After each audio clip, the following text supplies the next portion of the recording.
Alright, we're back where we're supposed to be. I'm sorry about that. I'm surprised that I didn't save the entire chapter. I must have been tired of shit. Oh, that's right, because I thought I'd be coming back. I was like, oh, I'm gonna be right back anyway. Might as well just leave it on the computer. And then 12 hours passed and I completely forgot that I didn't save. Aw, man. What a shame. Let's give people another minute to get here once the song slows down. We'll head over to your boy Higurashi. Well, one more loop of the song is what I meant.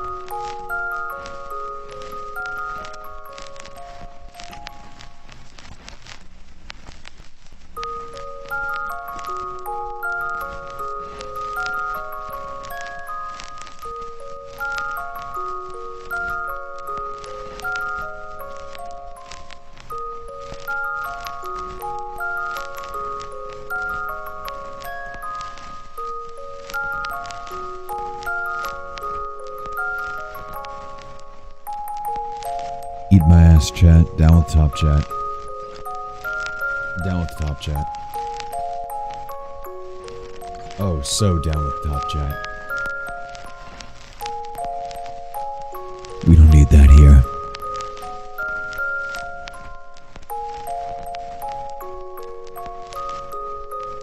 Goodbye, username.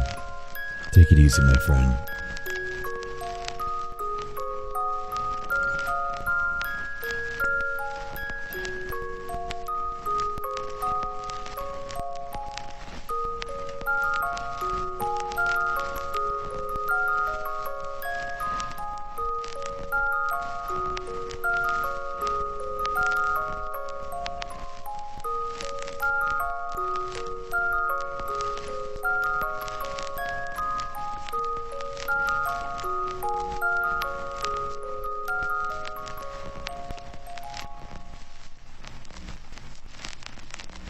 Alright, boys. Let's get into the actual game.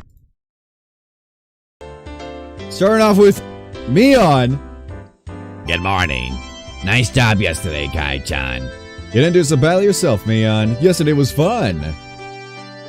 Well, that's right, Kaiji-kun. Thank you very much for Mr. Beer. I'm glad you liked it. Don't use it as a pincushion, though. Well, I wouldn't. Alright. Oh, that's right, yeah, we got that big-ass bear and she gave us a smooch. Still chatting happily, we entered the classroom. But the moment I stepped into the room, a splashing sound and a nasty sensation. It was a bucket filled to the brim with water. Afternoon, WooHooLad. Just got home. Hey. Welcome. Take off your boots. Relax a little. But My now. What? My now. How do you read that, actually? My now. I don't know how to... Anyway. How doesn't leave you to mop the floor this morning? Clomp, clomp, clomp. Whip, whiff. Wah! Gaiji's on flick my forehead. Oh, get fucked. Yes, I don't want to be a job next time. Seeing that, Rena made to swoon as Mion looked at dejectedly. What? Everything was the same as always. Everybody was there and nothing felt out of place. The uncertainties I'd had in the back of my mind since yesterday had vanished. What is it, Kaiji-kun?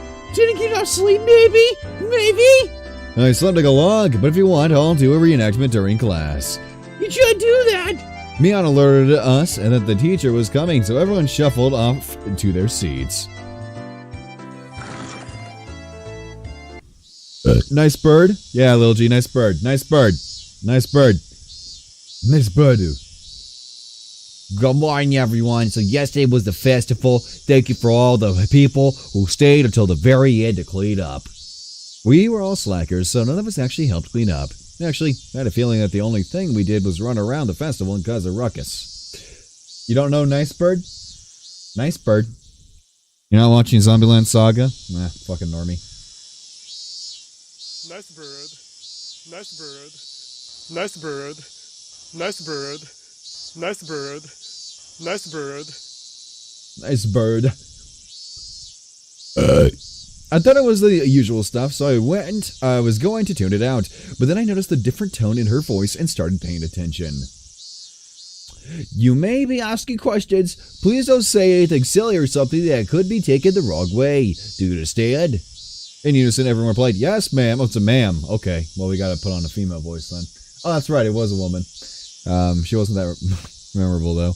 What she said was really vague, but I understood what she was trying to say. After all, this was the 5th year. There were probably lots of third-rate reporters pouring in, hoping something regarding the curse had happened. It did nothing but perpetuate the village's bad image. She was saying, don't spout stupid shit you think is funny. And now I was one of the ones who needed to keep their mouths shut. You're a trap boy. Come on, don't be like that. I found it rather cute how I felt a sense of unity from such a trite thing, if I do say so myself. Bot dead? Shouldn't be. Let me reload it. Close that bitch and open it back up. Happens sometimes, you know?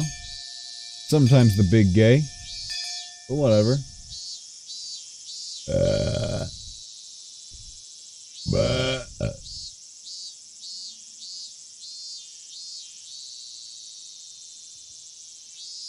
Please load.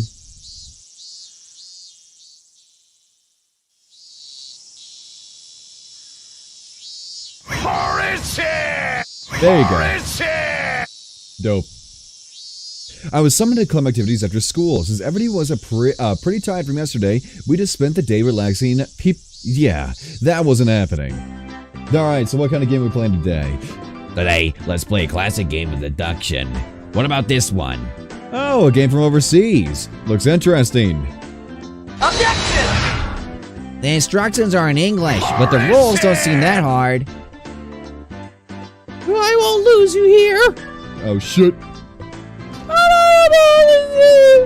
It seems that Rena didn't handle this kind of game well. The rules are, the person who can match the murderer, weapon, and the scene of the crime wins. There were 3 kinds of cards comprised of suspects, weapons, and locations. God bless. I could see that the names Mion and Rika were written on the suspects' cards. Oh, a card with my name on it as well. There are plenty of different weapons too, like knives, axes, and poison.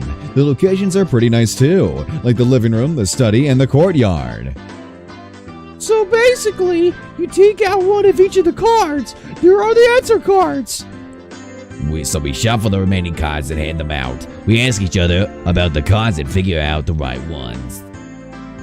I see. So the cards nobody has are the true perpetrators. Then you raise your hand if you know the answer. The game ends and we check if the answer's correct.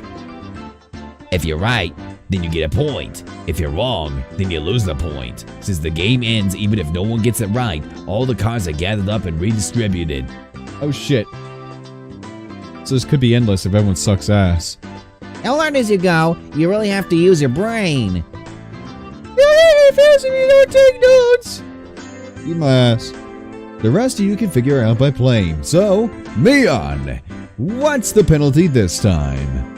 Every fuck directed their attention to Mion. Nice. Let's see. We're all still a little tired from yesterday, so maybe we'll take it easy with a go for penalty. You'll be asked to rush out and buy stuff for everyone. Oh, that's not too bad. So, just being asked to go buy stuff like drinks and candy, I guess. I know it's pretty simple. Eating a heaping quality of ass, or quantity of ass. Good to hear, boy. Please do. Give me those munchies, baby. Is Kaiji-san thinking what I'm thinking? Yeah, you don't know what you'll have to go by. Okay. Hey, I'm betting Mion would send out whoever loses to buy stuff like hemorrhoid cream or happy family planning manual or other crazy stuff. That's fucked.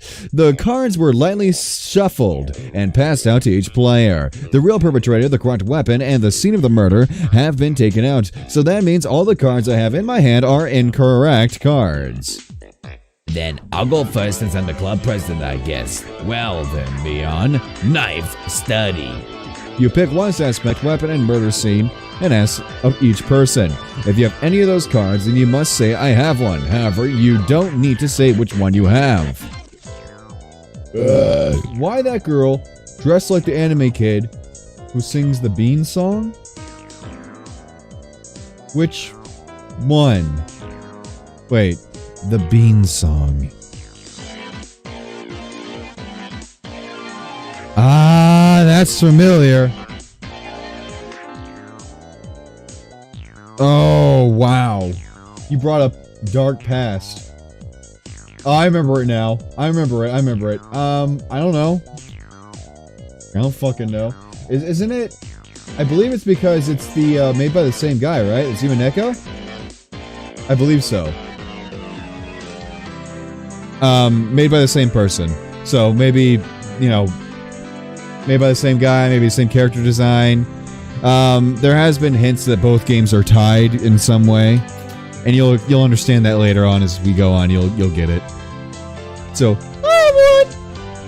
there's a deep lore that goes in this game. This game, it's pretty fucking expansive, and it goes way beyond the anime. I think the anime stops at chapter 4 and there's like 7, so we got a lot to go, boy. Oh my, all of them are here. 3 people answered, and when she asked if they had Mion, Knife, and Study, so that means Mion and Knife and Study are all in the clear. Gotta jot that down. I'll go. Rita X Lounge. Only 2 people said they had one. So it means out of Rena, X, and Lounge, one of them is correct and is part of the crime. No, wait. Even if they say they have one, they don't have to say how many. It's possible either Satoko or Rika-chan has 2 of the cards. Well, Kai-chan is next. Go ahead. Oh, wait just a little. I'm still sorting things out. The game has me thinking more than I thought. Oh man, this feels like it's gonna be tough. Oh, eat my ass. Alright, what? You faded out? Okay. Alright, now I have the criminal. What? Already? Here I am, spinning around in circles, and Mion just now raises her hand. The murderer is Rika-chan, in the infirmary with the poison. Well? Nope, Natsuki-bot's dead, boy. It's all about Uni-bot. Sorry, bud. Mion drew the cards in the box, and we checked to see if her deduction was right. You're right. All I need was one more hand. I couldn't tell if it was poison or a pistol. Aww. I never use a pistol. I never use a pistol. I like killing them slowly with poison. Jesus fuck. Rika-chan said such a hugely terrifying thing with such a sweet little face. Natsuki-bot is officially the 24/7 channel. So yes, she's still in service, but now she's working. Suki don't just sit here doing nothing now. She go over there grinding.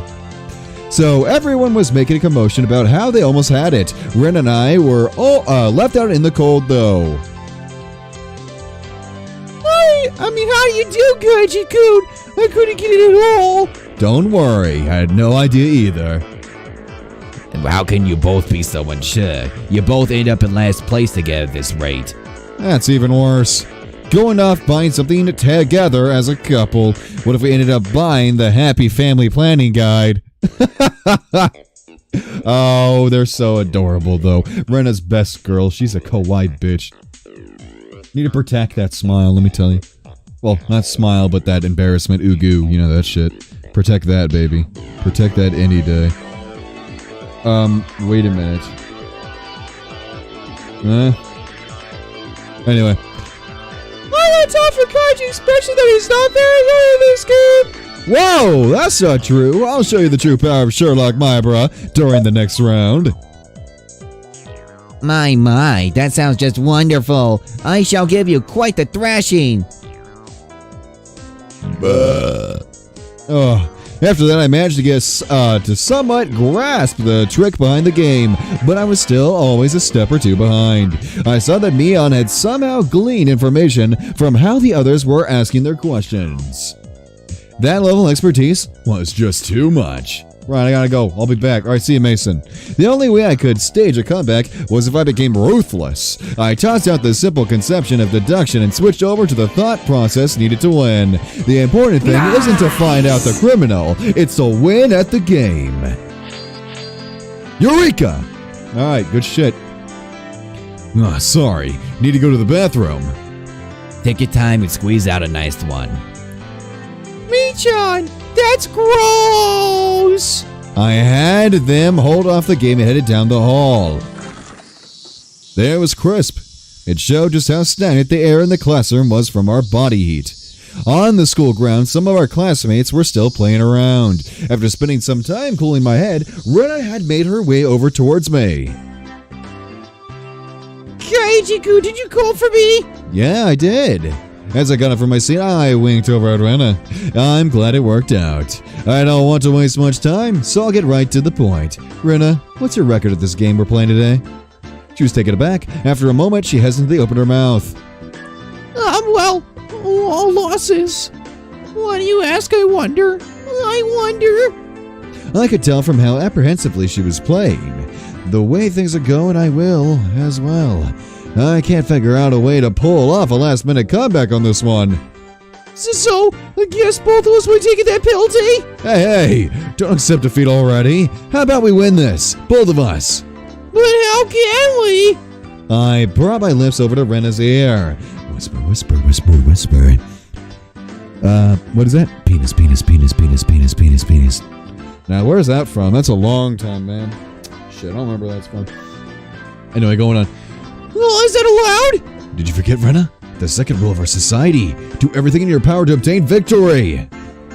Yeah, I'll try my best. Can't there only be one winner, though? Maybe. I don't know.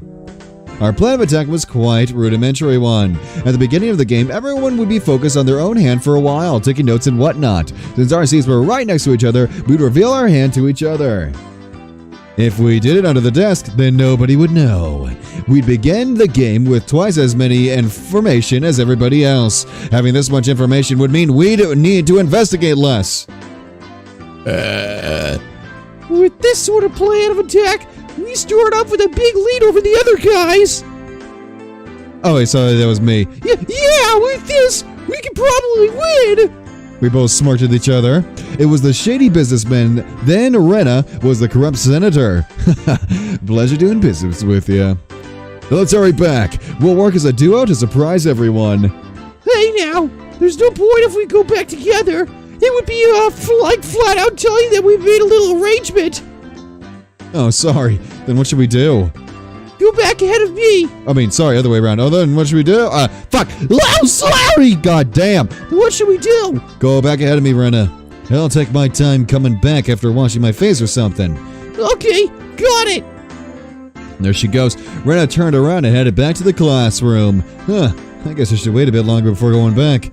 If I went too soon, it wouldn't seem like I went to the bathroom. If Mion or one of them suspected something, then there could be problems. Well, they figured out sooner or later, because both Rena and I start winning over and over again. Both Rena and I have earned enough points to avoid being the losers by the time Mion realized what was happening.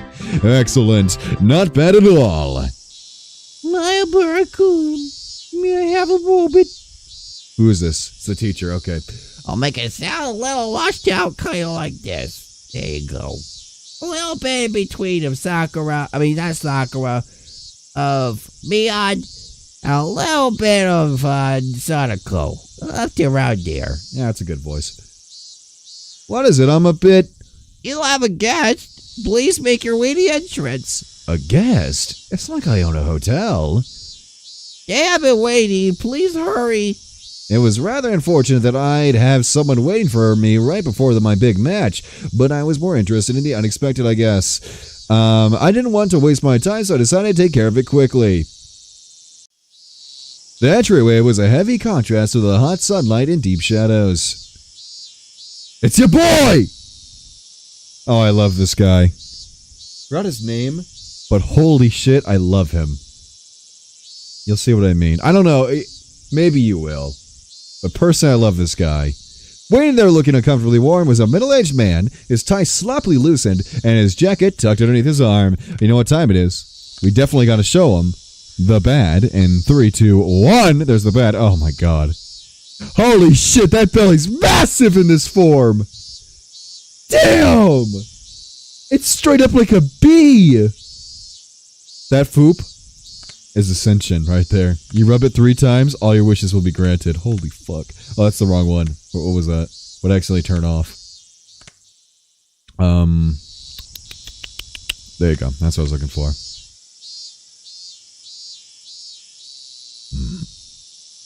Are you a Maribor-san? Kaichi Maribor-san? There was no question. Oh, my phone is buzzing like a motherfucker. There was no question that he was a resident of Himizawa, and that was, without a doubt, the first time he had met him. Yes, there will be. Don't worry about it. Ever since I met Tomotaga-san, I've been running into many middle-aged men. That's right. Who might you... Oh, so that's me. That's right. Who might you be? I have an AC in my car. Let's talk there. It's a bit hot here, don't you, fuck. How do I talk old? Well, just add a little bit of rasp. Talk like you can't talk. There you go. It's a bit hot here, don't you think? I'm trying to talk like a goddamn Brit. I don't know why, but whenever I go old, actually no, I'm talking Australian, that's how I am Brit. But whenever I try to do old, I start just to like transform it into 50 different languages. Not languages, but accents. I don't fucking get it. You bitch ass piece of fucking water butt. Fucking water butt!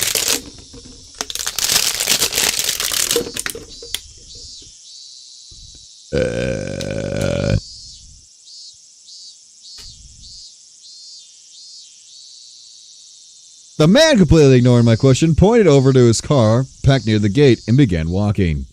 You've got to be kidding me. I had no intention of going along with some geezer I didn't even know. He was asking me to get his car with him?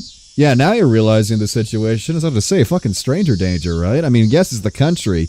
I mean, my good friend, Anthony, he's my best bud ever, at least in high school, and where he lives, no one fucking locks their house. I'm like, bitch, what? Why, though? Why not still take that precaution? The fuck are you doing? There's a lock for a reason, boy. He's like, well, nobody ever broke in. I'm like, bitch, what? I'm not gonna bite. Come on now. He opened the back door of his car and called me over. I didn't like this old man, but I wanted to know what this was about. Even while knowing that conversations that start out like they have never led to anything good. What the fuck did I read? Oh, look at that car. Oh. Oh. That's some good shit. That's some good shit. I don't know why, but I don't like this character. I love him personally, but up to you. I don't know. I feel like he's the right amount of like good and bad at the same time. You know what I mean? He's very neutral in the situations, and I love it, at least to some extent. So the inside of his car was pretty cool. Cars with air conditioners were supposed to be a luxury. My dad didn't have one in his car, at least. Please let me know if it's too cold for you. All right? Never could be cold enough for me, baby. 50 degrees in a car, I'd be fucking... Ooh, I'd be wearing nothing but my nuts. I have a habit of cranking all the way up. Oh, it's my boy. See, this is why I love him. Me too. I'm blasting my girlfriend with the cold. I have a fucking blanket in the passenger seat because of how cold I get it in my car, man. She's like, I'm fucking freeze. Oh, like, bitch, put on the blanket then. This is my car, my AC. So what business do you have with me? Out of spite, I decided to ignore his remark in the same way he did to me and start my own line of questioning. We pulled out the notepad from his pocket and took out a picture that was stuck between the pages. On it was the face of a pretty goofy-looking guy. If you know anything related to this individual, then please tell me. Who the heck is this? I doubt even his close friends would be able to recognize who he was from this expressionless picture that looked like it was taken to the DMV. Bazinga. There were scribbles on his shirt done in permanent marker, starting with yours, Maribor-san, and quite a few of your classmates signed as well. Oh. Oh. Oh. Oh! Oh, Tomotaga-san! Huh! Huh! Oh, fuck, wait, is he dead? Wait a minute. There was no hint of his usual unreliable and easygoing personality in this photo. It was an expressionless, half-asleep face. And do you know this woman? It's that bitch. Even before seeing it, I had a good idea of who it was. I don't remember his name, but she's some lady who was with Tomataki-san last night. I don't know what her name was, but I did know she was the resident of she was a resident of Hinamizawa. What the fuck? Wait, what was that? Did something just flash? Wait, was that just me or did something just flash on screen? Oh fuck, what was that, man? When was the last time you saw these two? The night of the Wananagashi, we spoke. They seemed pretty close, I guess. Did anything bother you about them? Anything is fine. Go ahead, say it. Being asked for every little detail is very troubling, honestly. I had a pretty good idea who this guy was by now. Did something happen to them? There was no response to my inquiry. Thus, I replied to that silence in kind. I was pretty sure, no, certain, that this guy was a cop. Then, why? Why was he asking about Tomatake-san? Something happened to him? More importantly, why me? Shouldn't there have been plenty of other people who knew more about him than I did? The roar of the air conditioner felt unbearably loud. After a long pause, he finally spoke again. You moved here just recently. Isn't that right, Mayabura-san? Are you aware, I wonder, about the stories of Oyashiro-sama? Yes. My heart began to race. Oh fuck. My boy's dead. I'm pretty terrible at hiding things. It probably showed on my face. Not at all? If you don't, then that's fine. Well, I have heard of it. Tomataki-san told me, actually. How much do you know about it? The dismemberment killing, the accidental death, the death by illness followed by suicide, and the lady who was beaten to death. The incidents that always happen the day of the Watanagashi, ending in suspicious deaths. I didn't think Tomataki-san would have kept anything from me. I think that was everything. No, rather, I didn't want to think there was anything more than that. Did you know of that, curse, Mayabura-san? Feel free to speak openly about it. I don't believe in it. My answer was instant. It was so much that I didn't believe in it as I was on the verge of believing. I wanted to clear away my own doubts. That was the more prominent feeling. Really? That's great. Guess you really are one of those city-raised boys. So what if I don't believe? I have friends waiting, so could you get to the point? The man in this picture is dead. Oh no! See, I don't remember in what order they all die, so I'm actually just as shocked as you guys are.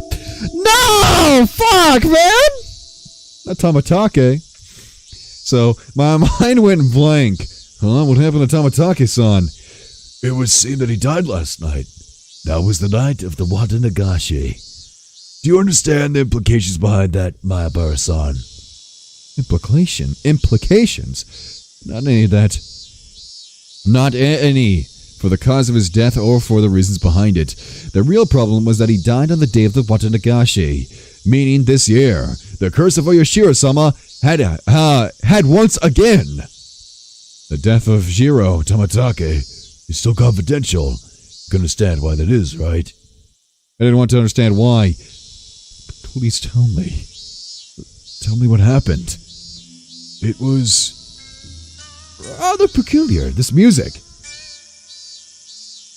The fuck is this music? It might be a little too graphic for someone born and raised in Hinamizawa. It was a roundabout way of saying it, but it caused me to doubt whether or not I wanted to hear the rest. I would only regret forcing myself to learn of something I shouldn't. Or at least, that's how I figured I would feel if I listened to the rest. Yeah, you pretty much did do a JoJo reference. Yes. One of our patrol cars discovered the body on the way back from the security detail at the festival. It was late, about 5 till midnight. The location was, you know where the road between, road into town becomes paved, right? Down past the slope on the shoulder around there. There were 5 streets on that road, Its pitch black darkness was only broken by the lights of passing cars and the moon. It was a stroke of luck that Tamatake-san was spotted collapsed on the shoulder of the road. Tamatake-san was face down, covered in blood. Blood and muck covered the asphalt. We thought it was a hit and run at first, but when the officer checked to see if he was still alive, he quickly noticed something abnormal. His throat had been ripped open. Ooh, this music. I've never gotten this far in the game. I'm liking the soundtrack, actually. Like, it's cheesy as fuck, but I like it, I like it, man. I don't know. Anyway, the little jump scare kind of. Anyway, from a knife or something? No. Nails. Ah. Fuck. That's brutal, man. Nails? As in fingernails. With those he clawed through. From the coroner's report, it was revealed that it was with his own nails. Oh, what? What does that mean? Basically, it means it wasn't a murder, it was suicide. Oh. Bah. Yes. Tamatake-san thought there was a reason to tear open his own throat. As hard as he could with his own nails, tore through the skin until he started to bleed. And even then, Tamatake-san didn't stop. He continued clawing, with enough intensity that it could have peeled off his nails. Still clawing. Then, as his nails reached those vital arteries that you should never damage, he continued clawing. Spurt! Oh, the budget! Blood splattered on the ground around him, and as he bled, while gasping for breath, he collapsed, his body spasmed, and he died in agony. We thought drugs were to blame, but nothing of the nature was detected. But it was a suicide. Is it me or is the blood getting darker? That's a really nice wait, am I hallucinating that? Or is it me or is it turning darker shades of red as time goes on? I thought it was like bright-ass red a second ago. I'm probably hallucinating that. That's a really nice touch, though. Like, you know, blood turning old, turning purple. Never heard of such a thing. This unnatural way of dying. If this wasn't mysterious death, then what was? The way he died. In these 5 years, his death most resembled that of a curse. As if to show both myself and Tamatake-san, who proclaimed there was no such thing as a curse, that we were wrong.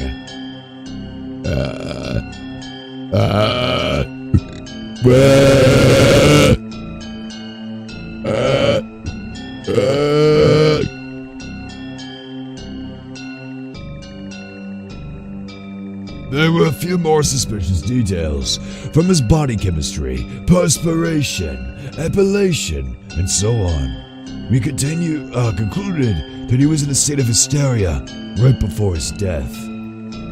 That was a giffen. It's hard to believe someone could be in a sound state of mind while clawing out their own throat. Wounds on his hands matched a discarded piece of lumber found nearby. There are traces of where he struck trees and the guardrails within. Tamatake-san blood was found all over the place. Meaning that while tearing out his own throat, he was swinging around a piece of lumber. There were external injuries, which were not self-inflicted, discovered on Tamatake-san. There's a high probability Tamatake-san was assaulted. The external injuries suggest that there may be multiple suspects. Okay.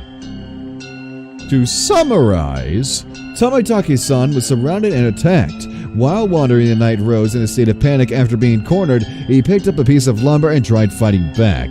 Somewhere in there, he began madly tearing at his own throat, clawing at it. Then, he died. What's up, Starman? God bless you, man. Thanks for joining. The presumed time of death was around 9:23 p.m. Meaning, it occurred right after you finished talking to Tamatake-san at the festival. Everyone signed Tamatake-san's shirt, then parted ways. Right after that. Oh, yeah. He should have been with a woman. What about her? She's missing. She hasn't showed up to work, and she hasn't returned home either. Oh my god. Was she the killer? Oh shit. There's a very high probability that she was involved in this incident.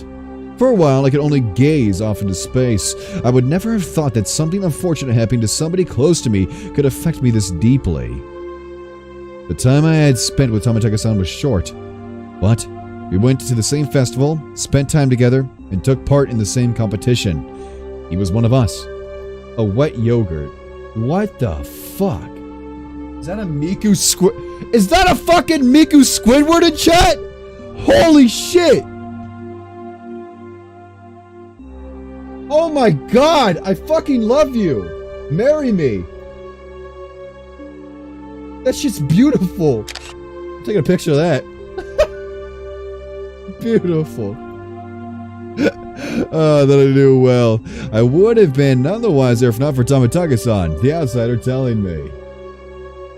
So, why did you come to me? Because I'm not originally from Inamazawa? I should have been angry that was the reason he wanted to hear what happened from me.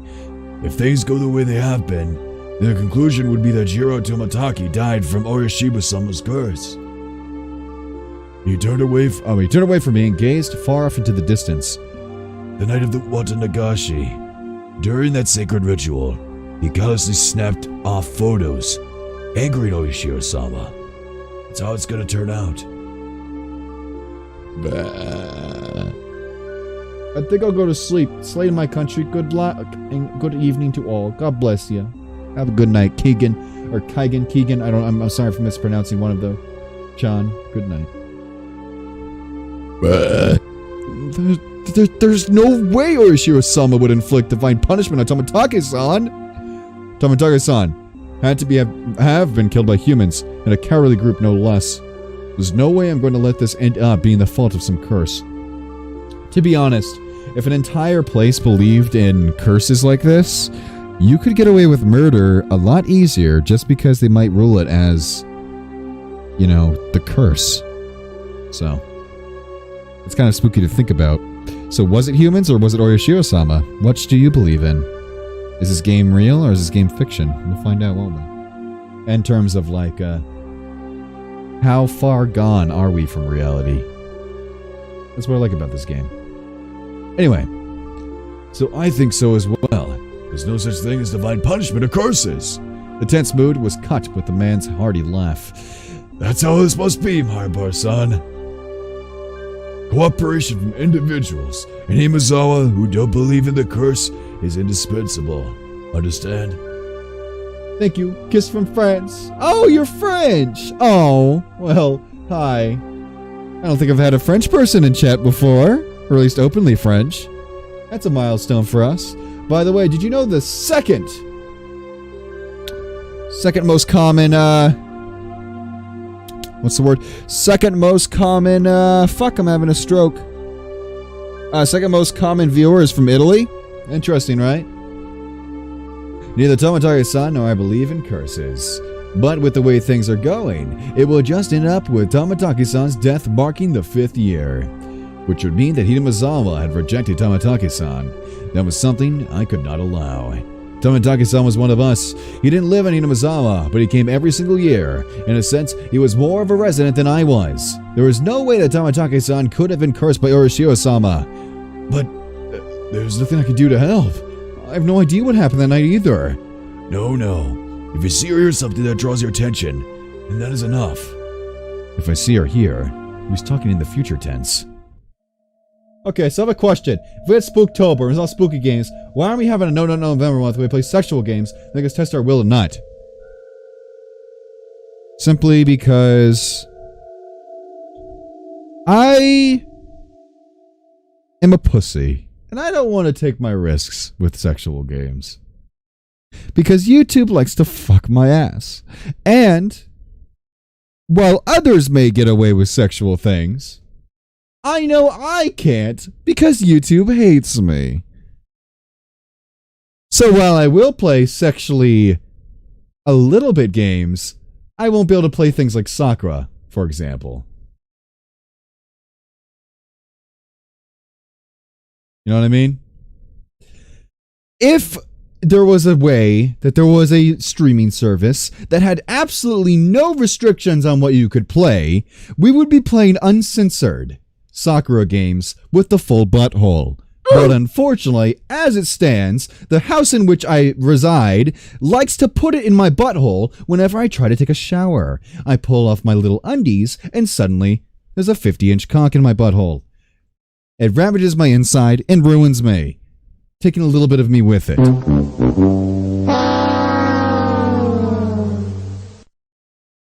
So we can't play games that are a little pushing the envelope because I get fucked if we do that. So that's the answer. Good question. Things or people or rumors, anything is fine. I don't care if they're unfounded. Here, this is my number. If I'm not there, then just leave a message with whoever picks up. So no, my maid girlfriend, I'll have to look at it. It's case-by-case basis. Sakura games, for example, are explicitly like this. Okay, for example, Danganronpa. It's a story first with a little bit of provocative in the between it, right? Sakura games, however, are provocative with a story in it. Like it's, you know what I mean? If the focus is to be like lewd, then it's a problem. But if, at least according to YouTube terms of service, if the focus is lewd, that's a problem. If the focus is not lewd, however, there is lewd elements, you are fine. That's how they go about it. So it's case by case. I have no idea what kind of game my maid girlfriend is, but I'll have to look into it. If I took it, then whether I wanted to or not, I'd be mired? I don't know. Knee deep in this matter. Please help me solve these questions surrounding Tamataka-san's unfortunate death. That's right. Why was I hesitating? I need to find out the murderer who killed my friend. I snatched at a piece of paper as a satisfied grin spread across his face. Everything we've spoken today is a secret. Please keep this confidential. I don't like where that's going. I don't like that at one bit. Understood. From your friends as well. Especially from Sonozaki-san and Furude-san. Please do not inform them. Specifically those two, eh? For those that don't know, that is Mion and Rika. Oh, he said it for me. Sonozaki, you mean Mion? Why? Are you saying they have something to do with the incident? With my friends' names brought up so abruptly and being told to keep it secret from them, I became rather angry. This is what they call investigative privileges, I suppose. Don't play games with me. Mion is a close friend of mine. I snapped at him, but he didn't seem to especially be offended. Was me, dear wet yogurt? I'm gonna fuck you. Please, come over. Please, I beg of you. I wouldn't mind telling you, but it may just upset you. Say it! He hesitated a little. Turning his gaze to the outside of the car, he began to speak after thinking for a bit. There is a possibility that the string of incidents happening near Inamizawa are a result of a village conspiracy. There's no way that could be right. There's no way that could be right! That's from Dragon Ball. It's over 9,000. Give me a break. First of all, is there any proof of that? No evidence. Also, each of these cases were resolved, and none of their perpetrators had any direct connection to the village. Then how did you come to the conclusion? Every year, the enemies of the village die on the day of the Watanagashi. Do you think that's odd enough of a reason to suspect something? Only the residents of Hinamizawa felt that the day of the Watanagashi was sacred. So basically, because incidents happened on that day, it was somehow related to Hinamizawa. First, it was the dam construction foreman. Then, it was a villager that supported it. Those the village hold a grudge against die one after the other for mysterious causes. The means are different, but in the end, the results are the same. Unfounded. Oh God, my heart. Oh, I love that one. Unreasonable suspicion. But I couldn't just shrug it off. So the victims after that. What about the Shinto priest? Oh wait, sorry, that's me. So the victims after that. What about the Shinto priest and the wife's death? They weren't enemies of the village. The villagers had expected leadership from the Shinto priest at the time of the dam dispute, but he wasn't proactive, so there was a fraction of villagers who harbored ill will towards him as a result. Ill will? It's not like he did anything bad to the village. What about that housewife after that? Did she die just because she was the wife of the brother or a supporter? That's such a trivial reason to kill someone. And what about Tamataki-san? He's not afflicted with the damn project at all. He was killed just because he's an outsider? In the beginning, it fell on those related to the dam project, but as the years went on, the enemy threshold of the victims had become much lower. Well, that's the scary part. The bar keeps getting lower. What's scary about that? It means it's not just enemies of the village anymore. It's being an outsider is reason enough. Uh-oh. Do you think we count as an outsider? Uh-oh. I smell a fucky-wucky coming soon. Then, Next year's victim? They're just going to be picked out of the villagers' outsider pool? it could be a person that just moved here. What do you mean by... Oh, shit! I swallowed my words. We're being targeted, boy! Here in Inamizawa, The ones who would be considered the most outside would be my family. I was proof enough of that, wasn't it? I still couldn't really remember the names of the people I passed by. Then the victims, my family. Was he saying it was going to be me? but What does that have to do with Mion? I can't go into details, but the Sonozaki family led the dam protests, quite fervently so. This is also true of Mion Sonozaki-san herself. She had quite a few misdemeanor and obstruction of public workers' offenses on her record because of the protests. I knew Mion knew what it meant to fight. This was the first I'd heard of our family leading the protests, though. Then, well, what does it all mean? Are you saying that Mion's family is involved with the string of incidents? I wouldn't go that far. I'm just saying that if it was a conspiracy, they'd have the highest probability of being behind it. Not a very clear explanation. It felt like he'd magnificently avoided the details if I really wanted to know. We don't know how or who was involved. Who or how involved anyone is right now. And exactly why I don't want you to say anything to these villagers. Instead of answering, I gave a very bitter expression. It seemed that he understood it well enough. Think of it like this. I don't want to worry the villagers who blindly believe it's the curse. How about that? What do you mean, how about that? How should I know? But the reasoning behind wanting me to, not carelessly open my mouth about it wasn't too hard to comprehend. The perpetrator was here. It had nothing to do with the curse. It was definitely going to be caught by the police and made to pay for his crimes. And none of the villagers should have anything to do with that process. It may cause those sensitive about the curse to just worry needlessly. Just like everyone kept it from me. Right, just like everyone kept it from me. So I wouldn't have to worry about it.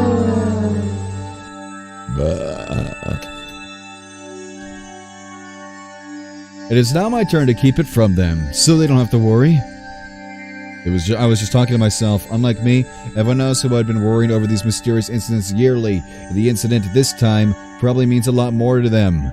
I didn't want to burden them anymore. In the end, everything went as a man had wanted, as insipid as it was, but it couldn't be helped. I understand. I'll keep it to myself. Is that fine, Mr. Oishi, the Okiyama police station. Okinomiya?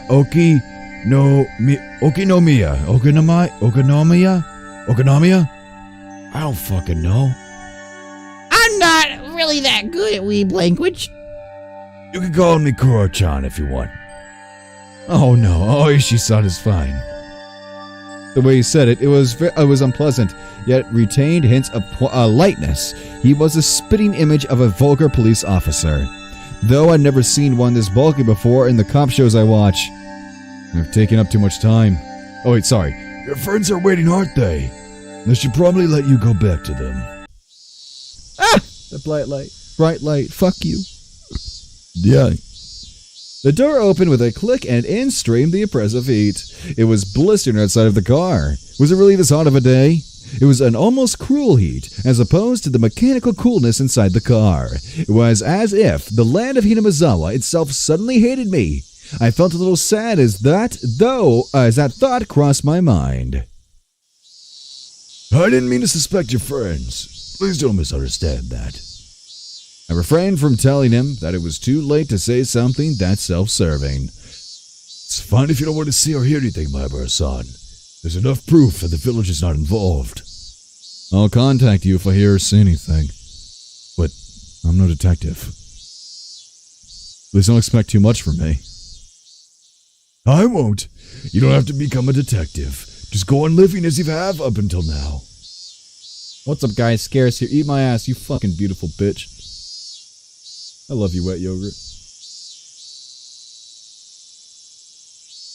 I hastily made my way back down to the school building after giving him a quick bow. See you later. Farewell, my Barakun. I returned to the school building without looking back.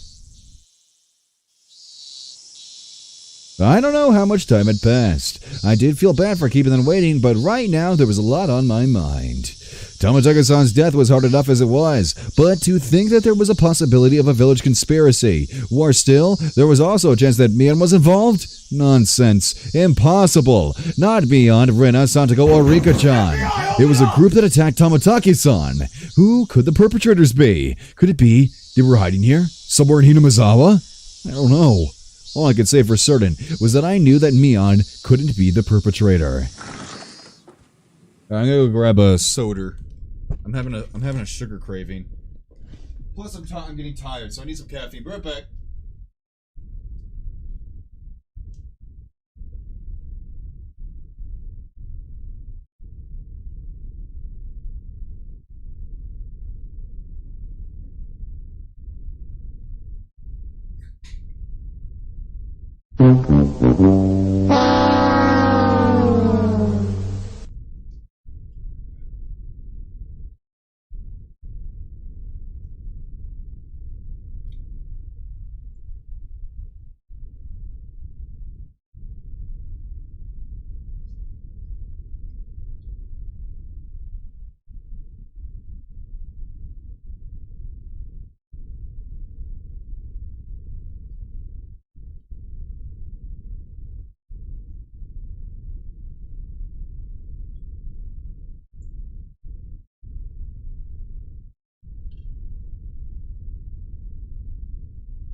Oh, that feels so nice. God, sugar withdrawals are a bitch. Oh, God. I can't, man. Wait, has my mic been popping this entire time? Oh, son of a bitch. I'm sorry. Wait, there was no music too? It was just dead silent? Fuck me, I'm sorry. I should have left it with something. That must have been awkward.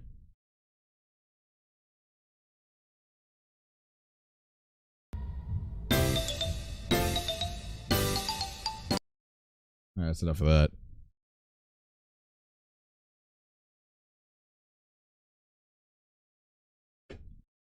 It is a slow day, though, Starman.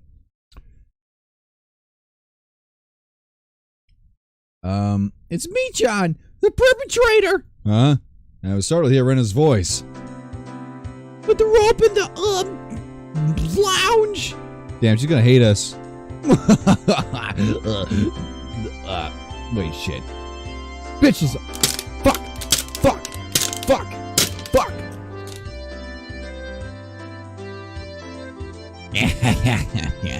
No. There you go, that's the voice I was looking for. No. Oh, yeah, that's Rena. Rena clutched her head while flailing about. Looks like you're just self-destructing over there. Wow. Kaiji-san, you're quite late. As you may well know, I'm seething with anger. Sorry about that. Yeah, that's definitely an angry face you got going on there. 500k for your ult. The fuck are you talking about? What? Are you guys doing illegal drug dealings? No, sorry about that. I was called in the class staff room. I mean, to the staff room, you see.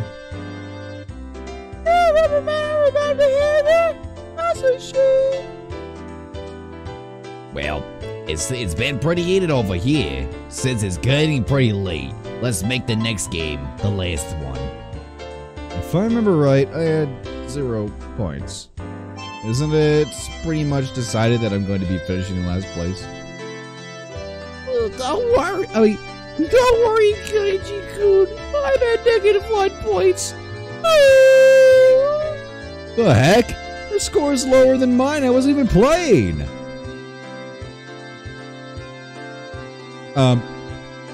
This is the final match to decide if the penalty is going to be carried out by Rena alone or by both Kai-chan and Rena. Yeah, right. Just let Rena do the penalty by herself.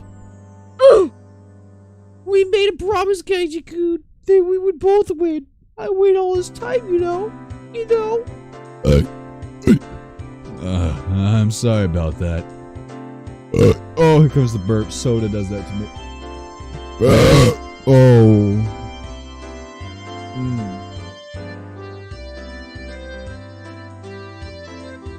It is delicious though, ain't it? It's very bad for you, but I'm having sugar cravings, man. I'm sorry. I followed my initial plan of showing Rena my cards, but I didn't say who was the criminal and just waited for her to call. Oh shit, wait, Hex is here too? Both of the Patricks? Oh fuck. It's happening, watch out, boys. I got it! The murderer is me! With the poison in the entrance! Is it? My, Rena, quite the quick answer. Another stab in the dark. I mean, sorry, wrong one. Another stab in the dark. Oh. Correct! Oh, fuck! Oh, there's a sign that Kaiji-san shall take part in this penalty as well. Oh, fuck, it really be like that. Hooray! Kaiji-kun's gonna do her best! Yeah, let's do our best. Where's that Patrick game? We need more Patricks. We need a lot more Patricks. It's my fault I have no choice. The next game, it's me, Neon Somanazaki, ranked first. And dead last are Kaiichi Maebara and Rena Ryugu. Everyone applauded and the game ended. The problem now was the penalty. We need some end snipes in here. I'm timing out Monica. I'm fucking done with you,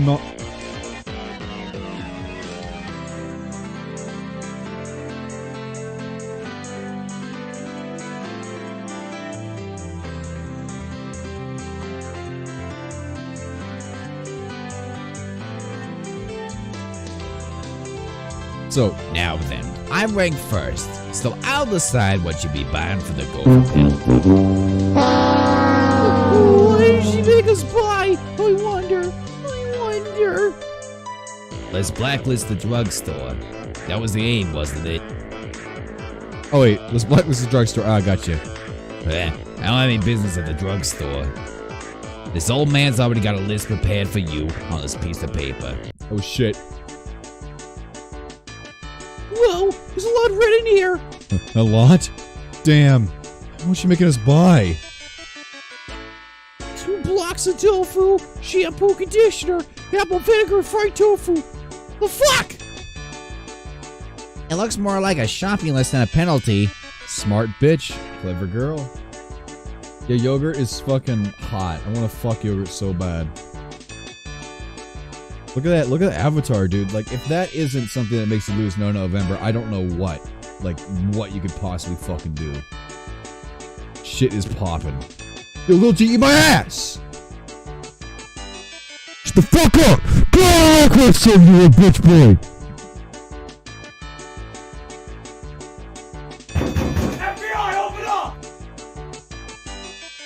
Rule 7 of our society. You cannot refuse any penalty. Here's the money. The shampoo I usually get is Fruit Fable. Thanks. This is just your grocery list. I promised myself that if I won next time, I'd make her go buy hemorrhoid cream. Juanito, eat my ass. Everyone eat my ass. Fuck you, Lil G. You ruined this timeline, dude. You ruined my life. Little G, I can't believe you. Is it meme time? Yes, it is. Perfect music for this, too. Let's check out some memes. Let's see who wins this time. Alright, I'm just gonna scroll randomly because there's so many now. Here's one. Oh my god. That Parks and Rec? No fucking way. Okay, there's one. And scroll, and boom, here's the second one. And... looks like the last one is... Damn, wait, I just realized a lot of these are Monica. Oh my god, damn it. Alright. Meme number 1. Bazinga, ready? I've seen this one a million fucking times. Why are we posting this one again? Is it showing? Yeah, you see Maki. Alright, meme number 1. It's posted by Lil G. God fucking damn it. Oh, Ben Shapiro, libtards get wrecked. Oh, god damn it. Oh. Oh.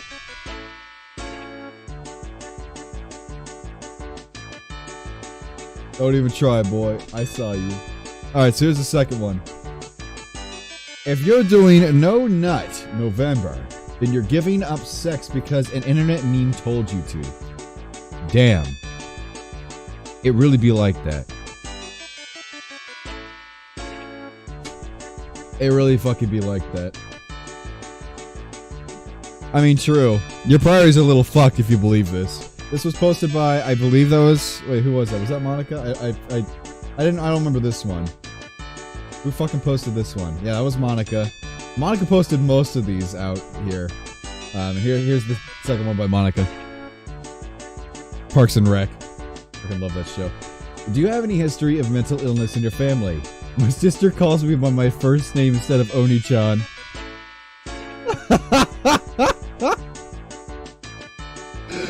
Oh god, yeah, it's so true. Fucking cringe, man.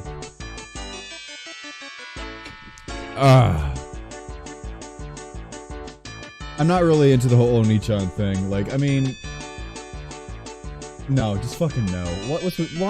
Why the fuck does it have to be pedophilic incest every fucking show? I swear to God. It's like there has to be an underage girl, has to be your sister, and you have to fuck her butthole by the end of the season. It's like, okay, well, hold on, bitch, hold on 1 second. What the fuck? I don't know. Anyway, let's carry on now. That was a good meme break. Thanks, guys. I think the winner of this one, I'm gonna give it to Parks and Rec. There you go, retweeted that one. Good job, Monica. You've been retweeted. Want to see me get timed out again? Sure, dude.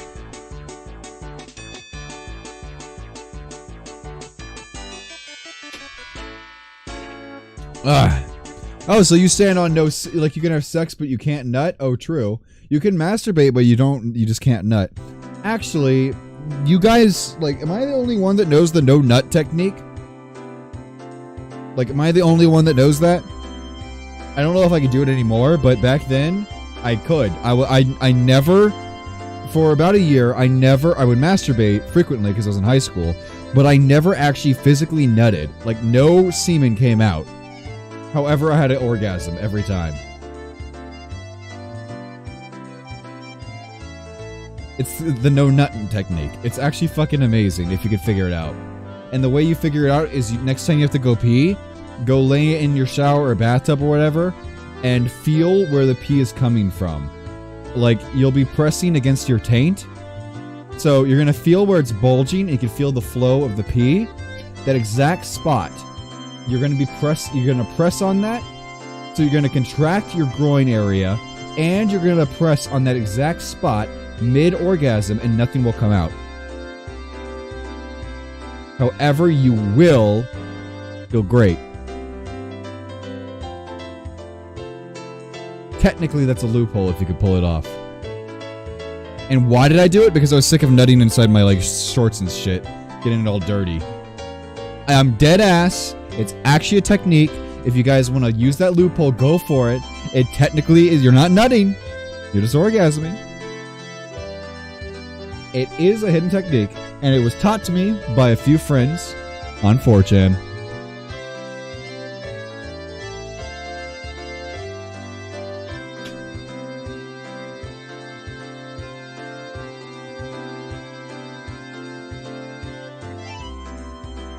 Why did I do it? I just don't like making a mess. I don't think I could anymore then. You gotta work on your groin muscles, because that's the biggest factor. You have to contract first, and then you press. If you don't do one, if you fuck one of them up, especially the press, you're still gonna leak a little bit. But if you do both simultaneously, really hard contract, boom, and you feel fucking mwah. The best part is, if you're a frequent masturbator, you'll be ready to go within another hour, like recharge, because your body's like, holy shit, I still have a bunch of nut. But, so you can have like orgasm chains. Like tons. Probably even like 20 minutes you could pass by and do it again. Like, you'll be tired, you'll be like, ah, but you could do it again and again and again. I remember, yeah, you could. Anyway. It's the secret to male orgasms multiple times, so. The things you learn. Glad I taught you guys that.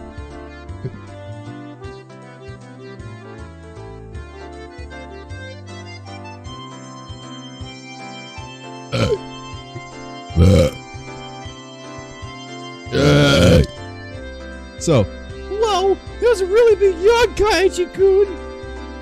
I'm usually awake once it's time to eat, but it doesn't look like I can do it today. If Gen Z knows about this, we're fucked. Yeah, true.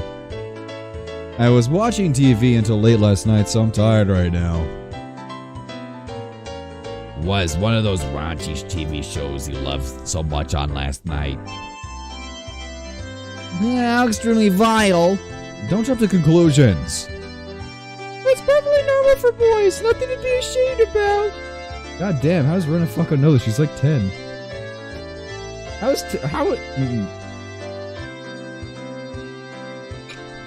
Gen Z will never get laid. That's where you're wrong. Gen Z gets laid in elementary school. Generation Z is like, hey, I'll trade you a Pokemon for anal. Alright, down, dude.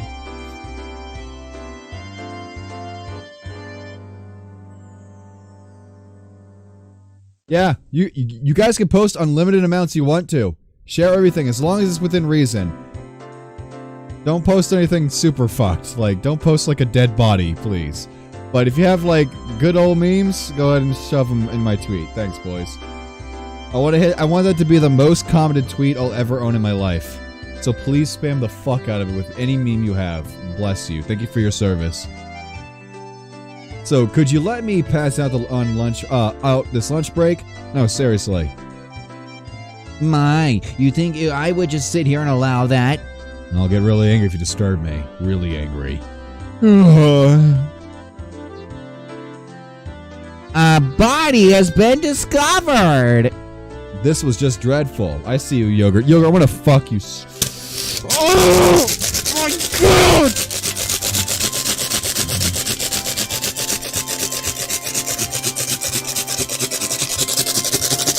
Class trial time.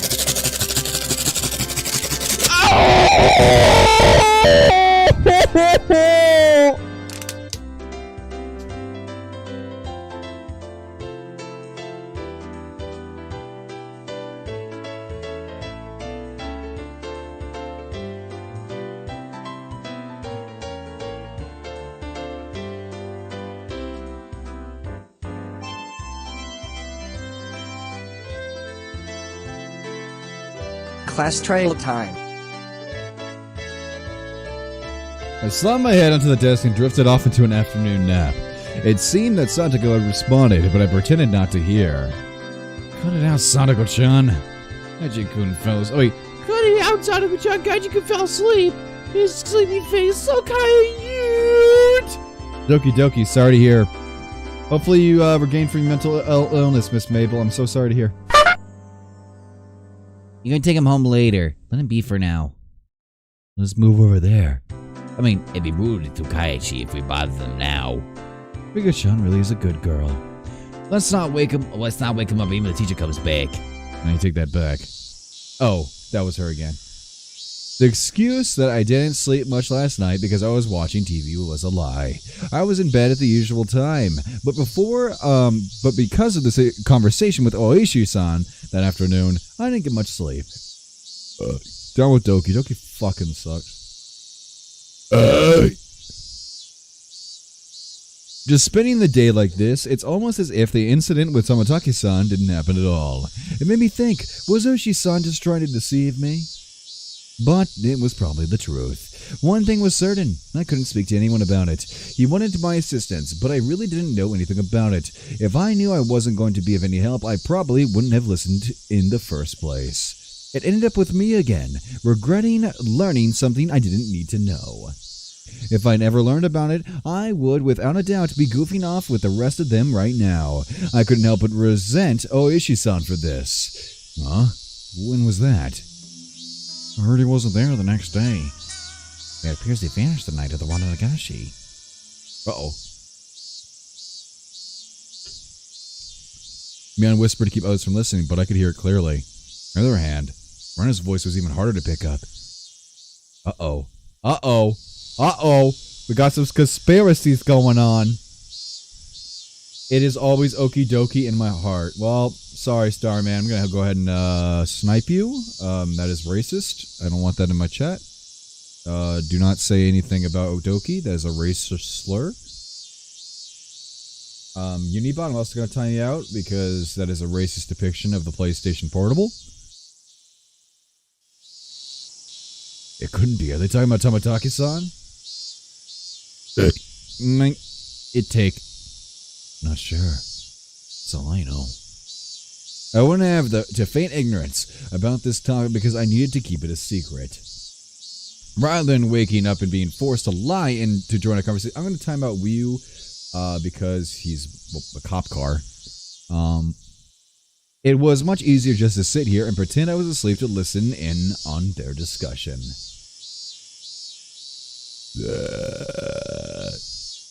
Wait, why did I have to pretend to be asleep while eavesdropping on my friend's conversation? Yeah, right, Monica? Everything that Yogurt's saying, I fucking love it. Hey, should we give Yogurt, should we give Yogurt, like, the server? Oh, wait, I can't do that now. Oh, fuck. Ah. The guilt stung. So... And me? The others, right? Too. But they don't know if it's from the curse or if it's the Onikakushi. Onikakushi. Fucking Onikakushi. Onikakushi. It sounds Onikakushi.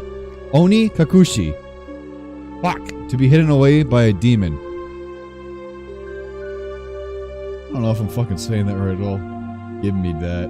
Yeah, can I give you the entire server? What a mysterious phrase. I did, however, get the feeling it meant nothing good.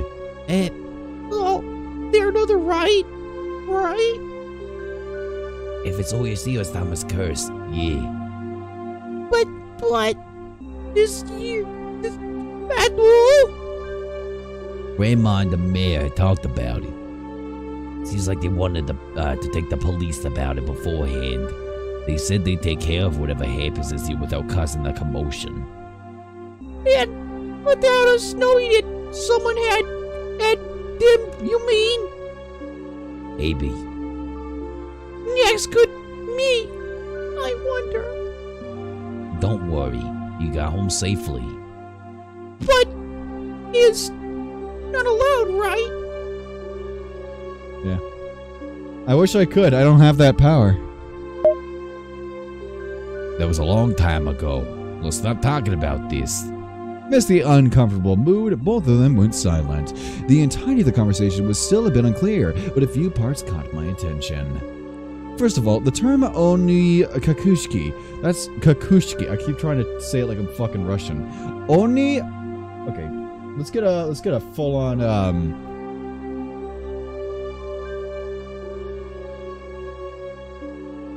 get is there All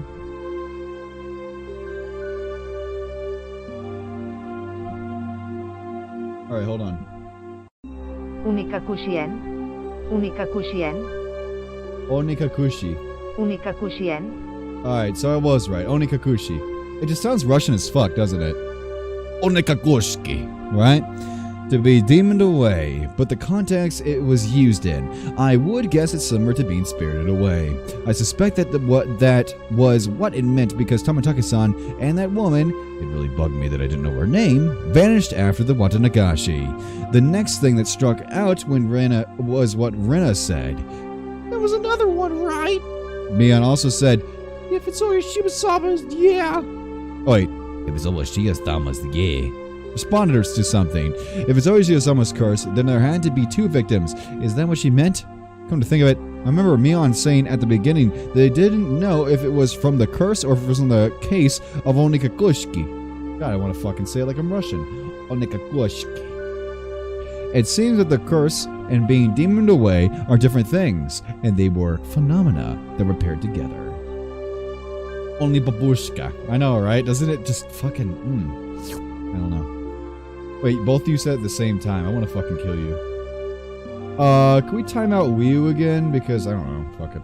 Alright. That's how you make fans right here, guys. I have no knowledge of Higurashi. Is this like a Doki Doki where it's innocent but it's murder and shit? Yeah. I would say it's the better Doki. But everyone's gonna get salty if I say that. But it's basically Doki's plot, but without any spoils. It's basically Doki's shit, where it's all happy, yay, and then shit hits the fan. You know, pretty much, but for 40 hours, and the plot's actually decent. It's not just, oh my god, I'm so alone. You know. Basically, it's just Doki 2.0. Well, I'd say 1.0. Doki copied this game. There you go. Fuck Doki. Doki is a copycat. Or call Tomitake-san's terrible end. That wasn't something as elegant as disappearing. That horrendous and would best be described as cursed. Then the woman with him admits she vanished because she was demoned away. What I do know is that there's normally an even number of victims of the curse proper. And the last point that bothered me was Rena. Rena was frightened. For what reason, I don't know. However, she knew that something had made her a potential target of Yoshio-sama's curse.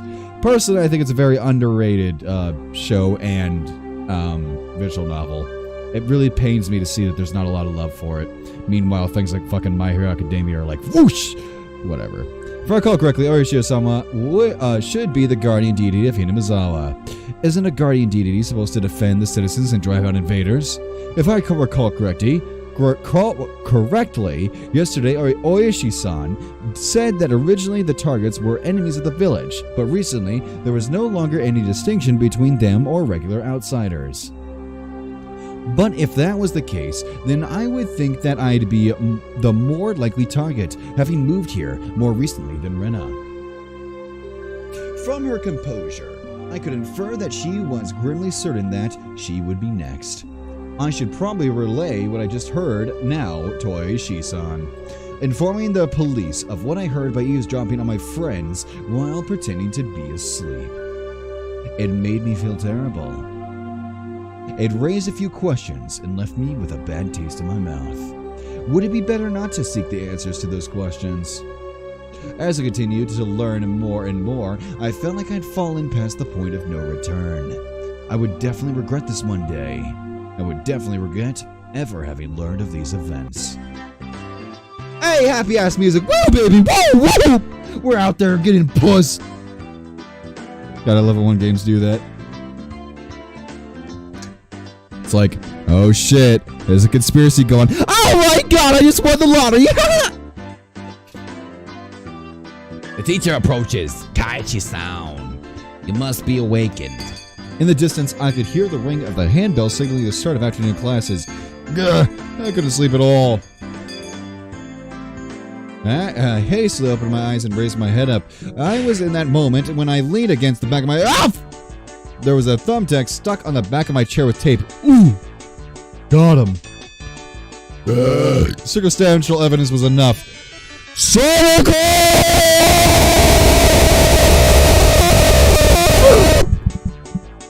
Guilty, without. I fiercely jumped up from my seat, and I tripped as if my feet were tangled up. My shoelaces had been tied together.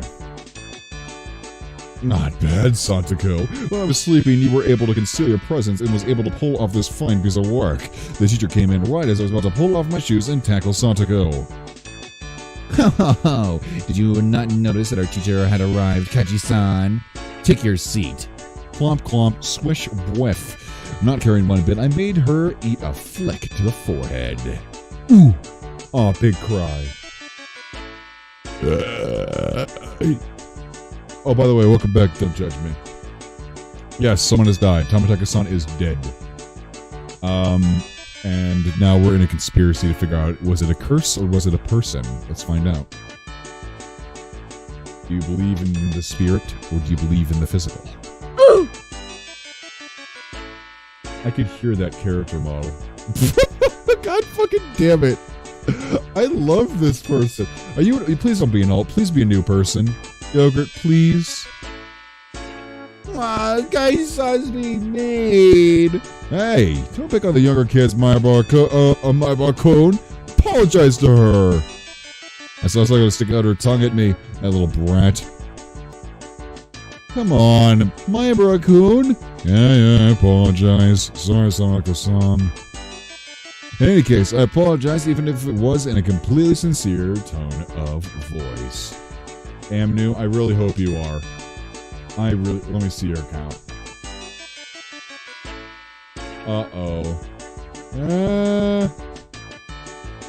I mean, July 14th, 2018? No subscribers, no videos. You frickin' moron, you just got beamed. You don't have anything that screams alt, however you are still suspicious. Sorry, we have an alt epidemic around here. I don't get new people around these parts, so whenever there is a new face, I automatically assume it's an alt. It's not because I hate you, it's because everyone hates me. How about that? Kai-chan, get your revenge at the club meeting. Now, racist cop person, okay, die. Okay, bone hurting. That's probably Ryu, so bone hurting your shot. Take a seat, take a seat. I sat down after me. I told Matu she switched to class representative mode. When do we get some shit? Hello? Oh, okay. Okay. This is racism against new people. I feel very oppressed. I'm sorry. It's just... I don't know. I don't get new people, man. Unless I pay for it. YouTube doesn't help out new people at all. Unless you're playing the newest games and trending, you gotta pay to win. There's no other way you can get any new people in here. And since all the games that trend are shit, I'm kind of in a hard place, aren't I? I have to either conform. Oh, is my voice low? Oh, it's a glitch. It happens. Let me fix it. Sound normal again? Hello? Good job. But, yeah, you have to pay yourself to win in YouTube 2018. Now then, what should we do for our club today? Personally, I would like to play the deduction game one more time. Good job. I was hardly able to play it last time because of Oishi-san. Ren and I weren't even able to test out our strategy. That's right. Today, Kaiji-kun will be victorious. What should we do? We've never played the same game 2 days in a row before. I mean, if I had a budget, dude, like say I made $1,000 a month, right? On like some like, okay, not I made $1,000 a month. If I had $1,000 extra a month, I'd probably spend all $1,000 on advertisement for YouTube. I'm not even fucking kidding you. Just so it could just be like very populous, you know what I mean? But I don't have that fucking money, so it's like, rip. But if I did, I'd totally, because it's a hobby, right? So spending $1,000 on a hobby isn't unheard of.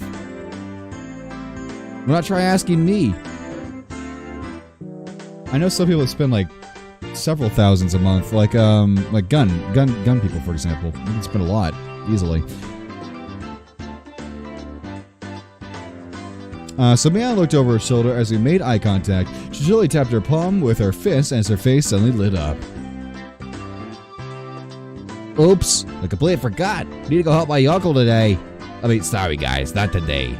Helping your uncle? I don't like that. If you could pick 10 boys for the rest of your YouTube life to watch with your stream, who would they be? YCS, definitely. Not in any particular order. It's just who comes to mind first, I'm thinking. That's a good question. YCS, definitely. Monica's good to have around. A good chaotic neutral.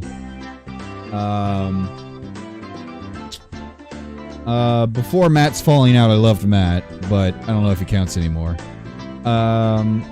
Artie's a good, like, neutral. I like Artie being here. I like to have... Who else?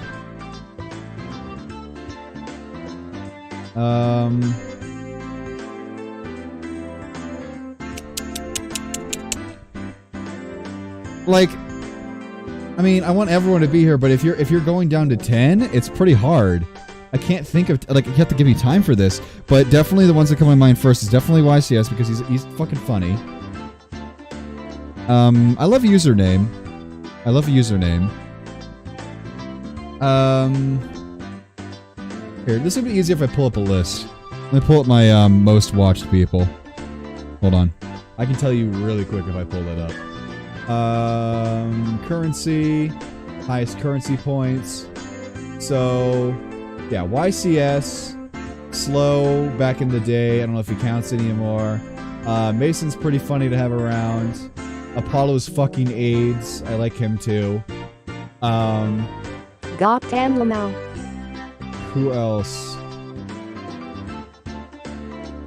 Lil G, I love Lil G. But, I mean, in the end, I love all of you, but, like, who, if I only could have 10? Like, the big 10. Just, the only one I could say definitely is YCS being in there. Anyway, sorry, that was a huge diversion, but a really good question. But really, I mean, anybody in the top 100, you're fucking great. You have 10,000 or more points? Oh, you're solid. Well, I mean, not points necessarily, but... Anyway, let's carry on. Aren't you a little goody two-shoes? YC's a legend, let's be honest here. He fucking is. He is really good at pretending to be fucking stupid. He acts like a greenie, but he's self-aware, so he's actually hilarious. He's so good at being a dipshit. YouTubers don't pick favorites, except for when they do. I can't. Because the more the merrier, it really is. Like, I mean, of course, with an extent, if it gets too big, it's a fucking problem, but we never hit the point where it's like, shit, I can't read chat anymore. We've never hit that before. Even when we had 200 people that during the 3-day stream. Anyway, so Sorry, really. I really did forget. Well then, sorry guys. This old man is heading back home now. Mion left us with that and rushed off to the exit after snatching up her bag. But the thing is, I know with the passage of time, I'm gonna get busy, you guys are gonna grow up, and we're all gonna take our separate ways just like, you know, friends. And, you know, we were friends at one point in a chapter in our life, and we're just gonna vanish. Because this isn't gonna last forever, as sad as that sounds, but eventually, I won't have the time. Eventually I'll have a family, a lot of obligations, and I won't be able to sit here and play games. I'll have to be doing, you know, real life. So, it's a matter of time. But, I love all of you, so thanks for being here. The same me, John. She sometimes goes to help out her own uncle's shop in town. I got a few years to go, but it'll happen, but I'll enjoy it while it lasts, right? Yeah, I know. I don't know, I've had this before. So, I mean, I'll probably always use Twitter, but I don't know if I'll be able to stream. Twitter's easy, so we can always communicate on Twitter or Discord. Oh, I thought she wasn't the type to get caught up in such bothersome stuff. She said I should get... She says that you get paid for it. It's quite a bit of spending money from what I hear. She's prostituting herself. You don't go to an uncle's shop. It's a sex shop. Fuck. I see. She was able to pay for that mountain of games with what she saved up from there. But that, wouldn't you call that a part-time job? Isn't that against school policy? State daily business are excluded. Is that what she's calling it? So what now? Pass on the club today? So, Johnny, I guess. I guess. That's why we gotta use this time as efficiently as possible, as you have plenty of moments to cherish when it's over. Exactly. Exactly. I mean, freak accidents can happen, though, so who knows? Maybe I'll get married and my wife will die. As sad as that sounds, but you never fucking know. So it's like, well, now I'm alone again, but I can't marry again because I would feel horrible. That sounds fucking morbid, but I'm saying that's the case, so it'd be like, what do I do in my meantime now? Wanna be fine without the club president? Let's do this.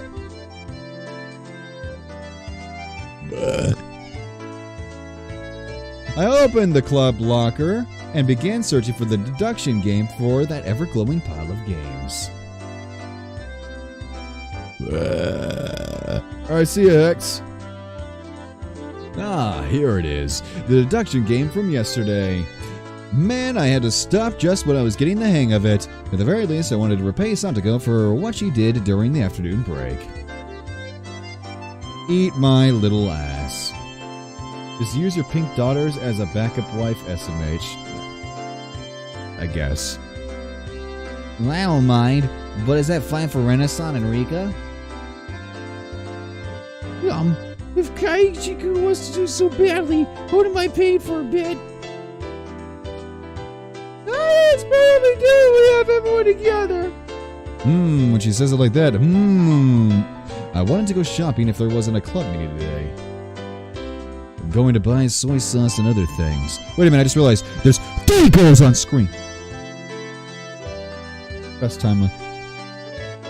Oh, that's right, I completely forgot.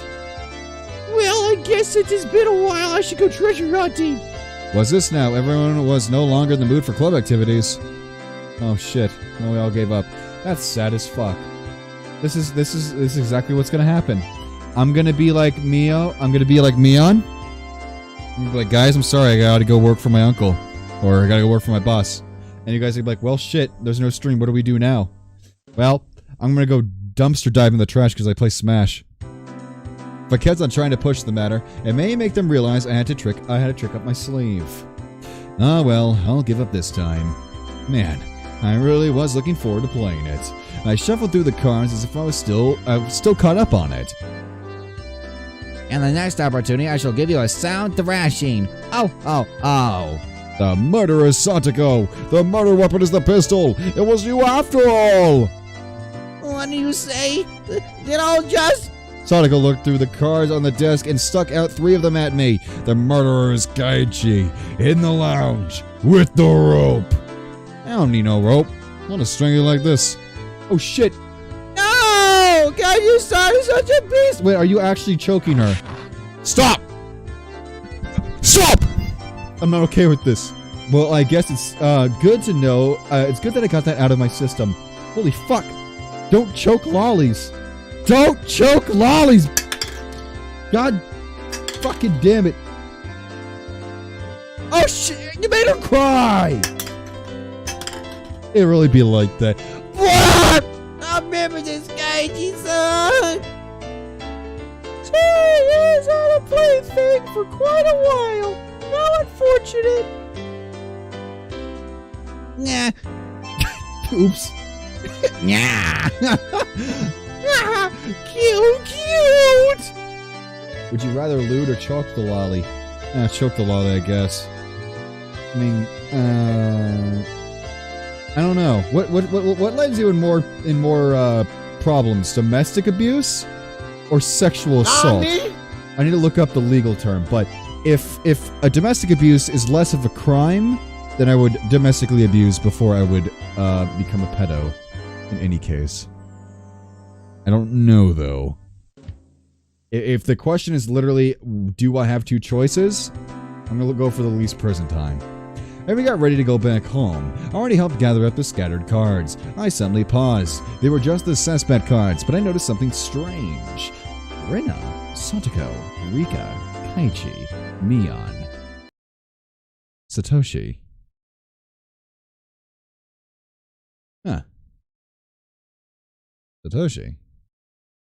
All the cards were made by us. Or at least, every card besides this one was the name of a club member. Does that mean this Satoshi fellow is a member? Was there someone in this class named Satoshi? I couldn't find anyone named Satoshi on the class roster stuck up to the wall.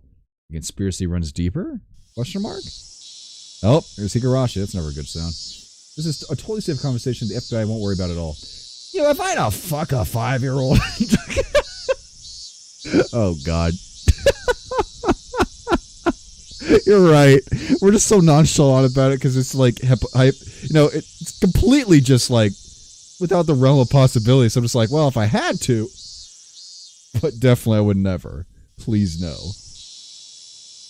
Kaiji-kun, let's hurry and finish cleaning up.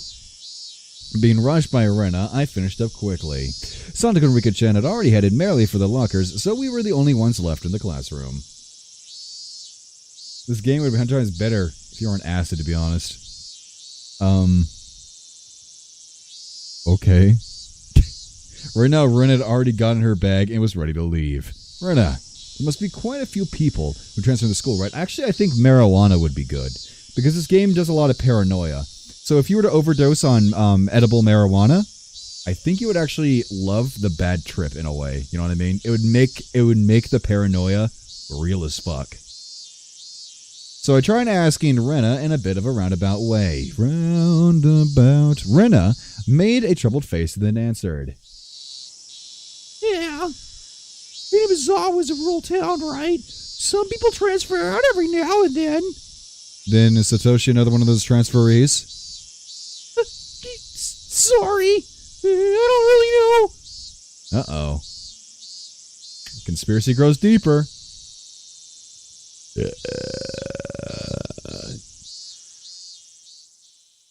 26 years pass, and WooHooLad is now an actual 49-year-old man, whose children have gone off to college, and Woohoo spies his dusty old desktop and webcam.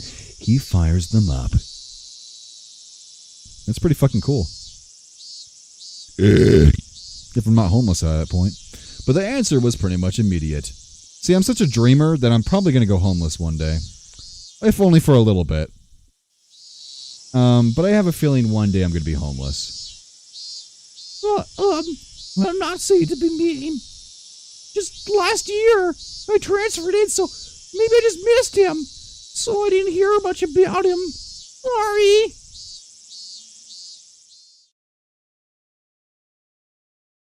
I'm not sure. Sorry. Her answer was a lot like when she refused to tell me about the murder at the dam.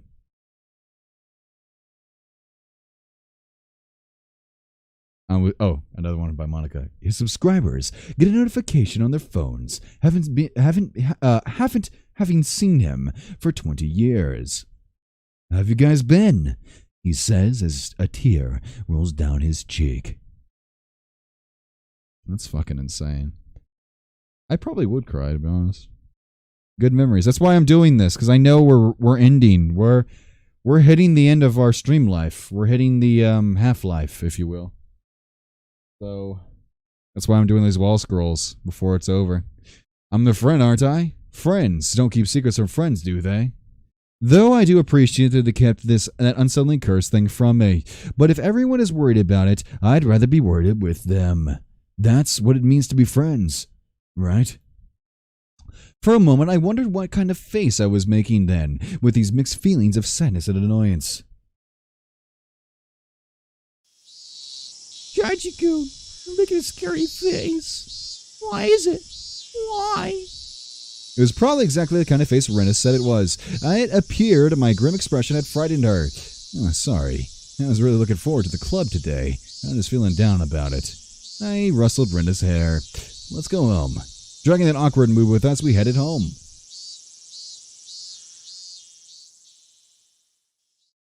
Yeah, I don't know what my last stream would be. It probably will just be the end of a series game, and then that's it.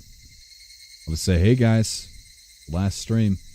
Just finish this game off strong. And then after that, just sentimental shit. A little bit of sad boys, and then carry on with my life.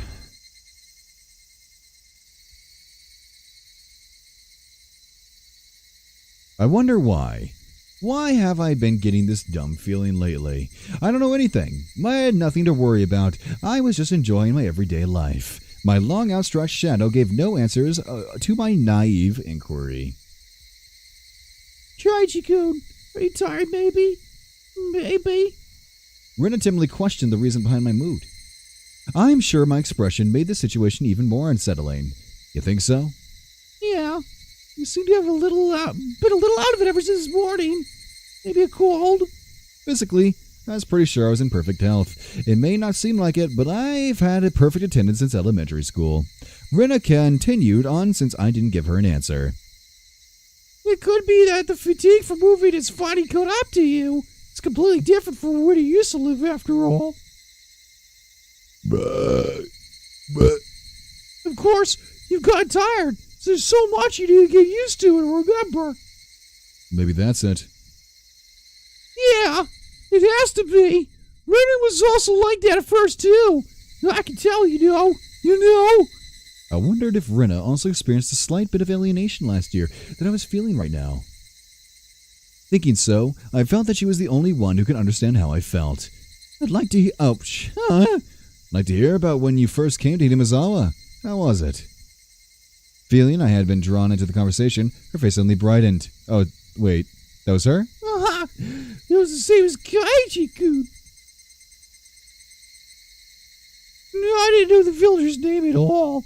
Michan and the rest were all very kind, so I wasn't lonely, but I did feel a little out of place. Rena told me all the details of when she had moved here. All of her first acquaintances and surprises, worries, and good times. So, Sonico got you too? Yeah, there was the thumbtack put on my chair. Poke. Then with that... Oh, wait. Poke, then with that eye, yeah. That really takes me back. When were you invited into the club? The first day?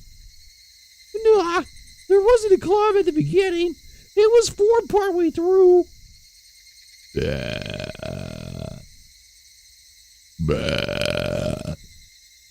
One day, she said we should stay after and hold a big game tournament.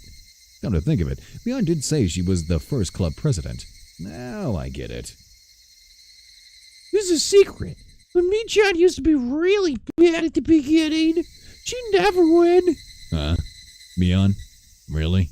I can't even imagine that. She had to do most of the pillars that she came up with. Wow! Seriously, don't tell. I can't believe Mion was like that. So she gradually transformed into a monster who used any means necessary to win during that time. Mion is at her best when she's fighting dirty. I feel like time flies by fast. You're right, man. It's almost been, it has been a year since I started streaming. We've been through 2 bans, a lot of ups and downs, extremely bad vibes, to the point where I almost gave up. Not gave up, but just said, I'm done. We've been through a lot this year. It's been rocky, but it's been fun. Or at least I have. I don't know about you guys, but being the center of it all, been through a lot.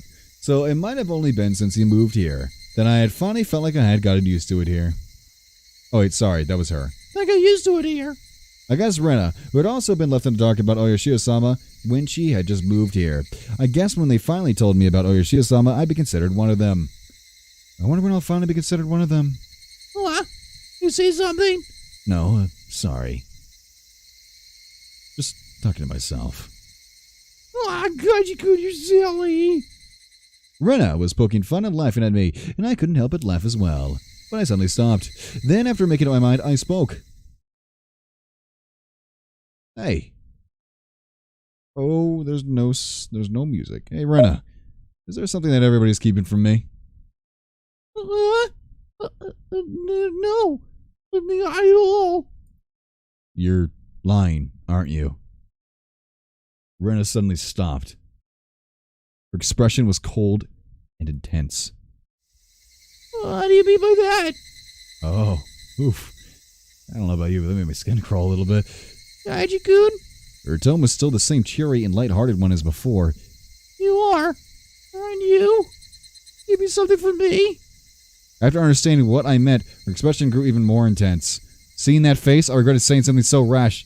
So she knows we're keeping something from her. Oh, fuck. This is getting... Ooh.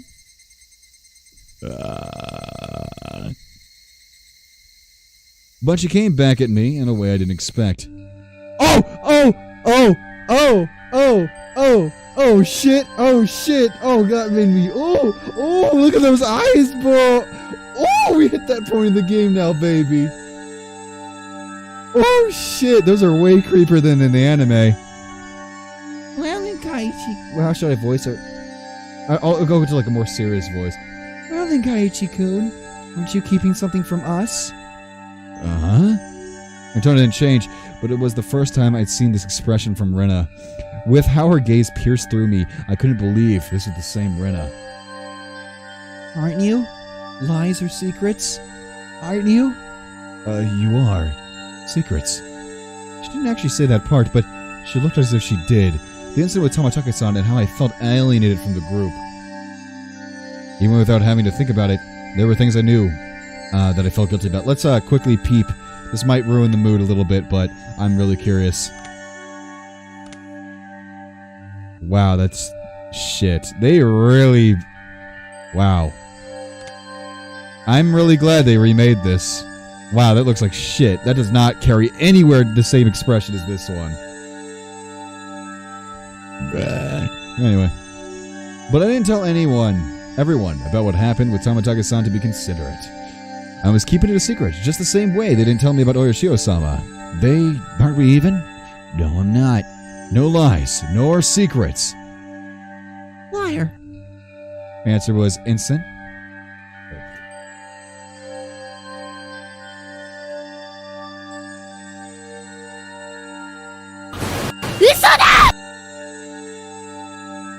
Means liar. Very famous scene from the anime.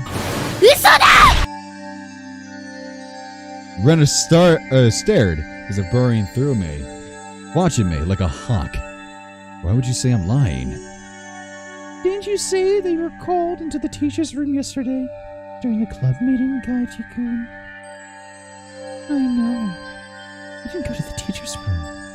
I swallowed hard. I clearly wasn't a bluff. She knew that happened. The teacher said you had a guest, didn't she? But you didn't talk at the entrance. You talked inside the car near the school gate.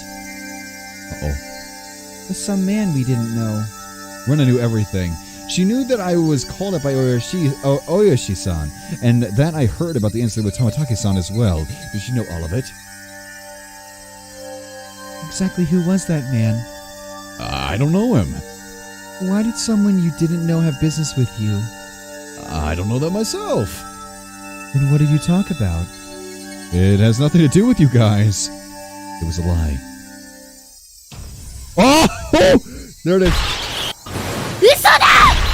There's that scene.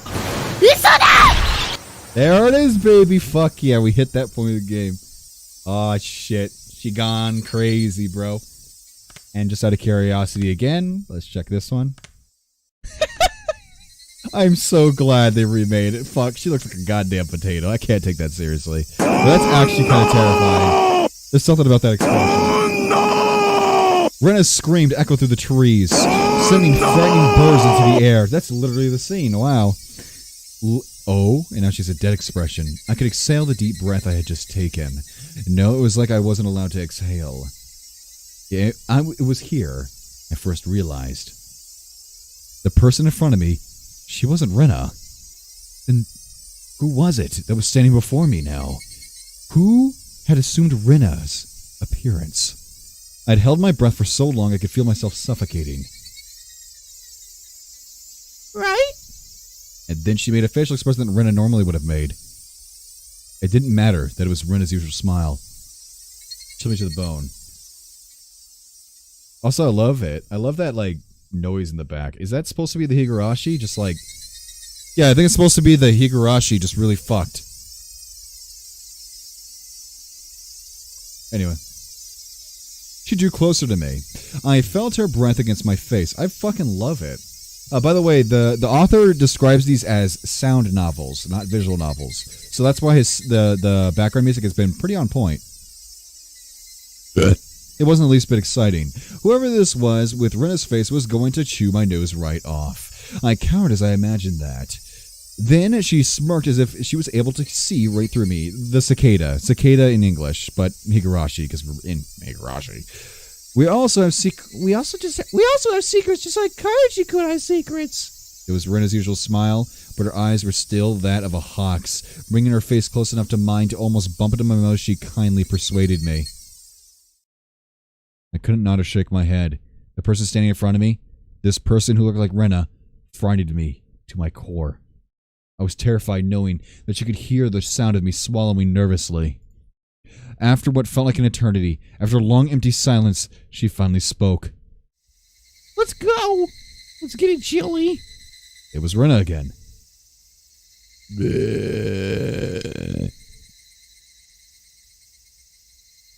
Smiling at me once more, she started walking as if nothing had happened. When I was released from her gaze, my legs gave out from under me, and I slumped into the ground. Yeah, right, Axe. It's pretty much a doki. It's the same genre as doki. So if all you fucking boys out there, I'm gonna rant for 1 second. If anyone says fucking this game sucks, it's like, but you like doki. Hello? This is doki with a plot, basically. I wasn't able to lift a finger until Rena was out of sight. Who was that? I felt cold. My body was drenched in sweat. I was finally able to form a coherent thought and ask myself once again, who was that person? Who looked like Rena Ryugu? It's basically the same genre though, so if you loved doki, you should at least appreciate this game. Visual novel, spooky atmosphere. Good shit, dude. Hey, I mean, this game's from like 2003, bruh. Give it a break. And it was made by a guy. Here's a little backstory for this game. The guy made this game with no intention for it to be popular. He just was passionate. He just wanted to make a game. And he sold it to the nichest niche of otaku. Like niche. So, very small group. Like, maybe a couple thousand exist. You know, that like to play new experimental games. Super fucking niche. And it just so happened that it became pretty popular. So, keep in mind, it was a one-man band that made this. And it wasn't a man with tons of experience like Dan had, in terms of he had a lot of background, a lot of people to help him. He had nobody. Give this game a break for quality, but the story, I love the story. Story can be told by one person. Was I terrified from Rena going off on me? No, that's not right.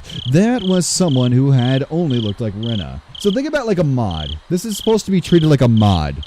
Think about it like that. One person made it. That's why these models look like ass. He didn't have an artist. He didn't have a Satchely, or however you pronounce her name. You know? He didn't have that, right? So it was a dreadful feeling.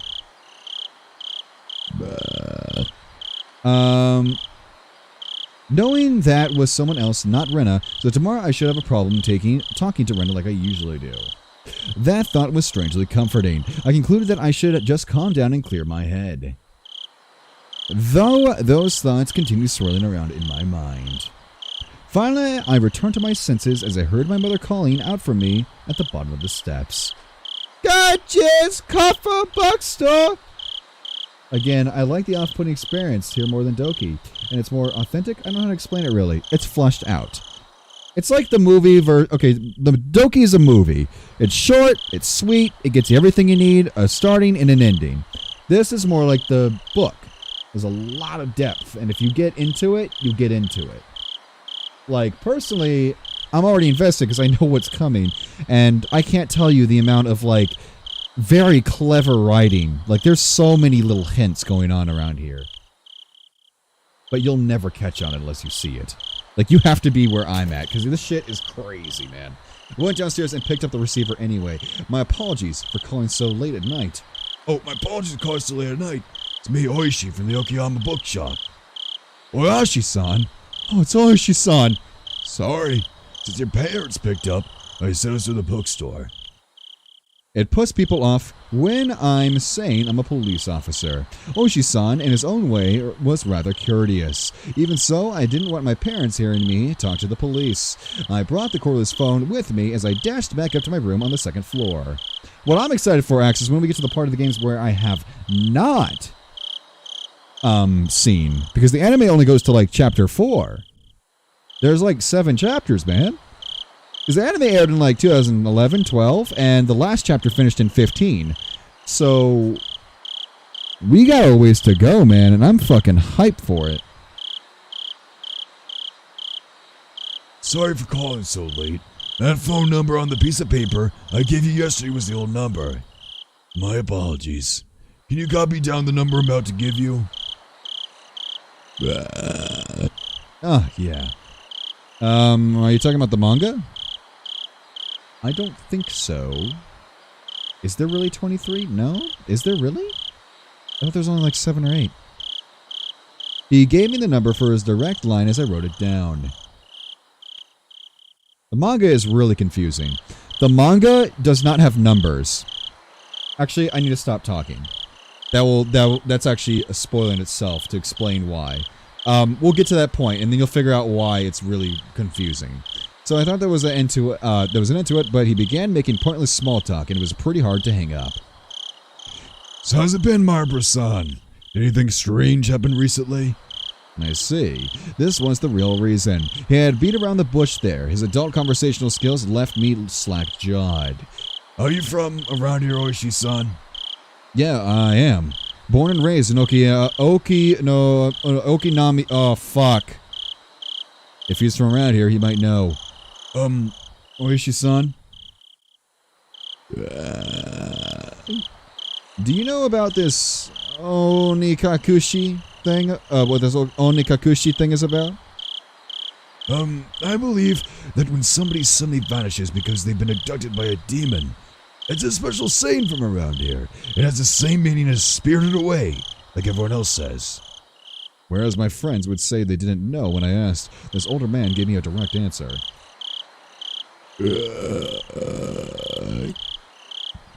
And made me a bit happy that he answered me directly without trying to hide anything. Onimazawa was, not sure if I should tell you this, Marbra-san. Don't try to play this off. If you're not going to talk, then I'm not going to tell you anything. Oh, no. That's not what I meant. It's just, it might make you feel bad. You see, long ago, Onimazawa was feared as the village where demons reside. Demons? By demons you mean those pitchfork-carrying things in hell? More like human-eating monsters. They'd go down to villages snatching people up and gobbling them down. That kind of tale.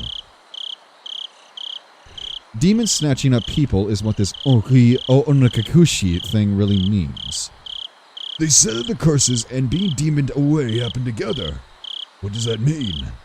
Oh, sorry, I don't know who that was. I already knew about the mysterious deaths happening 5 years in a row, but I didn't know there were people disappearing for those same 5 years. The curse and being demoned away happen together? First time I've heard of that. Is that how it is, Marbra-san? That's what I want to know. I heard Ren and Mion talking. They said that if it was really Oyoshiro-sama's curse, then both the curse and demon away would happen. Oishi-san began hemming and hawing on the other end of the receiver. Maybe something about that came to mind? Marbra-san, do you know the first incident? The murder? By dismemberment? Yeah. One of those 6 perpetrators is still on the run, right? Hypothetically, what if he isn't on the run but was demoned away? Oh, that's one way to go about it. Huh? It was an outrageous hypothesis from Oyashi-san. Incident 4 years ago? 4 years ago was a particularly ghastly one. The police already knew the perpetrators, so they posted tons of wanted posters with his face on them. They staked out various locations and investigated every possible escape route he had. But after 4 years, there wasn't even a hint of where he might be. Unless the police were completely incompetent. He actually does smoke a lot, Monica. That is actually one of his character traits. I don't know if they'll show that, but he does smoke a lot in the anime, so there you go. That's why I give him a raspy voice. Even if it was an outrageous hypothesis, I couldn't simply laugh it off. Then what about the incident? Next year, when the man who supported the project and his wife died in an accident? Well, actually, it was only the husband who died in an accident. His wife's body never surfaced. Unless we find the body, it's considered a missing person by law. At the time of the incident, with the river below the cliff being muddy rapids, the police divers had searched every branch of the main stream of the river for dozens of miles, but in the end, they weren't able to find her body. But that's just them not being able to find the body. She's still dead, right? Isn't it different from her being demoned away? You cannot say someone is dead without their body. Until a certain number of years pass, the law she's treated as still alive. I'm not sure if it was right to call that being demoned away. The wife is missing. At least that part was reality. How about the 3rd year? The Shinto priest died of illness, and his wife committed suicide. Barbara-san, it's actually the exact same scenario. The wife had supposedly thrown herself into the bottomless marsh deep in the forest around Hinomazawa, meaning it's all circumstantial evidence. They simply found her suicide note in front of the marsh. Don't fucking do it, you pussies. Whoever does it, you're getting timed out. Don't fucking do it. A diver was able to recover a few remnants, but they weren't able to find a body. What the fuck is a marsh? God fucking damn it. What the fuck is a marsh? Investigative headquarters believed that she had faked her death and was still alive somewhere. What the I'm not fuck sure. is a Oh my fucking god! If we can call these cases as being demoned away, it's just, as you said, every year one person goes missing. Oh, sorry. It's the other way around. Isn't this year the woman with the Tomataka-san has gone missing? And what about the incident with the housewife beaten to death? Who went missing? What the I fuck believe is the a perpetrator was caught, right? Oh wait, sorry, it was the other way around. Yeah, we arrested him. I can't fucking tell who's talking. He was just a miscreant with a record of narcotics abuse. He admitted to the crime without being questioned about a different incident. But, well, you see, after he was arrested, a child from the victim's home went missing. Oh. Still under investigation as to whether the disappearance had anything to do with the crime. But you said you caught him, right? Did he have an accomplice? No idea. It's considered a separate case. Moreover, we can't even check now, because while under investigation, that man died in his holding cell. He swallowed a spork and choked to death. Oh, sorry. He swallowed a spork and choked to death. It's not known whether it was an accident or suicide. Meaning for the last 5 years, there's always one person who dies and one who goes missing. That's about right. No, actually, I'm surprised as well. I never realized they had that in common. I couldn't believe that this could help lead to the closing of those incidents. It was just something they had in common. Could it be that those demoned away have something in common? Or is San mumbled, as he seemed to be thinking about it. So I summarized the events. The first year was the dam employee. Second year was the wife from the dam project supporter. Third year was the wife from the Shinto priest. Fourth year was the victim's family child. And the fifth year was the victim's girlfriend. I guess. A lot of women. 2 men, 3 women? 2 wives? I don't know. It doesn't seem like there's anything that connects them. With the exception of the first year, wives and girlfriends, those do stand out. It does seem like there's a lot. And that means the fourth year's victim child was different. It would have really stood out if there were all married couples, except it's not just married couples, but parents and children as well. Come to think of it, I believe Tomotake's-san also told me the younger brother is alive and has moved, if I recall correctly. The child that went missing in the 4th year, who are they? Apparently, he was quite mature. 1 year older than you. His name was Satoshi Hojo-san. Dun dun dun! What's up, Mason? Big name drop, boys. There you go. Man, I was trying so hard not to say shit. But there it is. Satoshi? Remember that name. Didn't they tell me Satoshi transferred out last year? He was at our school up until last year. Didn't they tell you anything about him? Oh, sorry, that was him. Come to think of it, when I transferred in, I believe they said my seat belonged to a recent transfer student. Then where I sat once belonged to the one who was deemed away? It was his seat? I recalled the cold sensation that came from that desk. It made my hair stand on end. This string of mysterious deaths, no, Orishio-sama's curse, I now knew how it connected me. The chilling sensation, it was the feeling of Orishio-sama's caressing the back of my neck. Orishio-sama's curse, huh? Could Orishio-sama's curse really exist? In all honesty, I was beginning to believe it, and I was scared. That's why I wanted to say it was a plot crafted by a man who was not the work of the curse. But the more I dug into it, the less likely that seemed. No, the more I dug, the more mysterious it became. If I kept digging, eventually, I reached the point where I learned something I really should know. To either be none the wiser, or to seek an answer I may regret. Which one would I be happier with? Maybe it'll be next time. My execution could only be delayed for 1 year. That was when I remembered Rina. Rina said she may be the next victim of the curse. Okay, to catch you up, Mason. Quick recap for people that just got here. Quick recap. No spoilers, though. Like, this is all we know so far. Alright. So, Tomotake's-san is dead. Oyoshi is a cop asking us if we know anything about him, because our names was written on his shirt, correct? We go inside and we're taking a nap. And Rina and Mion are talking some spooky shit. We can't really make out everything because they're barely talking, alright? They're whispering, but we can get pieces and things here. So, kind of a conspiracy.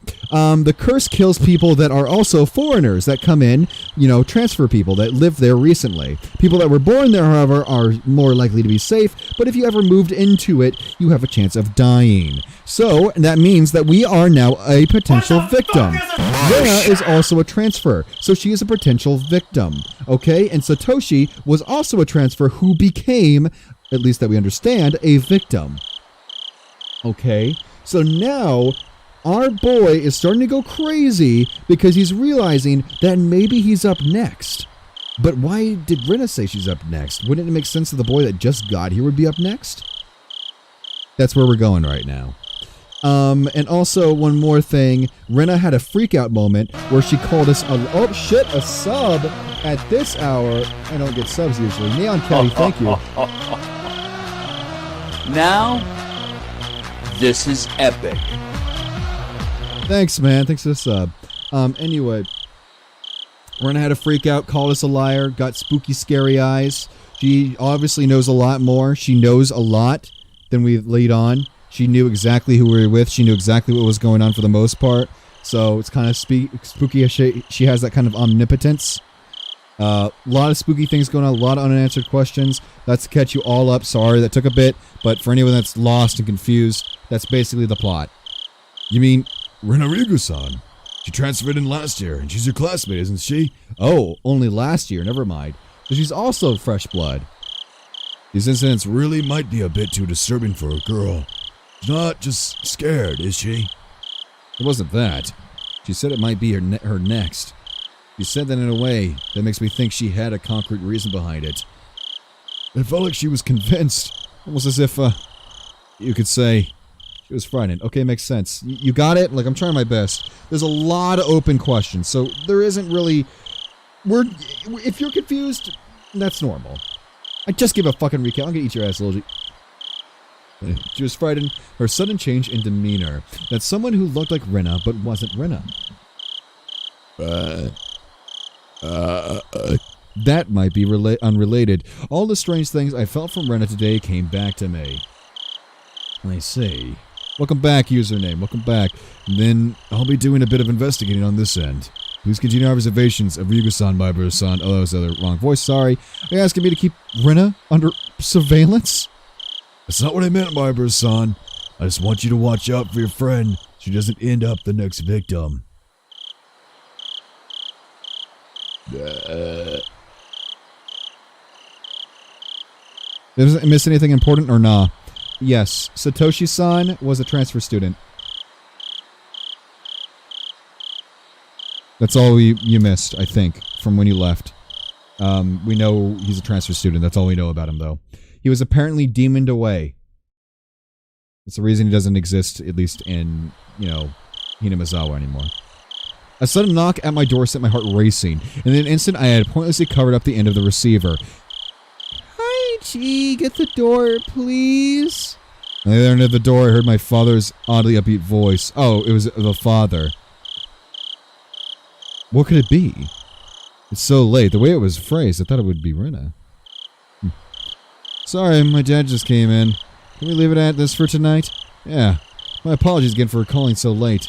If you find anything else out, please let me know. I'll tell you if it made any progress on this end. Well then, have a pleasant evening. Kaiichi, hurry to open up. Daddy's got his hands full. Daddy, don't fucking say daddy. What's dad doing? I had stayed in the same position while on the phone the whole time, so my joints were aching. When I opened the door, I saw my father was standing out there with a tray. On that tray, cookies and 2 cups of black tea, a fairly fancy spread for our household. There was even sugar and lemon slices on the side, everything you could ask for. This is quite the show of hospitality. What's going on, Dad? What's all this for? Come now, don't play around, Kaiichi. I'm coming in. Dad was in high spirits and a smirk on his face. He's drunk as fuck, boy. But for my entire life, I never seen him act this hospitable. What's gotten into him? So, what are you talking about? I jumped. It's not something I had to keep from my father, but how can I explain to him I was talking to a detective? I'm assuming he was this late at night. Nothing much. Just a friend. I don't mean the phone. She was here, wasn't she? Oh? Rena-chan. Oh!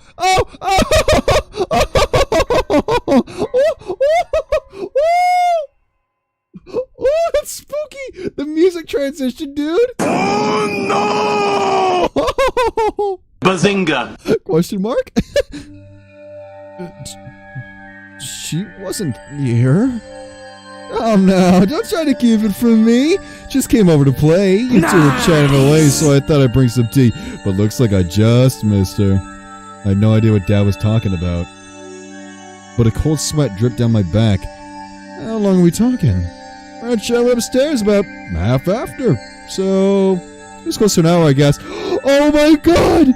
Oh shit!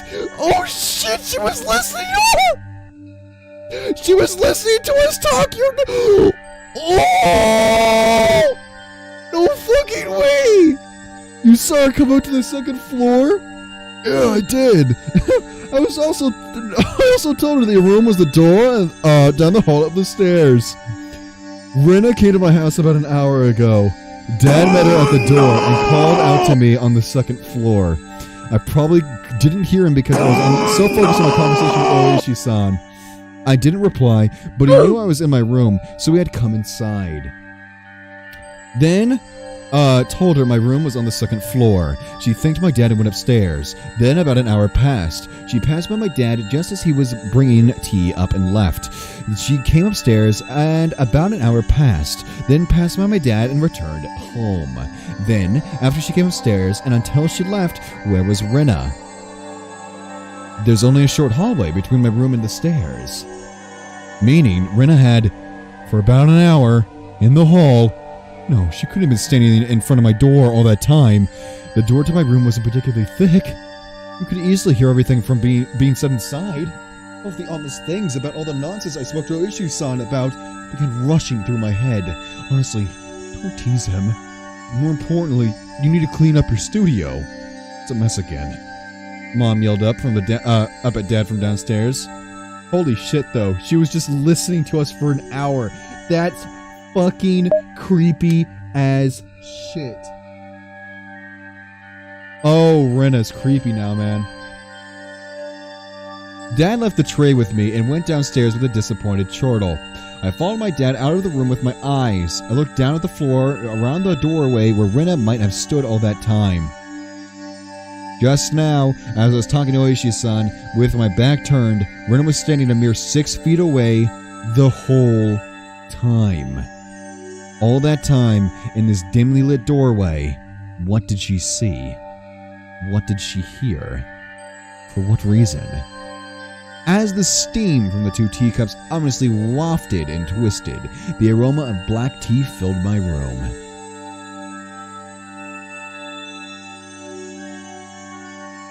Scene cut, baby. Holy shit.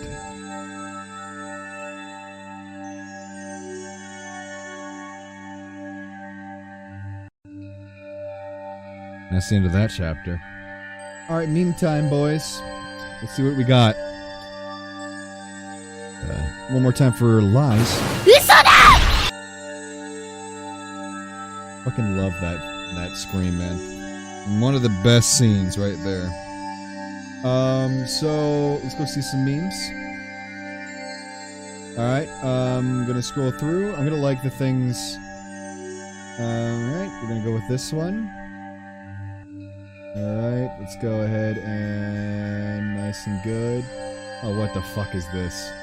Alright, we're going with this one as well. I don't know if this is gonna be a little spicy or no fucking clue. Alright, and this one as well. So let me like all those ones I just grabbed. Those that own it know who it is. I think I missed the last one there. Where's the other one I just fucking had? Oops. I'm trying to like them so I remember which ones I chose. There we go.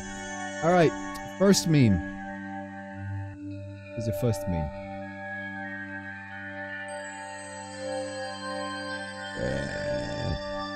This one's pretty wholesome. I mean, it is Best Boy after all. Speedwagon! Another Joe joke. This one was by Lil G, if I recall correctly. You can tell me if I'm wrong. Lil G, thank you for the meme. The second one today. Alright, this one's a little spicy. Actually, I think that one's the best one. I'm gonna say that for last, actually. Nice! Me, gets a wound. Platelets, forms clot to stop bleeding. Me, scrapes it cause bored. Platelets, am I a joke to you? That is a truth bullet. I don't know. I'm not really guilty of that. I actually love leaving my scabs. I don't like touching scabs. They are gross to me. They are icky. Ew. However, my girlfriend is a fucking Nazi when it comes to that. She wants to exterminate all scabs. And she has a fucking cut for like 5 weeks because she doesn't let the fucking thing heal. Alright, and then the final one for today, a little spicy, a little good, a little bit of Here we are. God damn it. This is a true man of culture. A fucking true man of culture. Congratulations, you won this meme break. I'm gonna go ahead and repost it. There you go. Retweet. Congratulations. A little spicy, but not too bad. Alright, I'm gonna take a quick break. Go pee, grab something. Not for long, literally like 1 minute, but I'm just gonna be right back, just heads up. It's gonna be a little bit longer than normal BRB, so go get something. Go pee, go get a snack, we'll be right back. That rhymed. It's fucking dope. In the meantime, have, I don't know, have some, instead of that spooky ominous music, how about you have some, I don't fucking know. What should I give you? I mean, music box is nice.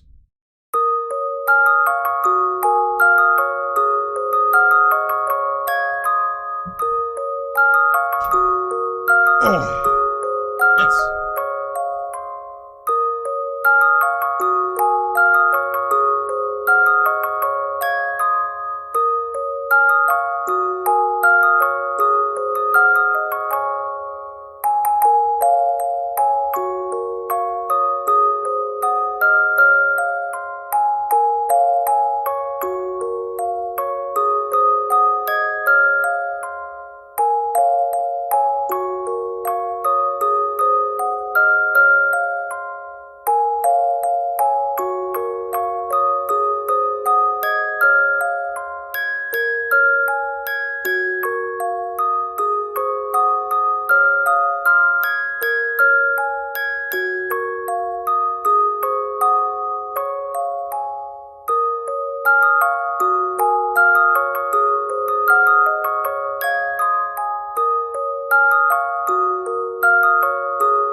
God, I love these. Half a scoop of vanilla, full scoop of chocolate, protein powder with strawberry, banana, and applesauce. No sugar added applesauce. Best fucking smoothie, man. Very filling thanks to the protein and fiber. Very good for muscle recovery.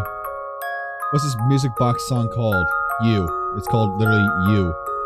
It's from Higurashi. I wouldn't look it up for you. You'll get spoilers. However, if you want to get the specific song, it's in the description. There'll be no spoilers as long as you get this one. But You in itself is a spoiler in terms of what images they're going to post. And the lyrics in itself is also a spoiler, so I wouldn't watch that either. However, you can join the music box all you want.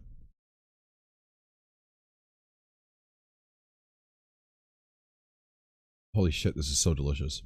I just had to get like a little, filling meal replacement snack.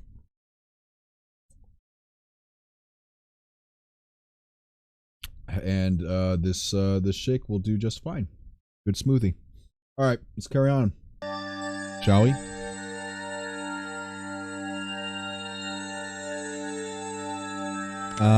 When we get further into this game, watching You, You in itself is the most beautiful song. It's just amazing. It's probably one of my favorite songs that is story driven. You just read in between the lines and you'll understand exactly what the fuck it's singing about. And you're like, wow, that's amazing.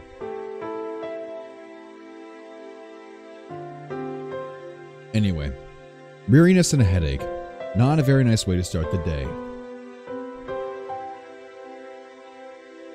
What's wrong, Kaiichi? You don't look so well. When did you go to sleep? It seemed that my mom had noticed my sullen state. Yesterday, I kept on waking up in the middle of the night. Without a doubt, I felt a presence. I felt the presence of something standing in front of my door. I told myself repeatedly that it was just my imagination, forced myself to try and sleep. Except not being able to stand it, I gathered up my courage and opened the door. Of course, there wasn't anyone there. I think I did this 3 times throughout my night. Or maybe I just didn't remember doing it any more than that. Even though I was able to get to breakfast to the breakfast table without incident, I still didn't feel at ease.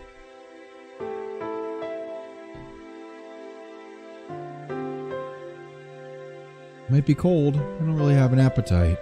Why? You do seem a little warm. Well, can you make it to school? Technically, I did go to school, but it was mostly self-study. It wouldn't matter much if I missed a day, would it? It could have been that I didn't have a feeling. I haven't been feeling well for the last few days because I really did have a cold. If I took some medicine and got a good day of rest, I might be able to greet everyone with a smile tomorrow. Ding dong. Startled, I looked back and forth between the entrance and the clock. It was 10 minutes later when I usually met up with Rena. It was Rena. Uh-oh. Uh-oh.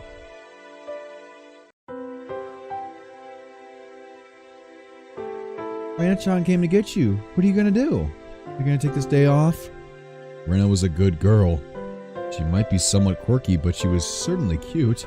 The lunches she made were delicious and she always looked out for me. Why would I be so scared of something like that? It wasn't Rena's fault. It was probably mine. It had to have been my cold. It just had to be. What, you're saying you hallucinated it? I'll rest. Sorry. Then I'll go send her off for you. Mom headed to the door. I would have to pass by the entrance to get back to my room. I didn't have the nerve to meet up with Rena, so I wrapped myself in a blanket on the sofa and closed my eyes. I was so sleep deprived, I really fell into a deep slumber. It must be one of those famous Japanese colds. You know what I'm talking about? That's in every single anime. Oh man, I have a cold. I can't go to school, bitch. If I said I have a cold, I've never once been able to get out of shit because of a cold. You gotta be throwing up. You gotta have like an actual tumor growing out of your ass for at least my parents to be like, okay, you have to stay home. Like, holy shit. A cold is not enough, baby.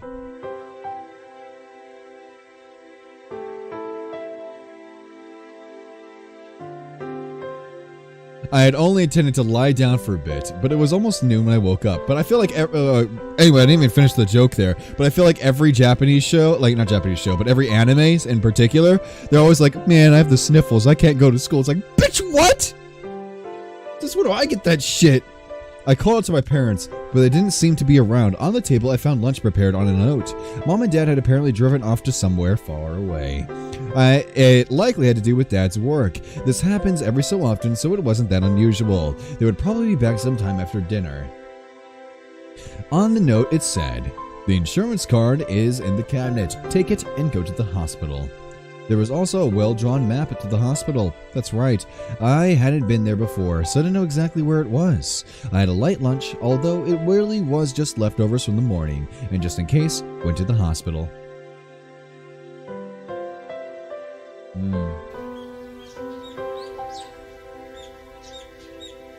Most of the time they live by themselves. True. The parents are working or some shit. I mean, true. Well, if you consider the Japanese work ethic, that isn't surprising. It's not unnatural to work 12 plus hours with no overtime. Normally, I'd never be here in the middle of a weekday. Just walking around like this had me feeling guilty. It was an odd feeling. We gotta give the Japanese people that, man. They work to the bone. They have a very good work ethic. They want to, you know, they want to not do what's good for them, but do what's good for the company. At least in general. I mean, this is I don't know if that's stereotyping, but that's their culture, so. Just like over here, we're lazy as fuck. Fuck the United States, we're lazy as shit, dude. After walking for a bit, the hospital sign came into view. Ire, I believe it's Ire. I haven't heard his name in forever. Clinic was written rather stashly on the sign. Now, the clinic wasn't very big, but based off the scale of the rest of Hinamizawa, it was far too grand. There was a parking lot and even a reverse spot for buses reserved. They must be making a mint. I spaced out in the air-conditioned waiting room until it was my turn to be seen. Maibro-san, please make your way to the extermination. Holy shit. Examination room. Wow. That's the wrong word. That's not what we want.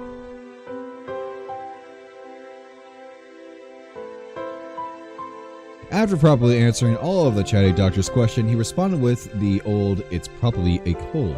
They gave me a shot and 3 days worth of medicine. I thought it was a little overboard, but if it would clear away the gloomy feeling I'd have been living lately, then it was worth it.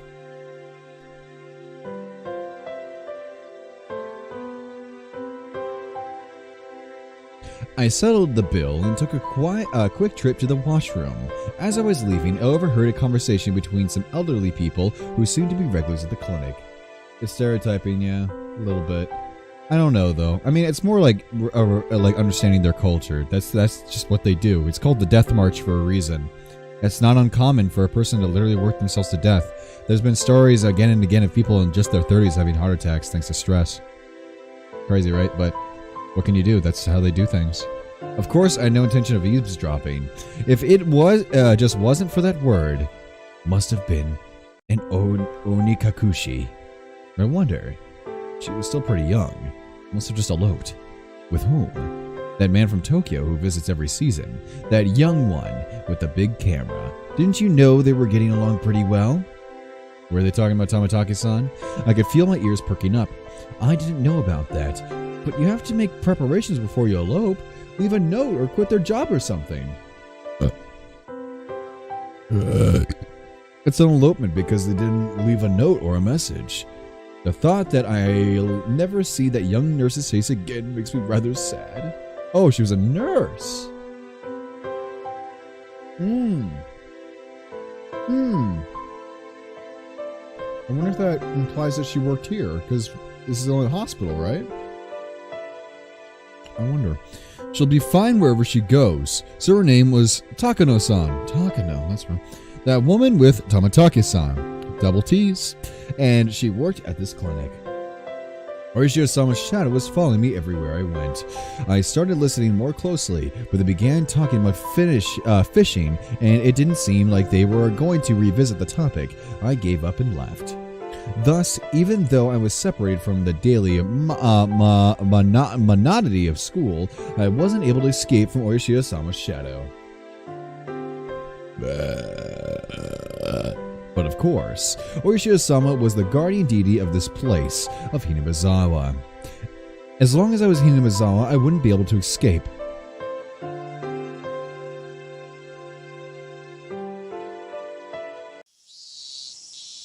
It was because I was walking outside, but my appetite had suddenly returned. I might as well buy a snack with a change from the examination fee on the way home. Contemplating that, I turned onto a familiar street. No, I just realized something. What is Japan's main religion? Let me see.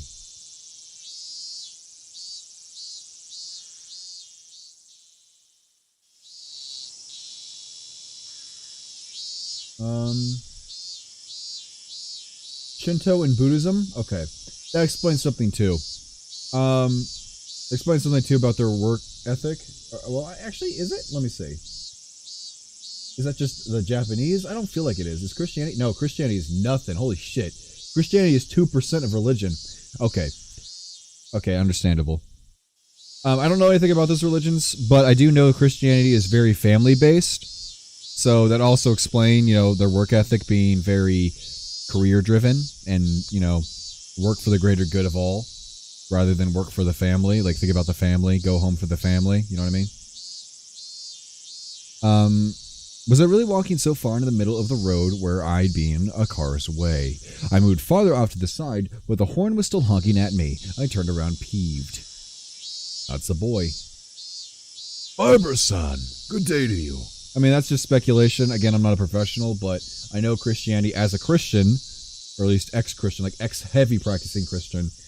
Christianity, especially, Catholicism and Mormonism, since that is Christian still, is very family-based. He stepped out of his car, AC on full blast, and waved at me. What's up today? School on break? Just not feeling well, so I took the day off. I was about to buy lunch and head back home. That's great. I'm just about to get lunch myself. Would you mind going together? Oh, if you're not feeling up for it, then don't mind me. I was just going to lie down after going home anyway. I didn't really have a cold. I doubt you want to eat one of those local eat at one of those local places. Let's go to town. It's a bit of a drive. Is that all right? I know a pretty good place. I'd finally begun to understand Oishi-san's roundabout way of saying things. You probably want to talk to me about stuff that would be difficult to discuss while in Hinamizawa. Damn, smart boy.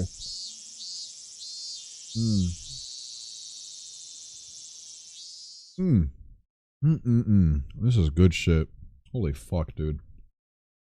Every sip I take of this shake, I just want a nut.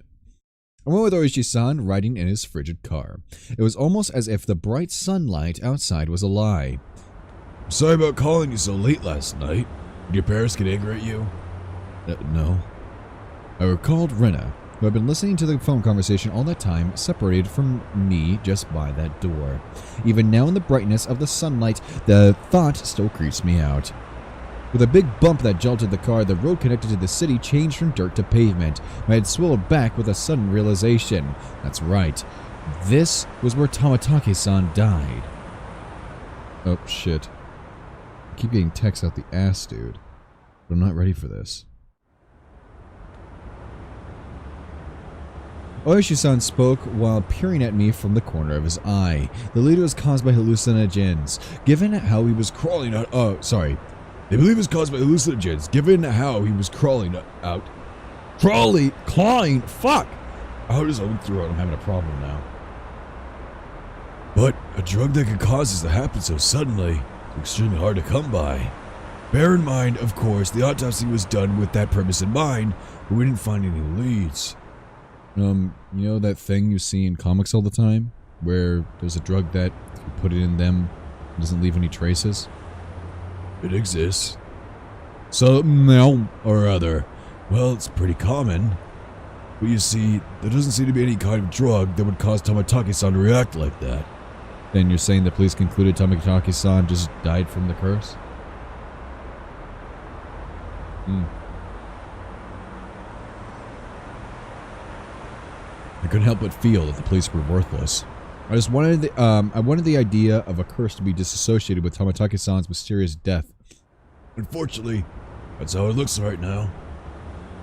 But putting aside the cause of death, without a doubt, he was surrounded by a group of people and had taken a beating before he died.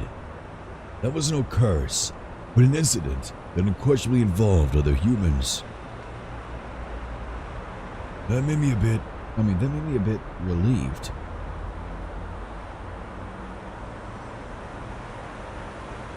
Ooh. I passed in front of a rather desolate, but still busier than Hinamizawa train station. The car pulled into a restaurant parking lot, and I followed Oishi-san into the shop. It was pretty crowded, but there was only adults at this hour. Of course, there wouldn't be children here in the middle of the weekday. 2 please, non-smoking. This way, please. When you are ready to order, please call me over. We were led by the precariously dressed waitress to our table. Ooh. I sat with Oishi-san at the booth. So what do you think? Aren't the waitress's outfit here cute? Is it one of those maid cafes? God fucking damn it.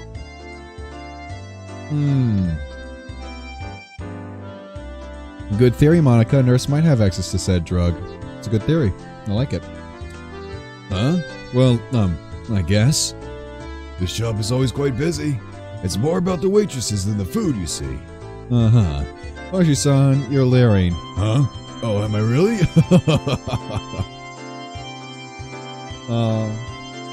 Bless the male heart. Ooh, that looks good.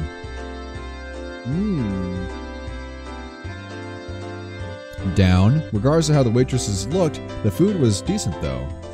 Finishing our meals while talking about some inane topics, Oishi-san's after-meal cup of coffee arrived at the table. Yesterday, we talked about Hinamizawa's past, didn't we? Yeah, it was the village of man-eating demons or something like that. I didn't know much about it myself, so I asked my grandmother about it this morning. Oishi-san took out a notepad that was stuffed into his breast pocket. Turns out that Hinamizawa used to be called or Ogre's Abyss.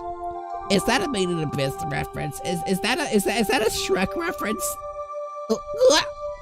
Made in Shrek? Onagafucky. That's quite the name.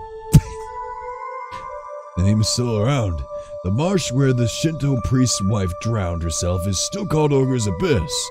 It's said the depths of that marsh connect to the realm of demons. Of course, nobody had told me anything about such an ominous marsh. Don't fucking do it. And you see, it appears they are both feared and revered. A respect born of fear. I guess you could say it was kind of defecation. A village of inhumane creatures. Seems the demons were Senin, or mountain-dwelling mystics of sorts, taking villagers with incurable illnesses into the Ogre's Abyss and healing them, for example. Even if we're calling them demons, Tengu long-nosed goblins or Senin would be a more apt description.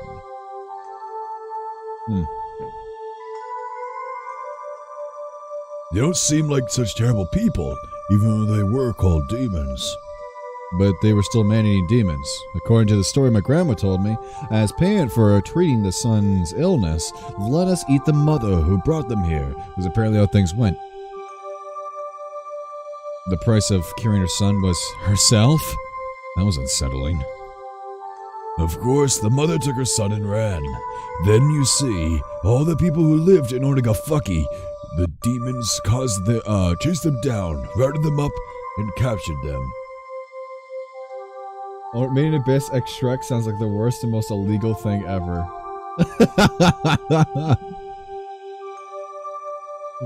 Oh. That's funny as fuck. Yeah, I can imagine that. It's just Shrek and Donkey descending. Oh god. Oh, it sounds so cursed. The entire village, apparently. That's quite a frightening thing to imagine. Fuck, I hate this. I hate when they put 3D. Oh god, it freaks me the fuck out. Gotta appreciate it, though. Good pictures of Hinamazawa, the real place, right?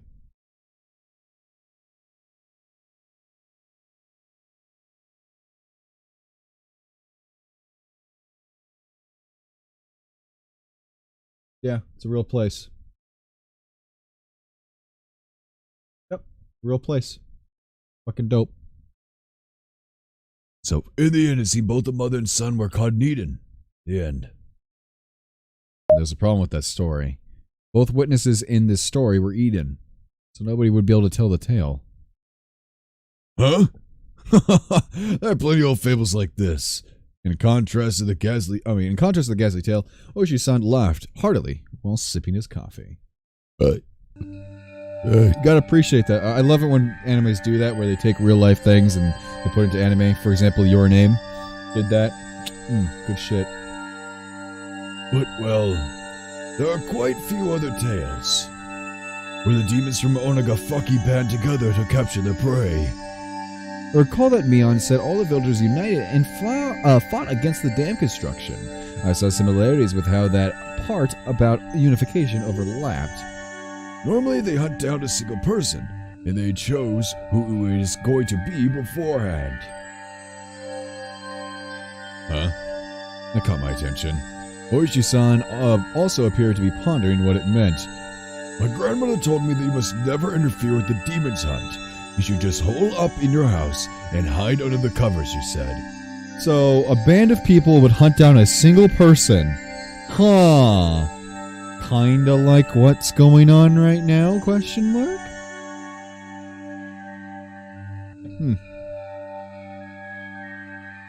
What does this all mean? It means you mustn't ever help or protect the prey. As long as you don't disturb the demon's hunt, no harm will fall upon the villagers. It seems there's that kind of rule. Basically, don't help the victims. Pretend you didn't see the atrocities, in other words. That's fucking terrifying. Oh my god.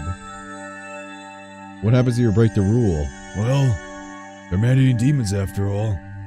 Many parts of that tale caught my attention. Parts of the story he told me overlapped with this theory that the perpetrators were all the village families. Even if it wasn't the whole village, it was conceivable the villagers were hiding under the covers and leaving them to die. When there's a group that was on their hunt, wasn't it? I didn't dare speak it. Then, Oishi-san, I guess it looks like it's either the village families or a group of villagers perpetrating the crimes. What do you think, Mahabar-san? Excuse me. Another cup of coffee, please. That's what I wanted to know. It seemed that we were both waiting for the other to say that last part. I waited for the waitress to finish pouring coffee before speaking.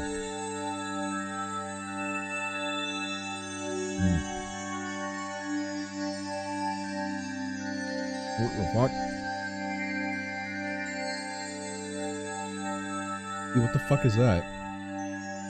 Ew! The fuck did I just chew? Oh, ew! Ew, what the fuck is this? Ew! It's like shit.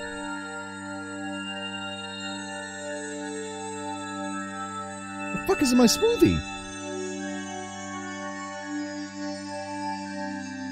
The smoothie already tastes amazing. What the fuck was that? Was that like a bad egg? Like, did I get a rotten strawberry or some shit?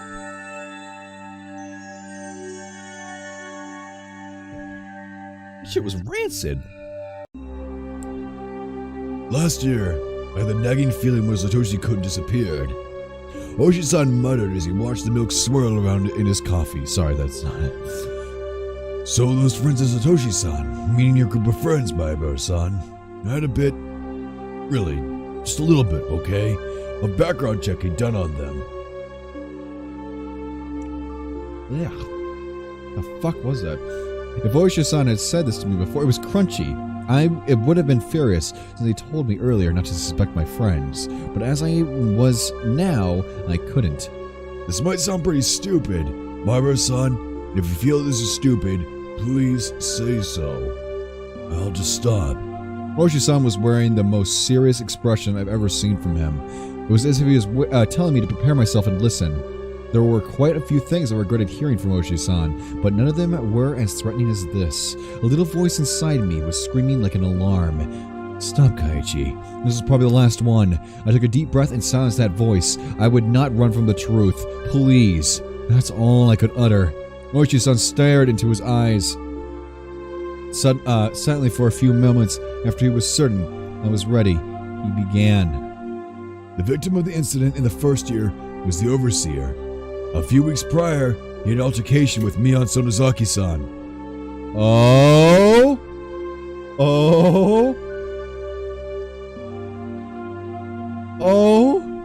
Multiple altercations. Oishi-san had, said before that Mion had defied the dam project vehemently. Well, it wasn't hard to imagine how she'd be if she got worked up. In the second year, the married couple who supported the project died in that accident, right? They had a daughter. Her name is Satoko Hojo-san.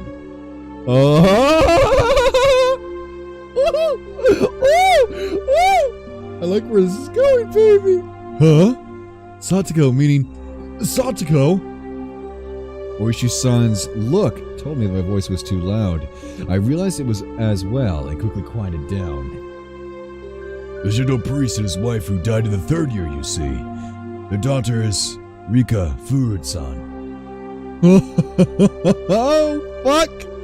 Another one bites the dust, though. Rika-san was the housewife who died in the fourth year. You know already, don't you?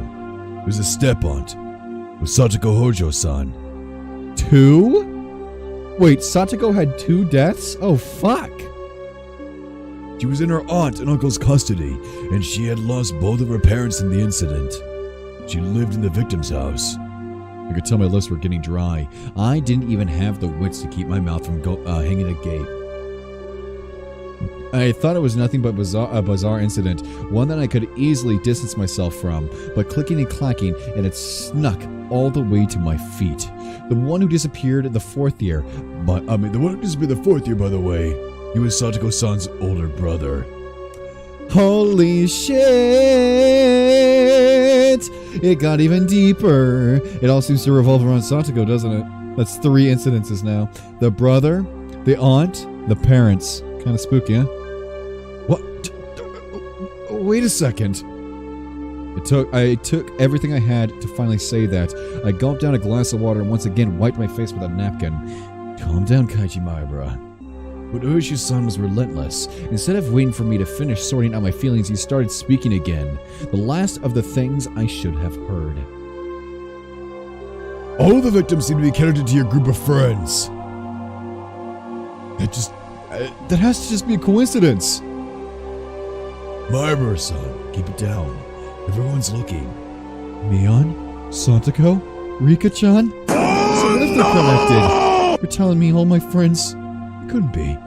It just couldn't be. Oh, Rena's different, isn't she? Rena's connected with the victims at all.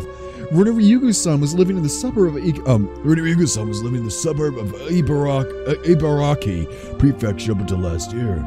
Well, it's true she hasn't directly met any of the victims. Nice! He hit it in a roundabout way. Is he saying she's also connected? Actually, I looked into her. Before Ryugu-san moved away to Hinamizawa, she was suspended from school. Or what? It seems she went through her school building. It broke all the windows. Uh-oh, a little crazy. Not everyone breaks windows. This is getting good as shit, dude. I love it. I love when the game picks up. Or when the anime picks up, so this is even better, though. It's a lot more fleshed out. I'm not confused as fuck. The anime gets you confused, man. This one, I'm following along pretty well. Even if I was a new viewer, it's giving you everything you need to know. Fucking loving this. Sorry, I was mixing my drink. Rena did that? She broke all the windows at her school? That same silly Rena? Couldn't even imagine it. It seems that, after a 30-day suspension, she didn't return to school. She went to the neurologist and was diagnosed with... Who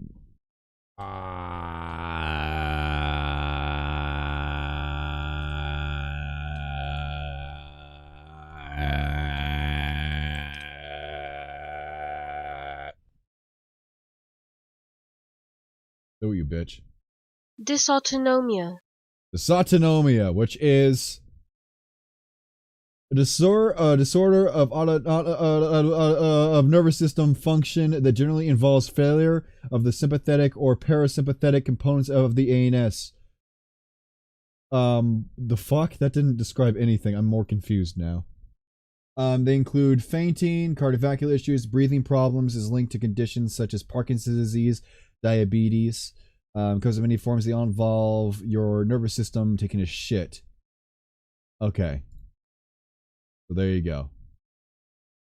Simple stuff like that.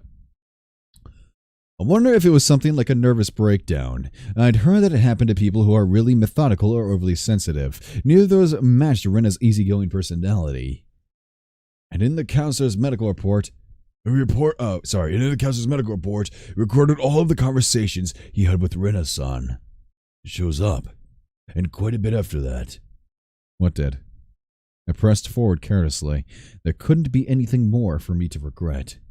She mentioned the word Oyashiro-sama. Oh my fuck! Before she even got there? Oh!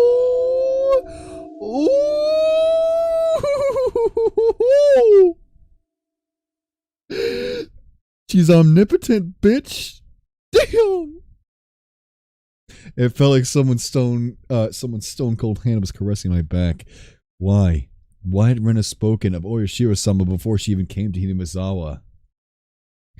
Seems that Oyashiro-sama, as she spoke of, was like a ghost, appeared in her house every night, standing over her pillow, looking at her. Remember earlier when we mentioned that we felt like somebody was watching us? Food for thought. Food for thought. My mind froze. I couldn't process what I was being told. A while after that, she moved to Hinamizawa. Ah, that's right. She's not an outsider. Huh?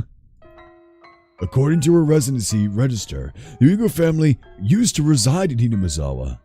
Oh, shit. I didn't remember that at all. Rena-san moved to Ibaraki right after she finished elementary school. My mind went completely blank. It was similar to the static you see on a blank TV channel. My ears began ringing as I lost all sense of comprehension. Maibara-san, are you alright? So lived here once, left, came back. Shall we stop? Those words brought me back. I couldn't let it end here. Now I understand Rena. Then how about the last victim, Tomotaki-san? Who is he? Fuck! Who is he connected with? I had a stroke, sorry. Irritated, I let out one final reprisal. All of them. Have you forgotten, Maibara-san? Did you spend all the night at the festival together quite merrily? Oh, fuck! What's that mean for me? Quite a few of the officers saw you enjoying yourselves. Now there was nothing I could respond with. I fell silent as my brain turned to mush. We should get going. Maibara-san, did you take your afternoon medicine? I completely forgotten about the medicine I had gotten today from Oishi-san, until Oishi-san said that. I got another glass of water, and we left the shop after I chugged it down. We got in the car and returned to Hinamizawa via the rough road. I never really paid attention when I was on my bike, but did cars normally shake this much?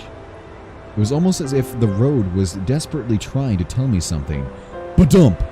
The big jolt was from the difference in elevation of the road when it changed from cement to dirt. I was certain that I heard Tomotaki-san scream. I sat in silence, just letting myself be shaken by the car. I'll drop you off at your house. You missed school because you were ill, correct? Attention all old boys. Matt needs your help to become a mod and get rid of the greenies. To do this, all he needs is your credit card, the 3 digits on the back, and the expiration date. Hurry! I think you should have ended with 11037. Oh, you had to keep going. Before he gets wrecked by the epic greenies. 11037. There you go. Why did you talk to me? I blurted out the question. Really just blurted it out. I didn't expect an answer. I did check with you first, didn't I? If we should just stop. Not that. Why did you reach out to me? I understood quite well that Oishi-san was investigating this string of suspicious incidents. But why was he telling me all this? I knew nothing, and I couldn't help. Everything Oishi-san spoke of was news to me. First of all, what could I, having just moved here, know? By chance, if there was a reason for Oishi-san to reach out to me, then it would have to be. Then I looked suspicious to Oishi-san, as I was part of Mion's circle of friends. I'm retiring this year. I plan on moving away after retiring, as my grandma wants. Wait. Your grandma's still alive? Fuck, she's like 90. What the fuck? He's like at least like 40, 50 maybe. 20 years at least for the mom. 20 years for the mom of the mom. What the fuck? Christ's sake, dude. You're lucky, man. Most grandparents don't make it past 80, dude. So while I'm still on that case, I want to bring the truth behind this incident to light. So, Oishi-san, you suspect them, don't you? All of them. Oishi-san didn't really give a response. I felt a little late, but I thought it was his way of showing a bit of consideration for my feelings. This is most of my tuition for 30 years on this job. 30 years. He's 50. What the fuck? That's awesome, dude. Lucky you, man. Maibara-san, you're the one in danger. Huh? Just wanted to reply with that was absurd, but in my downtrodden state, I couldn't bring myself to say, "What's up, Veg?" I'll be retiring this year, so I won't be at the Wadanagashi next year. So I want to settle things. In other words, he was insinuating that on the next Wadanagashi, I might be the victim. I've been warned by the chief as well. Each incident in the string of cases had been solved, so don't bring it up again. or so I was told. This is the pressure that I'm facing. Yeah, someone recap him, please. I can't do it again. Like, give the cliff notes, the very important stuff for those that have been here. I gave one earlier. Use what I said there, basically, and add anything new. Pressure from what? Someone in Inazawa. We've arrived. Is this a sign? After some time, the car finally reached the path to my house. The clock read 2 p.m. I was surprised so little time had passed since we ate. It was hot outside the car. The chirping of the Higurashi hurt my ears. I wouldn't mind if you just forgot everything I told you today, but I'm still going to keep investigating. I'll ignore Shio-sama's curse this year. They're saying I should contact you if anything happens? It's fine. Just contact me when you feel you have to, Maibara-san. I wasn't collected enough to understand Oishi-san's roundabout way of saying it. Roundabout. I say that every time. Fuck off. It's funny. We should have taken it easy. I'm sorry for throwing this at you while you were taking the day off because you're sick. I didn't really give any sort of response. I'll always be on your side. For anything, believe that. I'll be off now. That was him. The tires crunched over the dirt road as the car made a U-turn and disappeared into a cloud of kicked-up dust.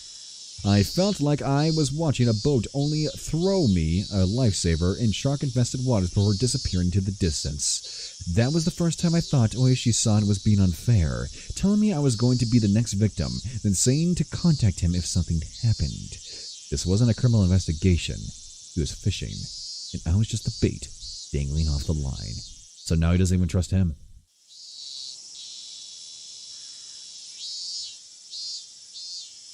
When you can't even trust the police now. Damn, this is a fucked situation. His friends he can't trust. The villagers he can't trust. Maybe even his parents he can't trust. I don't know. What do you do? Would the fish be the perpetrator? Or was it really just Orishiro-sama's curse? Either way, the bait would be swallowed whole. Damn it, I don't want to die. For some time, I could do nothing but stare at the puddle of water left behind by the AC from the car. Condensation.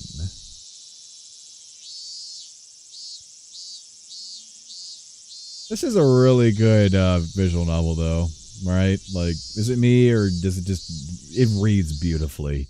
The only problem is I'm not a good narrator, so... If I was like a professional, I bet you guys would be nutting, right? Like, if I could just... I wonder how much time had passed since I laid down. You know, they're like beautiful, never trip up. Oh my god. It was getting dark outside.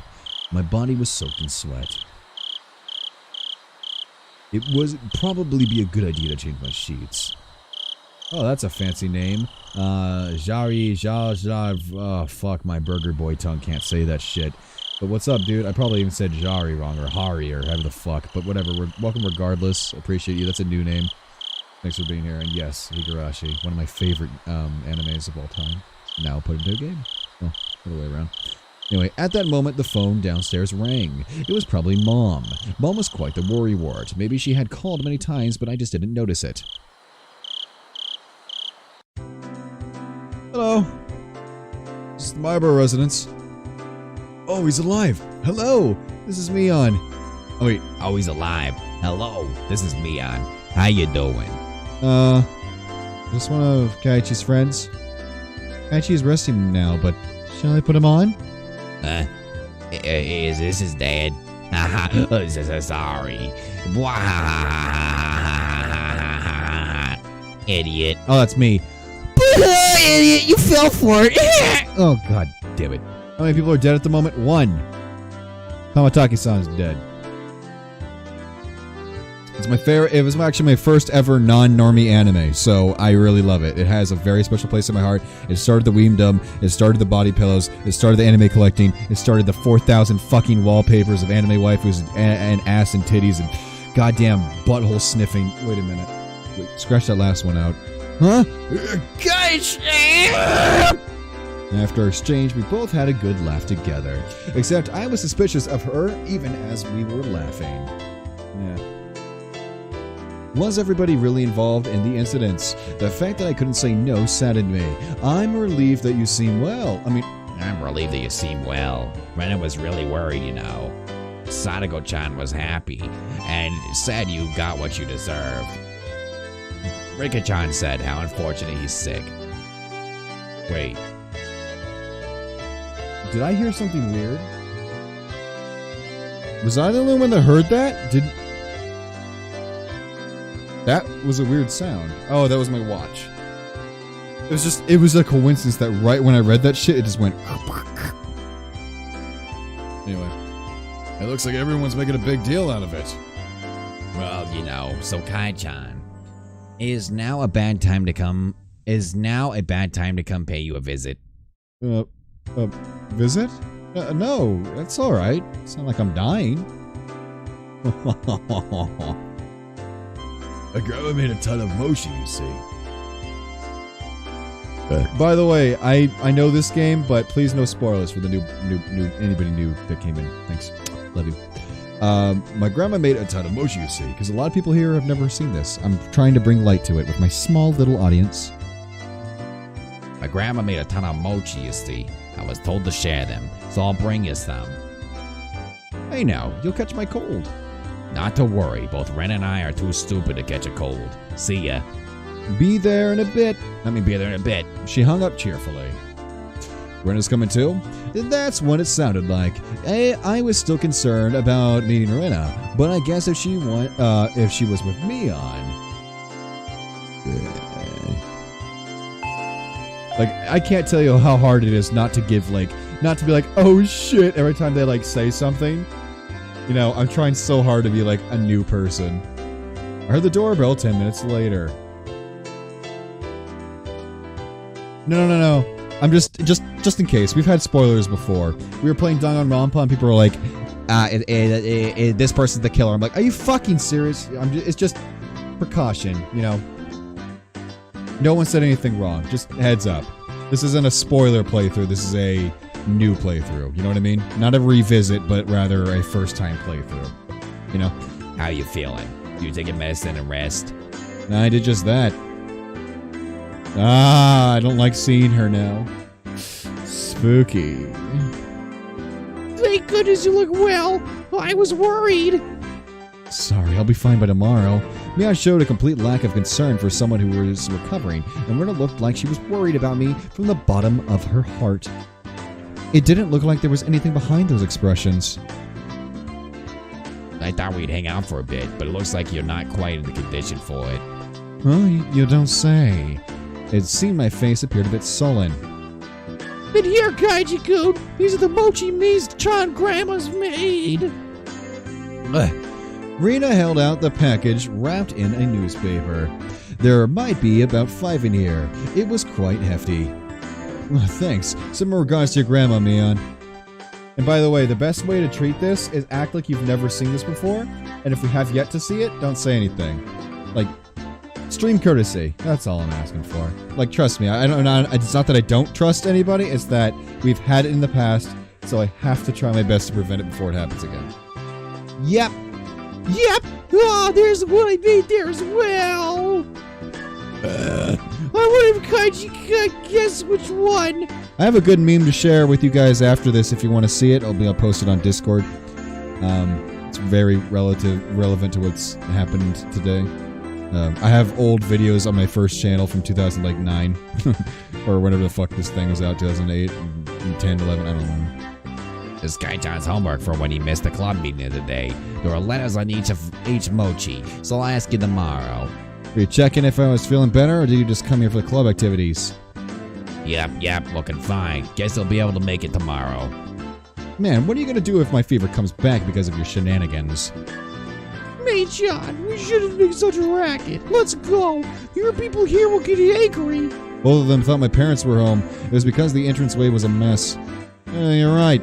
I mean, you're right. Let's get going. By the way, Kai-chan. Yeah?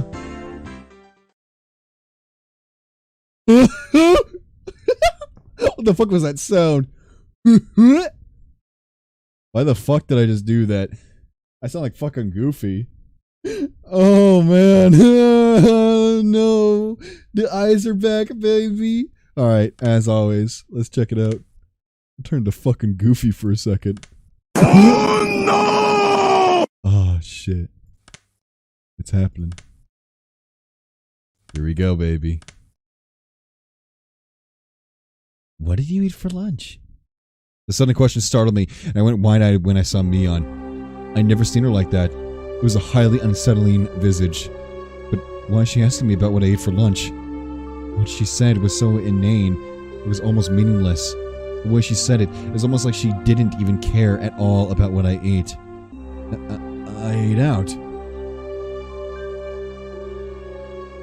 She must have suspected that I was with Oishi-san. Did she have a gun? Yes. Yes, she did. Yeah, she carries a gun with her. I forgot if it's a stun gun or a real gun. I don't remember. I think it was just a stun gun. I don't remember. But she does have a gun. I just don't know why it's not on this model. Maybe it's not here yet? Maybe it's like for later? I don't know. Or maybe they got rid of it because of laws? I don't fucking know. Anyway. She must have suspected that I was with Oishi-san. Anyway, I felt that I hesitated or tried to change the subject, then they'd read too deep into it, so I tried answering as quickly as possible. Except, contrary to the efforts I had made, there was a pause before they replied. Aw, shit. Now they're both evil. Oh! So you ate out at lunch, Kaiichi-kun. The glimmer from Rena's eyes had changed at some point as well. It was now sharp, as if to make me feel the feigning ignorance behind her words even more. As if she already knew. That's how it looked to me. Well, was it good? Why are you asking me this? Meow was speaking in an unusually low tone. Almost as if she knew that I had eaten at the restaurant in town. No, I'm overthinking this. I mean, both of them should have been in school at lunchtime. There was no way they would have known where I was. Seems like you were with another, sorry, I'm retarded. Austere? Looking older guy. Who is he? Flop. The package with the mochi I was holding slipped out of my hands. I could tell the blood had drained from my face, making me go pale.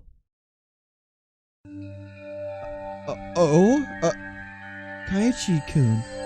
Who was he? Could it be the person from before, I wonder? I could feel the back of my throat going dry. This was no longer a bluff. They knew everything. Austere, how it's pronounced. Thanks. How do you know that?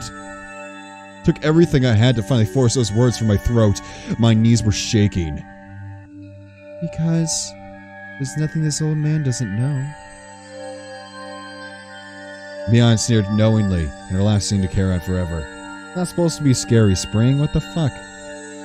It's supposed to be eerie. It's a puzzle. It's a puzzle, my friend. Not supposed to be scary. So, Kai-chan, what did you talk about? You're supposed to understand what the fuck's going on. Remember how it said, you'll be like a detective? It was meaning more than just that.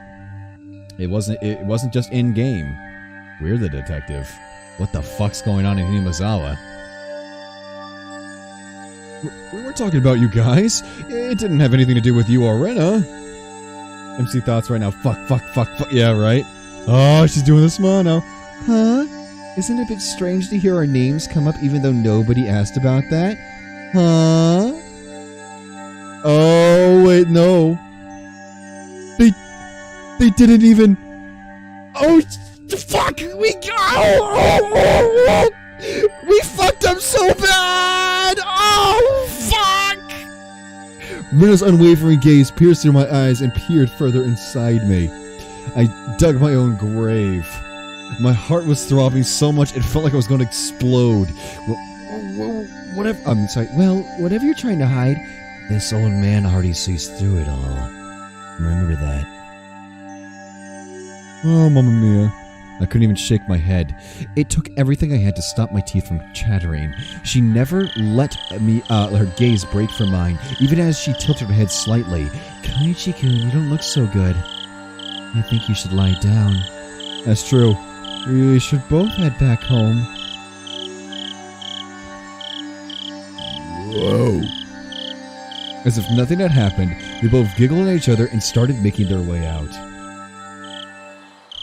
We fucked up so bad. Dude, so bad. That's how you don't lie. Don't do that shit. Number 1 rule. If they didn't ask, don't fucking say it. I hadn't moved a muscle since I had dropped the package of mochi. As they left, the door slowly closed behind them. All I could do was stare, as if I couldn't move until the door was completely closed.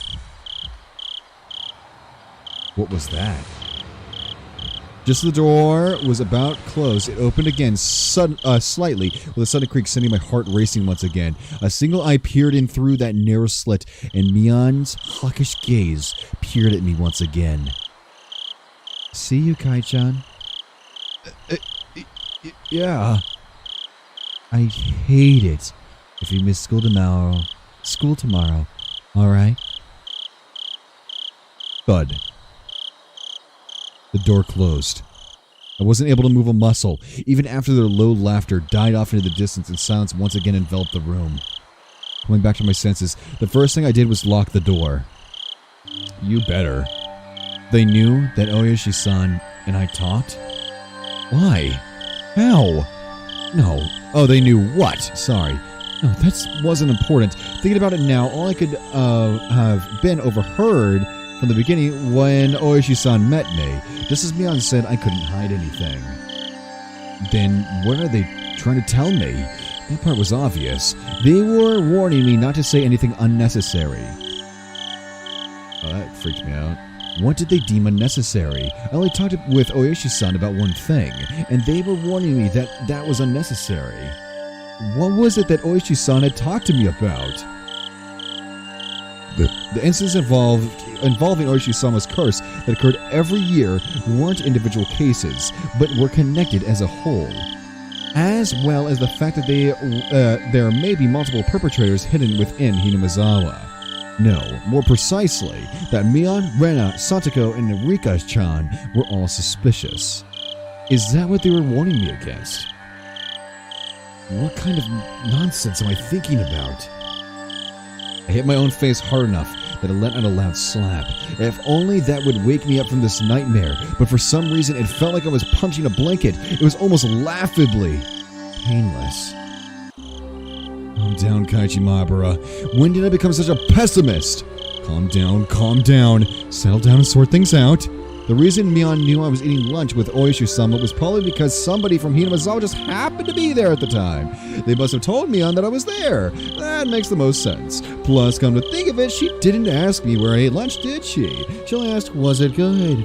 They were just curious. Since I was together with someone not from Hinamizawa, it's not as if they had any ulterior motives. That's it. That has to be it. Thinking about it that way, it was just same with Rena.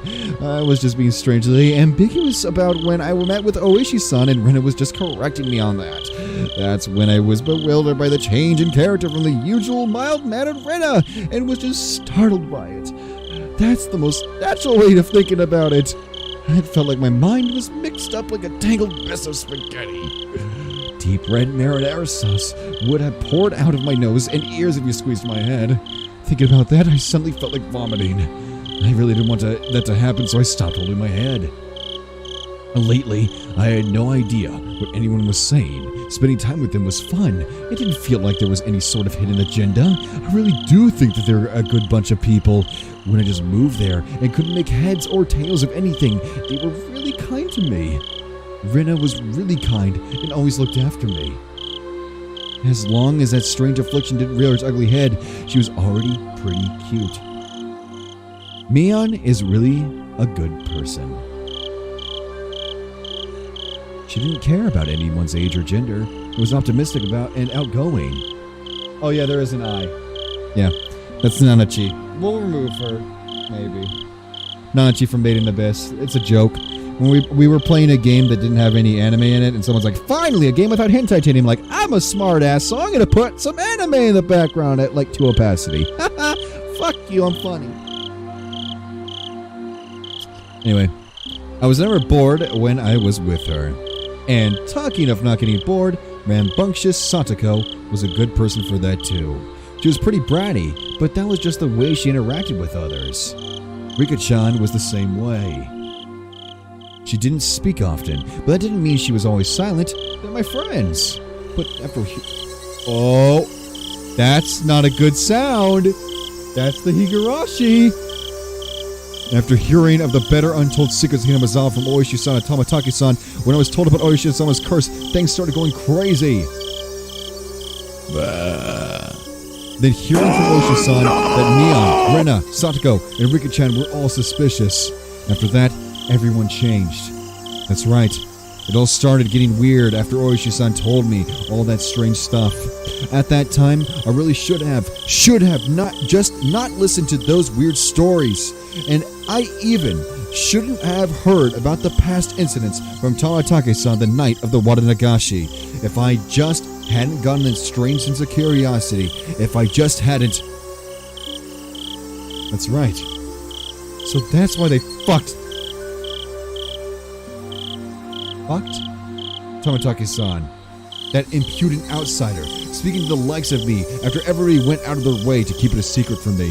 When he says fucked, that's now you know it's bad. They probably fuck Oishi-san as well. They'll probably fuck Oishi-san as well for trying to unearth what everybody was warning me was better left unburied. Besides that, maybe it's kill? It might be killed? Fuck? Like, they probably fuck over? Nah, it's kill. Why the fuck they censor kill then? I don't know. Maybe it's going crazy. I don't fucking know. Anyway, besides that, he was unforgivable for spewing words that made me doubt the others. Of course, a guy like that is going to be fucked. Killed? I don't know. I don't know if it's fuck or kill. I can't tell. Both Tamataki-san and Oishi-san were nothing but outsiders after all. They were entities who couldn't coexist with the people of Hinamizawa. Those guys should just fall into Oishi-sama's curse and just die. Okay, what? That's a weird thing. So they're censoring kill and die. Fucking weird. That's a weird choice. It wasn't their fault. It was my fault for not being able to hold back my curiosity. It wasn't their fault. It wasn't their fault. It wasn't their fault. It wasn't their fault. It wasn't their fault. It wasn't their fault. It wasn't their fault. It wasn't their fault. It wasn't their fault. I settled into a daze. It was a lethargic feeling, like I had just gotten up, but the ominous chill that haunted me had subsided. I was fine now. Oh, that's a good way to go about it. Let me read it. It's to show he's spooked of the murder, so he doesn't want to use the exact word. Kind of like, okay, I get you. Just, avoiding the trigger word. I get you. That's a good way. Good way to think about that. Thank you. Haunted me, but had had subsided. I was fine now. I was no longer frightened. I completely recovered. I'll go to school tomorrow, red as rain. I'll greet everyone. I'll take part in club activities. It'll definitely be fun. It had to be fun. I was one of them after all. Ah, that reminds me. I need to eat these mochi. I hope I'm able to tell which one Rena made.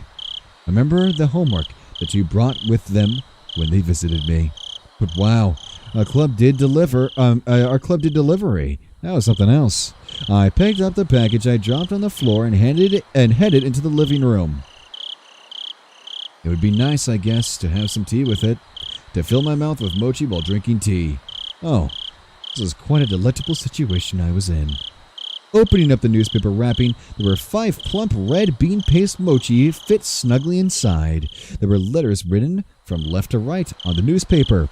A, B, C, D, and E. Now then, they said Rena made one of these. I wonder which one. There wasn't much difference in how they looked. They smelled and appeared about the same. This was a pretty difficult problem. The biggest difference was probably their shape. I wasn't sure what kind of person Mion's grandma was, but Rena had to be different from hers. Looking carefully, I could see one mochi that was made very neatly. So well that, just by staring at it, one can tell it stood out. Looks like this challenge depends on whether or not this one is Rena's. Calm down and think even harder. Mion had said her grandma made a ton of them, and was told to give some out, if I remember correctly. So that meant 4 of these were from that large batch. Then what about Rena? She probably only made one. She was probably spent a lot of time on it. Meaning the one Rena had made was this one. Hey! For a moment, I thought it may have been a trap Mion laid as she knew I'd pick up on it, but that probably was not the case. I probably wouldn't be so sure if I knew Mion had made it, but since she said Rena made it, it probably wasn't a trap. Alright, my tea is ready too. I'll start with the defending champ, Mion's grandma. Let's see. Huh, not bad. The smooth bean paste and soft, chewy texture left little to be desired. The tea I drank afterwards also accentuated the experience. This was an exquisite piece of work. Now, how about Rena's? The creation was so delicate one could think it was a high-class Japanese dessert. Rena's a trap? Yeah, dude. Oh, I'd be so down. She can cleave me with her hatchet any day, boy. I want her to fuck my ass. Anyway, carrying on. Since I normally had quite the appetite, I was slightly worried about the size of the portion. But, well, first I bite. Alright, biting that bitch. This is quite a difficult one to judge, actually. The ingredients were exactly the same, so there was little difference in flavor. There was difference what was different was how it was shaped at the end, so it was to be expected. So the deciding factors would be presentation and volume. The well-formed and well-sized champion versus Rena, the challenger, with a size you just couldn't get enough of. I have to wait until I was done eating to make my decision. Maybe there was something hidden inside that could cause an upset. Choo-choo. Huh. It seems the prediction was right. My tongue touched something. It didn't feel like something edible, so I reached in with my fingers and grabbed it.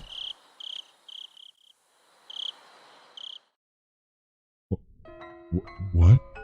What is this? Before I could fully comprehend what it was, I threw away the rest of the mochi I was eating as fast as I could. Mike, we're down a pitch? Thank you. Why does it do that? Let me fix it. What? Out recently. We got that going for us. I slammed against the wall, causing the bean jam to splatter. Then after sticking for a moment, it slid down the floor. I was dumbstruck by my own actions. What was I doing? Rena had gone out of her way to make it for me. How could I? Dumbstruck, I looked down at the hand that performed such a vile act and I remembered what I had taken out of my mouth. At first, I thought it was hair. Even though it was shorter than Mion's, Rena's hair was still quite long, and it wasn't this short. It was a bit too hard to be hair. It was thick enough to roll around on my tongue. There was a bit of a metallic sheen on one end of it. Yes, there was a hole for where thread goes through, like it was a sewing needle. Yeah, that's right. It looked very much like a sewing needle, exactly like one. The end was pointed as well, quite sharply. It really did look like it was a sewing needle. Huh? What do I mean by looked very much like a sewing needle just a bit ago? I couldn't answer. Just a voice inside my head already knew and let me know by chattering my molars together. I couldn't stave off the terror welling up inside me. Suddenly I tasted something metallic and felt a pricking pain at the back of my throat. I stuck my finger at the back of my throat and felt around it as if it was bleeding. Suddenly I felt the urge to vomit. The sharp taste of the bile irritated the back of my throat. I clasped both hands over my mouth and after writhing agony, I was somehow able to hold back the nausea. I was finally able to breathe normally again, but this time my heart was intensely throbbing. Then, it finally registered. Exactly what was mixing with the mochi. Before I could think of the correct word, my hands were already on the move. Splat! Plop! Splort! I tossed the rest of the mochi against the wall. The geometrical patterns of the scattered bean jam on the wall suddenly invoked a terrible omen in my mind. After looking away, I dashed out of the hall and flew upstairs to my room, where I stayed under my covers until morning. I clutched my own shoulders, howling madly in a mix of fear, anger, sadness, and frustration. This wasn't a threat or a warning reminder, nothing as simple as that. What had happened in Hinamizawa? What is happening in Hinamizawa? What would happen? I don't know the answer to any of those questions. Where did I break a taboo? Regardless, now Ren and Mion and the others, they consider me an enemy, and they thought I should just die. I won't let you kill me, not for such a pointless reason. I fell into a restless sleep as I was crushed by my negative emotions. It was as if I was being drawn into a billowing, bottomless marsh. Oof. Rena just tried to fucking kill him. Or at least injure him. With a fucking sewing needle. Because if he swallowed that bitch... What the fuck is it? That would have ripped him up. Yikes. Fucking yikes. No longer is it just hallucinations. He felt that one. Holy shit.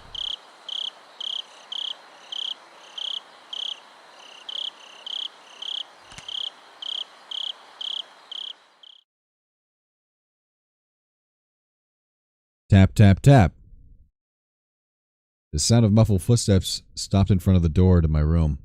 A moment of silence, as if whoever they belonged to was ascertaining if I was inside.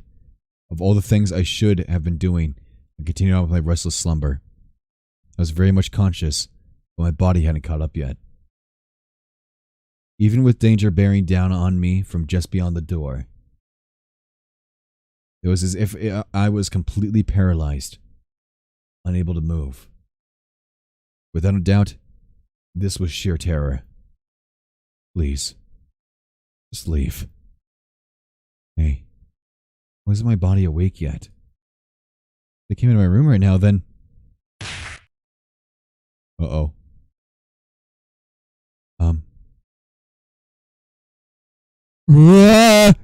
Eek! I sprung to my feet and threw my covers at my mom, who was opening the door. Oh, good, it's your mom. Okay, good. That was tense. It was the mama. Oh! Aichi, what's the matter? Oh, sorry. I was still half asleep. I thought it was still 1 or 2 a.m., but the morning sun had was already streaming through the gap between the curtains. And it felt nothing like morning. Yesterday, I must have fallen asleep right after that, and I should have gotten a full 10 hours of rest, but it didn't feel like that at all. My internal clock was completely screwed up, and my sense of balance felt off. I felt feverish enough that it was clear to me that I was still not well. Well, Kaiichi, how are you feeling? You make it to school? I was well enough to go, but I wasn't mentally prepared for it. I was still plagued with the terror from yesterday. If I had swallowed that needle, what would have happened? Or what if it had pierced my tongue? There was undoubtedly a murderous intent, but I don't think that's all it was. If they really wanted to kill me, then there were other, more certain ways to do it. They wouldn't resort to such a dubious method as having me swallow a needle. Meaning, I didn't want to believe it, but going that far was just a threat from Rena and Mion. Aren't you glad you didn't die? But next time, we'll use a more assured method. Holy shit. I never thought of it that way. Like that. Something like sending a letter with a razor inside would have been a joke compared to this. Did you make it to the hospital? Did you take your medicine? Yeah. Kinda. Something about my mom's dubious gaze bothered me. She seemed more concerned about her son missing 2 days of school rather than him being sick. It was definitely mental fatigue. I wasn't really physically ill.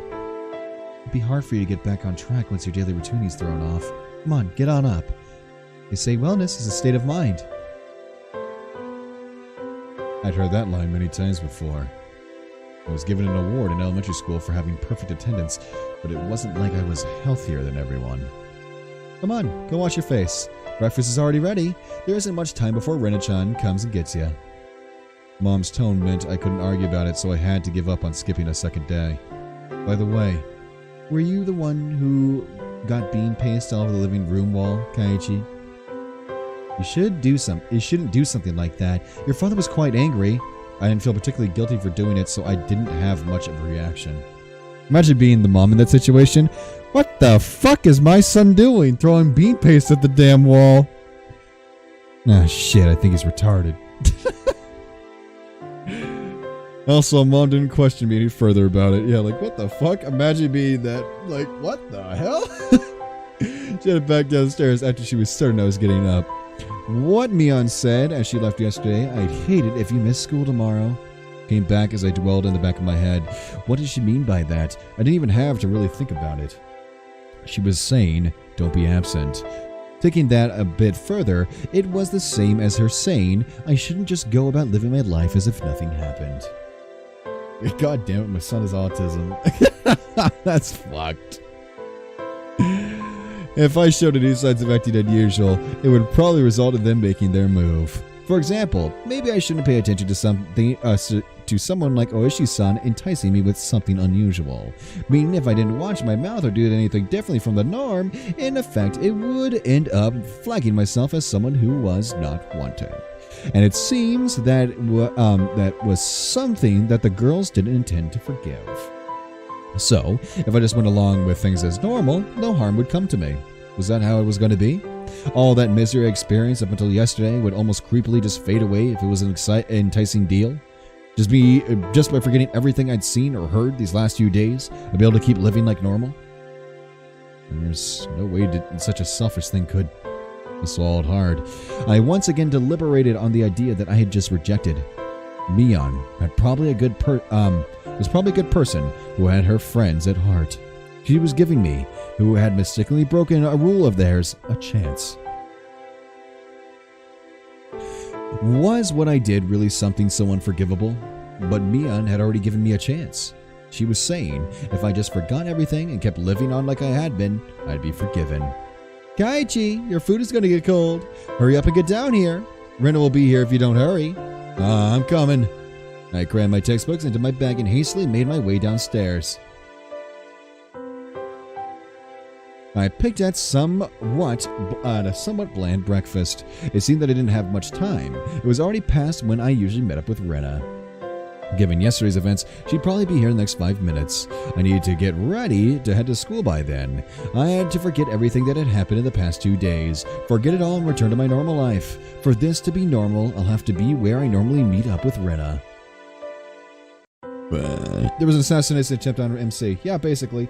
Either that or a warning shot, which the game wants to tell you it's a warning shot. Could have been fatal, but it was mainly to say, hey, bitch, stop fucking around with the police. You know, basically. Today of all days, the rice was dry and hard to get down. Ding dong. I jumped to the sound and dropped my chopsticks. That chime signaling that Rena had arrived. Mom hurried me along. Come on, Rena-chan's already here. Hurry, hurry. My mother's merry smile and my gloomy face were polar opposites. Hastily, I was reluctant to see Rena, who was awaiting there on the other side of the door. The Rena on the other side, was it the Rena I knew? I couldn't keep her waiting. I needed to do things as usual. Warning! An invigorating greeting filtered in from across the doorway. My Gibbs, this guy's job was a little bit late. Will be okay, I wonder? The manner in which Rena was concerned was without a doubt the Rena I knew. But that was probably only if I reciprocated. Forget everything from yesterday. Pretend as though nothing had happened.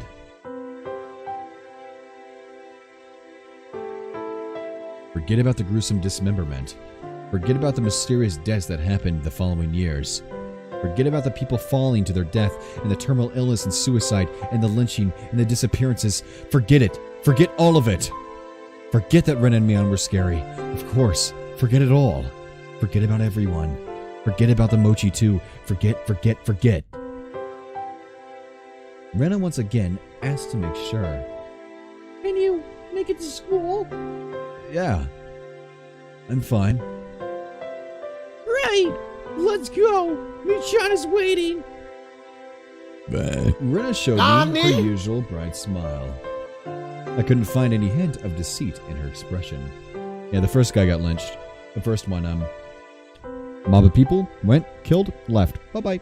My nervousness dissipated, giving way to relief. Who died? Tamataki-san died. Oh, God, the music faded. Tamataki-san died, and we're trying to get to the bottom of why he died. Was it a curse? Was it a person? We don't fucking know. But why are the girls acting so suspicious?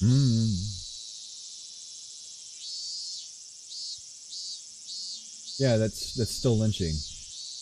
Lynching isn't Okay, people think lynching is hanging. That's not lynching.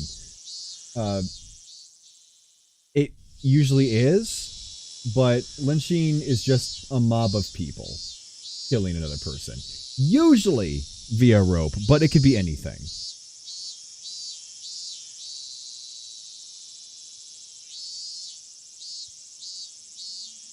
Here, let me look up the definition just in case. I might be wrong. Let me see. So, of a mob killing someone, especially by hanging, for an alleged offense with or without legal trial. So yes, it could still be dismemberment.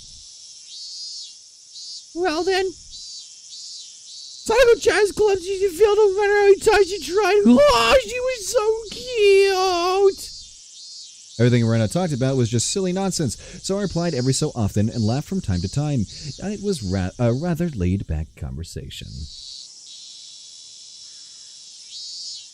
We passed by one of our neighbors, and they called out to us. Oh my, Kaichi-chan and Rena-chan, I too bit. Oh, sorry, that's not. Oh my, Kaichi-chan and Rena-chan, aren't you two a bit late today? Mian-chan said she was going. Oh wait, who is this? Oh, did Mian-chan look bad? I wonder. Who the fuck is this? Oh, duh, one of our neighbors. Duh, fuck, I'm stupid. Sorry, I completely missed that. Did Mian-chan get bad? I wonder. Would you hurry up, Kaiji-kun? As we smiled and parted ways with our neighbor, they turned back towards me and stuck out a tongue. Not expecting that, I couldn't help but crack a smile. Kaiji-kun smiled. Oh, what? Rena stopped and stared at me. I was thinking that you still hadn't recovered from your cold since you seemed down this morning, Kaiji-kun, but now you seem fine. With a grin, she gently poked my cheek. It was a bright, sincere smile. Hey, Kachimabara. I think you still doubt Rena after she shows you a smile like that. Maybe I just had a high fever up until today, and I imagined everything that I thought had happened because I was bedridden and delirious. I really hoped that was the case. If God would grant me just one wish, there's only one thing that I'd wish for. I would want what happened in the past few days, more specifically from the night of the Watanagashi up until last night. I wanted all of that to have never happened. I wonder how many times I'd wished for this these past few days. As long as Rena kept on smiling like this, I think I might just become reality.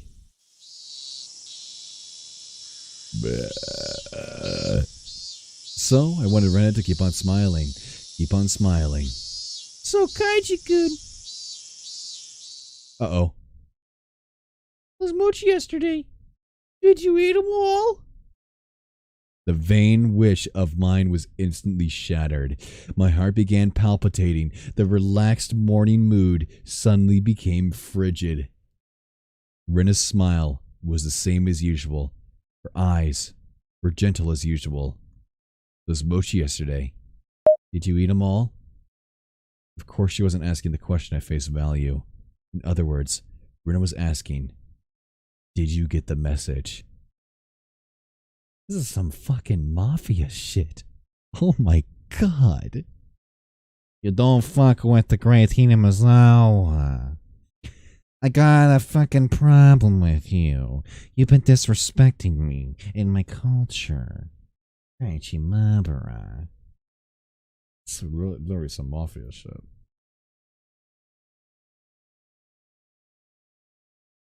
She was probably trying to convey that. Kaiji-kun? I was reluctant to give an answer. Rena stopped walking and stared deeply in my eyes. Don't hesitate, Kachimabara. Rena was acting the same as always, wasn't she? I needed to respond in my usual way. Naturally, of course. But both my throat and mouth had gone dry. My lips were stuck together. For an answer, Kaichi. Not that much time had passed. I could still keep the conversation going naturally. But I had to say something quickly. Yeah? Rena playfully mimicked what I said, and I finally speak something out. Rena's reaction was still normal. It seemed that there wasn't as long of a pause as I had thought. Somehow I finally squeaked out the rest.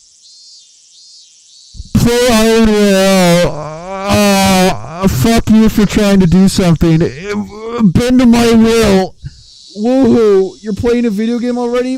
fucking stop and go play my game. Listen, dude, you realize how rude that is? Anyway, somehow I finally squeaked out the rest. Delicious. Delicious. However, my strained efforts neither sullied nor brightened Rena's expression. For a moment, I panicked, thinking I had replied incorrectly.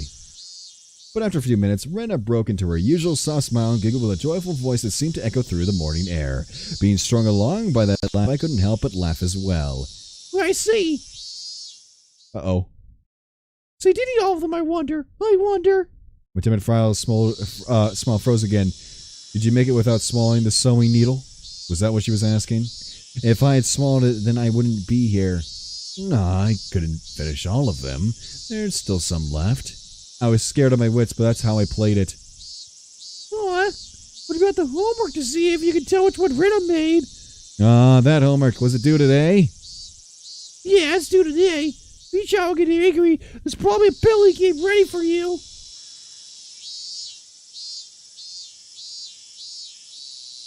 We both laughed at each other again. To a casual observer, it was just a typical morning. If I could just let myself believe that even I'd make it, I'd think it was just the usual morning routine. But I was certain that I wasn't mistaken. There was something unimaginable buried beneath the facade of this giggling Rena. You soda! Lies. I recalled that unexpected, piercing voice that I could hardly believe came from Rena's mouth. The moment that image crossed my mind, I felt a cold sweat trickle down my back. Was it only at the particular time that something evil had possessed Rena? No, I was wrong. That was still Rena. Oshi-san told me, didn't he? Actually, I looked into her. Before Ryugu-san moved away to Imazawa, she was suspended from school. It seems she went through her school building and broke all of the windows. Oh! Shit, she came out of nowhere. I actually fucking jumped. She came out of nowhere. Oh, fuck, that gave me a little stroke. Rena had a disorder that normal people didn't. No matter how pleasantly she smiled, that fact would not. Oh, no! How she looked as she broke on the glass through the school. One thing I knew is that it wasn't something spur of the moment. Those eyes are actually really good. I think I've never actually been so freaked out of eyes before. Really well done. Like, those are actually quite terrifying. Like, I'll be honest. Really good. Really good, man.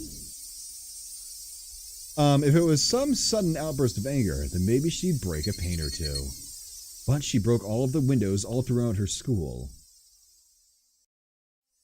Just imagine going through your own school, breaking the windows with a bat. Oh, budget, swinging full force at each pane of glass, one after another, paying no heed to the flying shards. Your classmates aghast, unable to move from the sudden turn of events. I wonder where she could have found the most windows lined up in a row. Probably the hallway.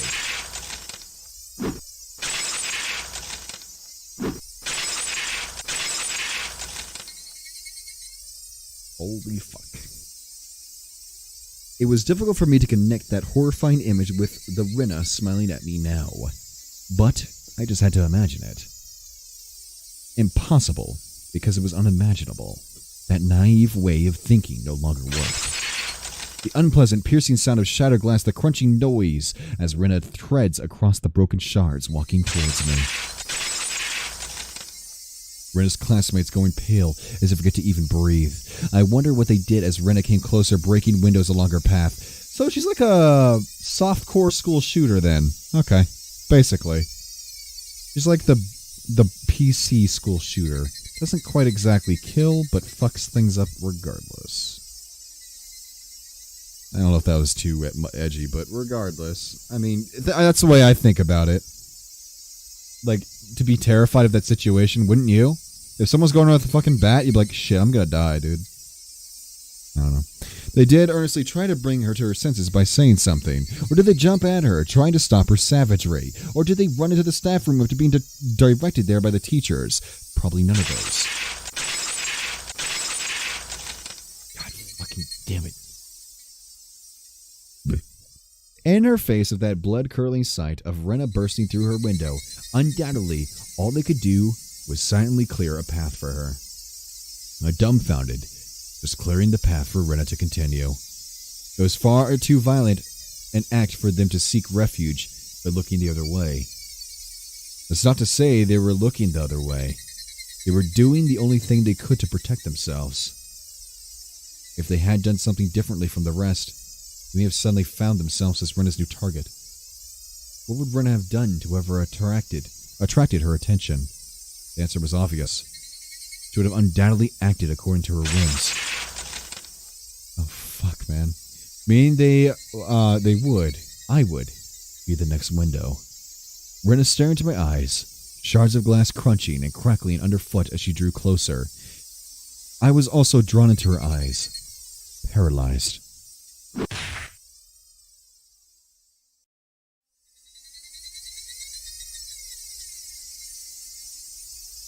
Oh my god. Oh. Wait. The menu's moving. Why is the menu moving?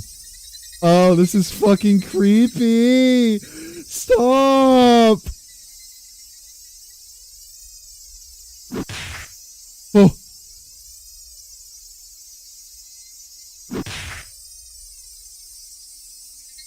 Oh. Oh. Oh, God. That was really freaky, dude. Oh, God. That long pause. That sent chills down my spine. Then Rena struck me with the bat over and over again like I was the one of the windows. The menu isn't shaking anymore. What the fuck? Oh, my God. That was great. I crouched down on the floor, desperately protecting my head. I was clicking too, nothing was fucking happening. Rena didn't care whether it was my head or my back. Zealously, she hits me again and again.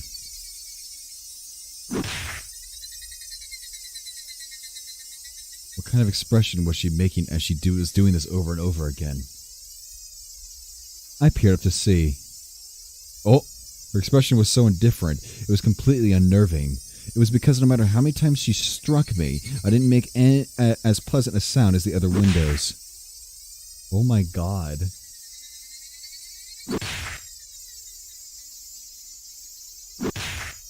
Oh my God.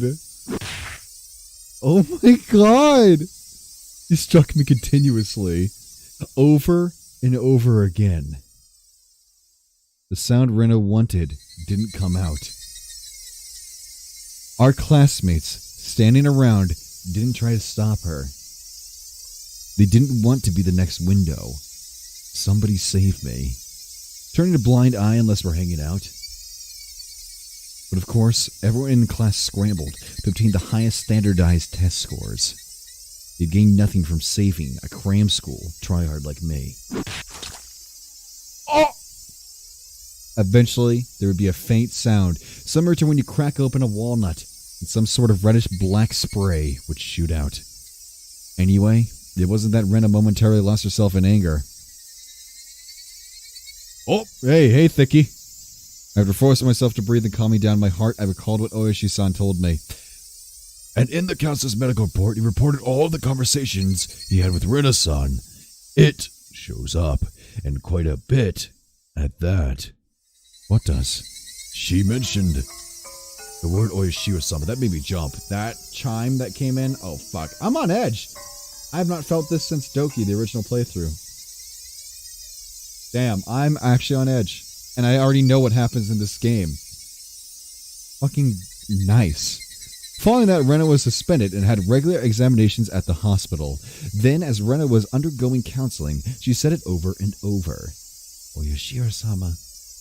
Looks like the Oyoshi-sama she spoke of was like a ghost appearing in her house every night. Standing over her pillow, looking down at her. Good night, boys. Good luck trying to sleep. That was only a piece of their conversation, so I still couldn't see the big picture, but it was by no means a happy little conversation. Did what Rena did, was she saying that ghastly incident was a result of her being possessed by Orishiro-sama? Up until now, I didn't want to believe in Orishiro-sama's curse. That's why I wanted to say that mysterious deaths every year happened because of some sort of conspiracy. Every time I talked to Orishiro-san, I wanted more certain that the deaths were the work of men and not some curse. Except if it was people perpetrating the incidents, my friend, were somehow deeply connected. My friends. Fuck, I'm fucking up, I'm sorry. If I refused to believe that the curse was real, then I would have to believe those who acted the kindest to me were deeply involved in the incidences. Why? How? For what reason? Was Rena? Was everybody? It was much more painful and troublesome than accepting that it was just Orishiro-sama's curse. In the aftermath, Rena was admitted to her doctor that it was because she was possessed by Orishiro-sama. I felt a strange sense of relief from that. So that's how it was. There wasn't a second side to Rena. She did that. Because she was possessed by something strange like Orishiro-sama. It wasn't Rena's fault. Orishiro-sama was the one to blame. I knew. This is all backwards. Refusing to believe there was a curse, I wanted there to be a human perpetrator. Now that my close friends were the ones under suspicion, I changed my beliefs at my own convenience, saying it was Orishiro-sama's curse to blame, which was a better choice, accepting that Orishiro-sama's curse exists, or that Reno and the rest of them were deeply involved in a string of mysterious deaths. I didn't want to think about it. If I just didn't think about it, I'd be able to continue the same way as always. Wanted to believe that. Damn. But it was no longer possible. I had received their messages. It was pathetic of me to try and bend the meeting to my own convenience, regardless of my opponent being a human or curse. Won't let it kill me. As if I would just bend over and give in. No good reason at all. Alright, well, that was a fucking monologue. God damn. I need to go. Be right back. I gotta pee. Holy shit, that was a long boy. He's going insane. I love this. Hey, I don't know about you, but I think this is great. I love this. This got really good. As a guy that's already watched it like 3 times, this is fucking great.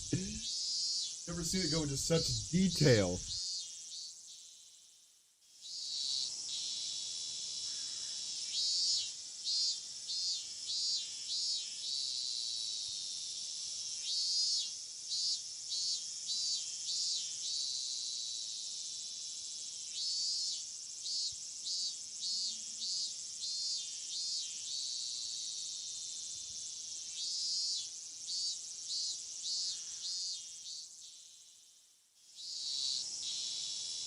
Yeah, like, the anime does not do this justice at all. It does not go into, like, I'm learning so much more about the world because it just goes into detail and explains it a little bit better.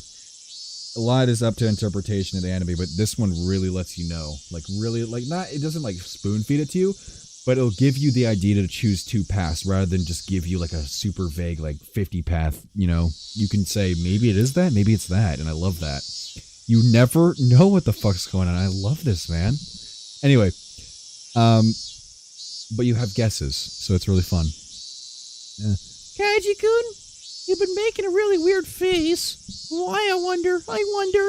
Inhaling sharply upon hearing Rena's voice, I came back to my senses. Before I'd realized it, we were already at the entrance. Shaking my head a few times, SMH, I exercised all those terrifying thoughts. No matter how you look at it, there's no way Rena could have done such terrible things. It was like I was trying to placate myself. But every time she's fucking on screen, I get nervous. Oh, got him!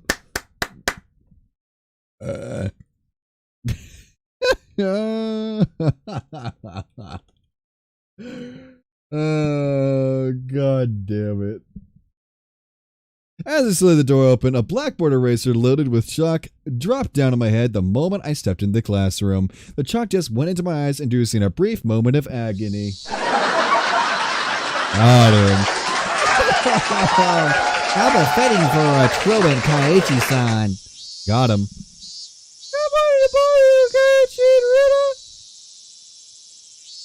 Good morning, Saga John, Riga John.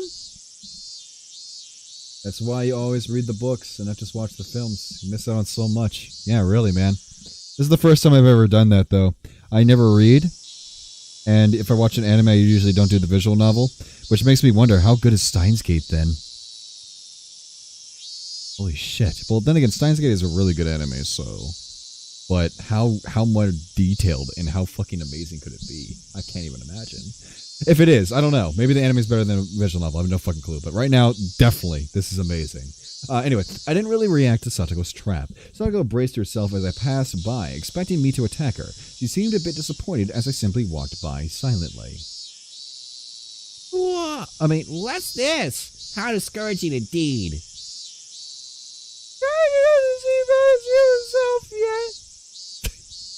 Yeah, take it easy on it for the AK. Suddenly, there was a slap down my shoulder. It hurt a bit. Hey, Kai-chan, did you get enough rest? It was Mion. My mind was full of the stuff about Rena, but Mion was also a party of interest. Remember Kaiichi, that hawkish gaze from yesterday? Yeah, morning. What's with that unenergetic greeting? Did you eat the mochi I brought you? Because I ate them, unlike this. Those words were itching to be blurted out. I really just didn't have the appetite. I ate a few, but quite a lot were left over. What about the homework? Did you have an answer for which one was Rena's? I can't believe you forgot your homework, Kaiji-kun. Ah! Jeez, we can't help it. Time for your penalty. Me-he-he. What the fuck? Me-he-he-he? Flashing a lurid smile, Mion returned to her seat. There was nothing from our exchanges that would cause our classmates to suspect anything was amiss. But of course, anyone listening to our conversations up until this morning wouldn't see anything suspicious. That was why it was so frightening. They acted in a way that regardless of whatever happened to Kaiichi Maibara, no one would ever suspect them. That fact had me terrified. Soon, the teacher came. After she asked how I felt and took attendance, another dull, ordinary day began. Ding dong, motherfuck. Wow, that was a mono fucking log, though. You can really feel Kaiichi just actually losing it, and I love it. He is constantly just trying to rationalize the world around him, but he can't. Because he's dealing with things that you cannot rationalize. Spirit and religion, you cannot rationalize. I mean, to some extent, but kind of a thing that you just accept to exist, but you can't really debunk it, nor can you prove it. You know what I mean? I love it.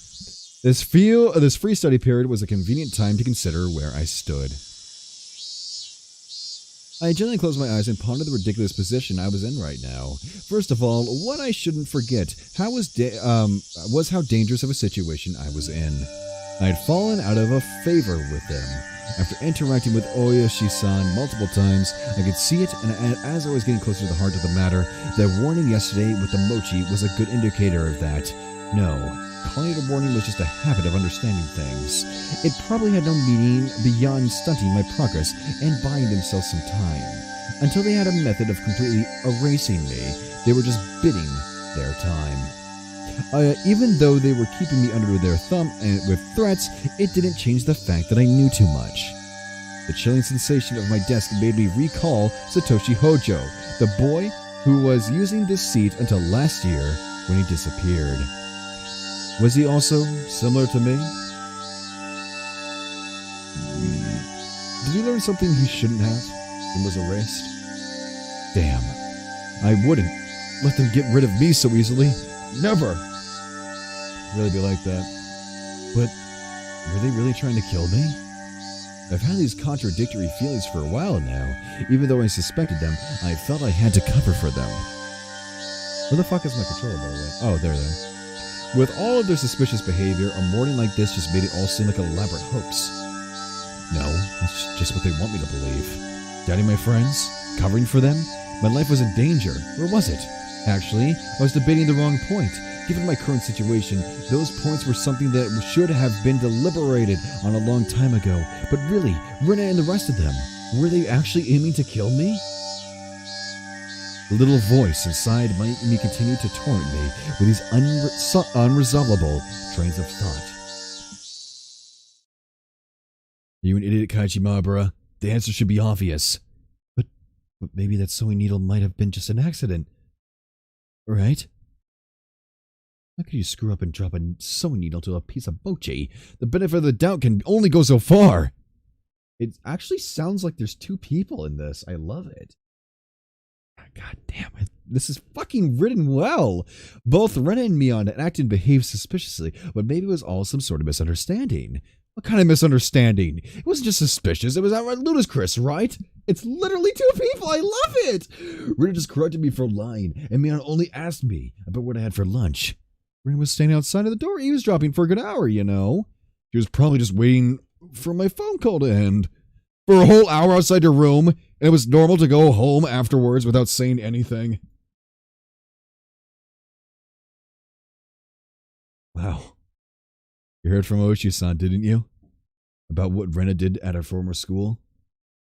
But at the hospital, she said it was Oishi-sama's fault. She... Cut it out, Kaichimabara! Don't you realize they're out to kill you?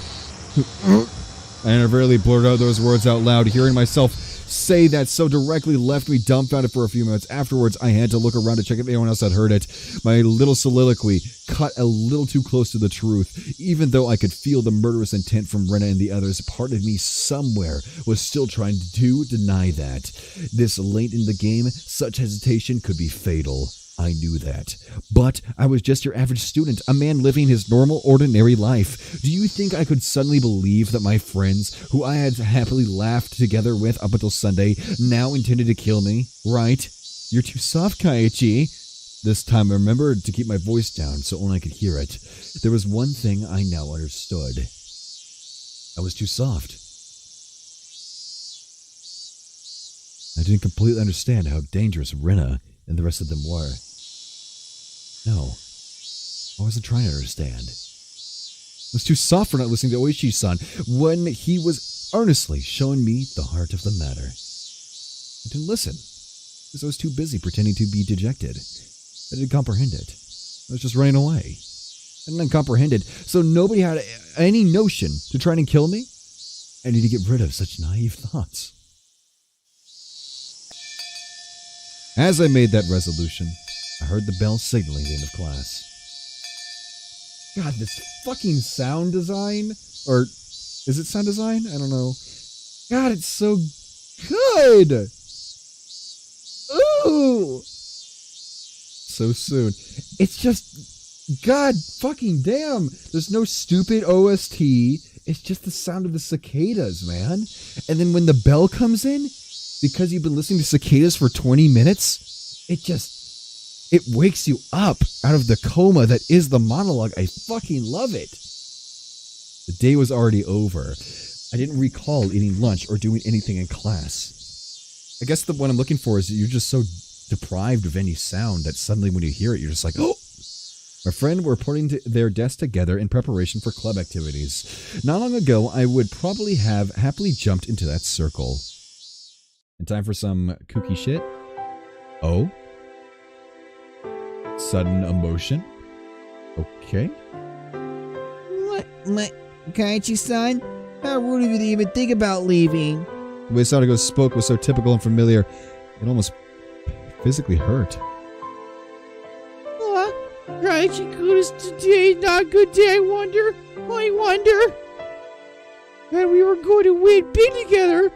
Oh! Seeing Rera's expression, when would they cry? Literally, the entire last 30 minutes they were crying. You realize it's not them crying, it's the Higurashi, right? That's the name. God damn it, Spring.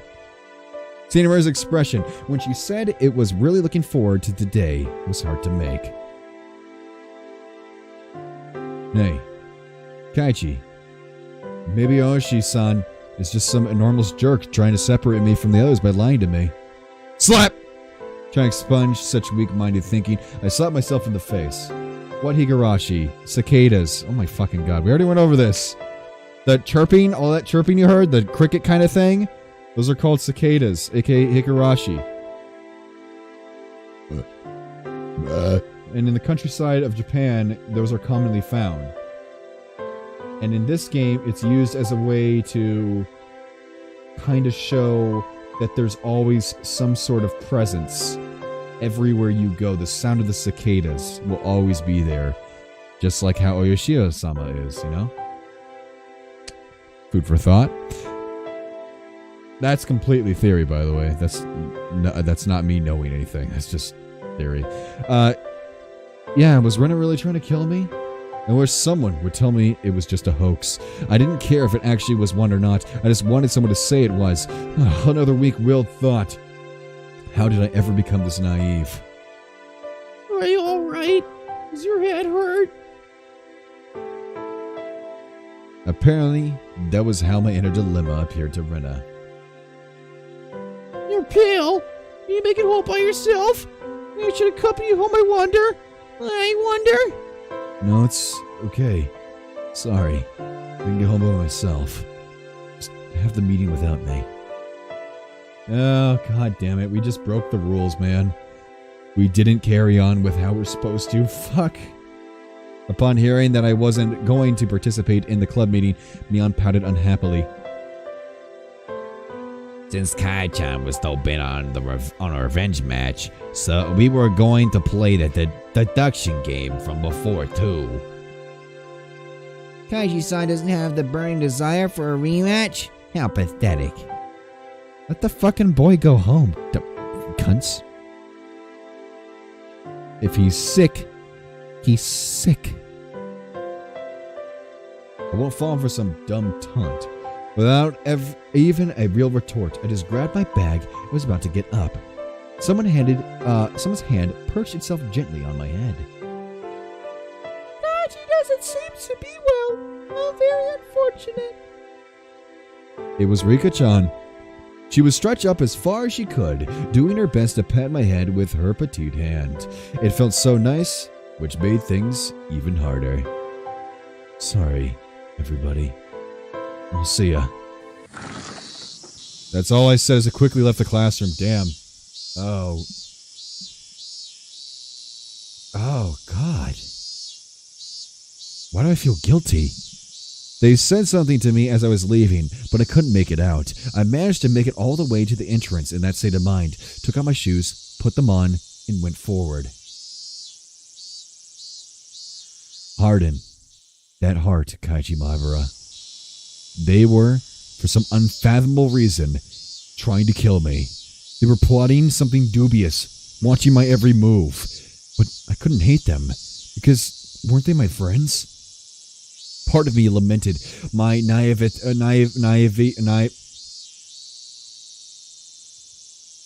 Nestle Crunch bars. I know how to say it, I just can't say it. I'm sorry. While another part lamented the fact that I have lost something important by lamenting over it in the first place. I felt like my consciousness was being ripped out of my body. If this is what Oyoshio-sama's curse was like, then it was just too harsh. How many hours are we in? I believe...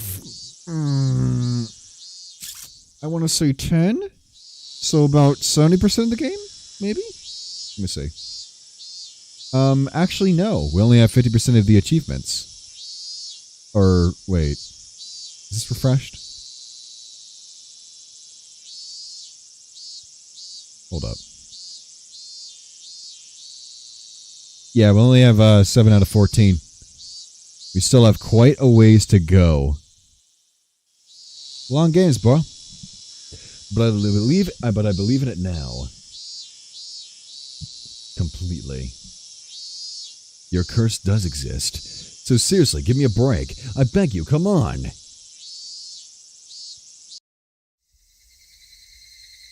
The crying cicada. God, I love it.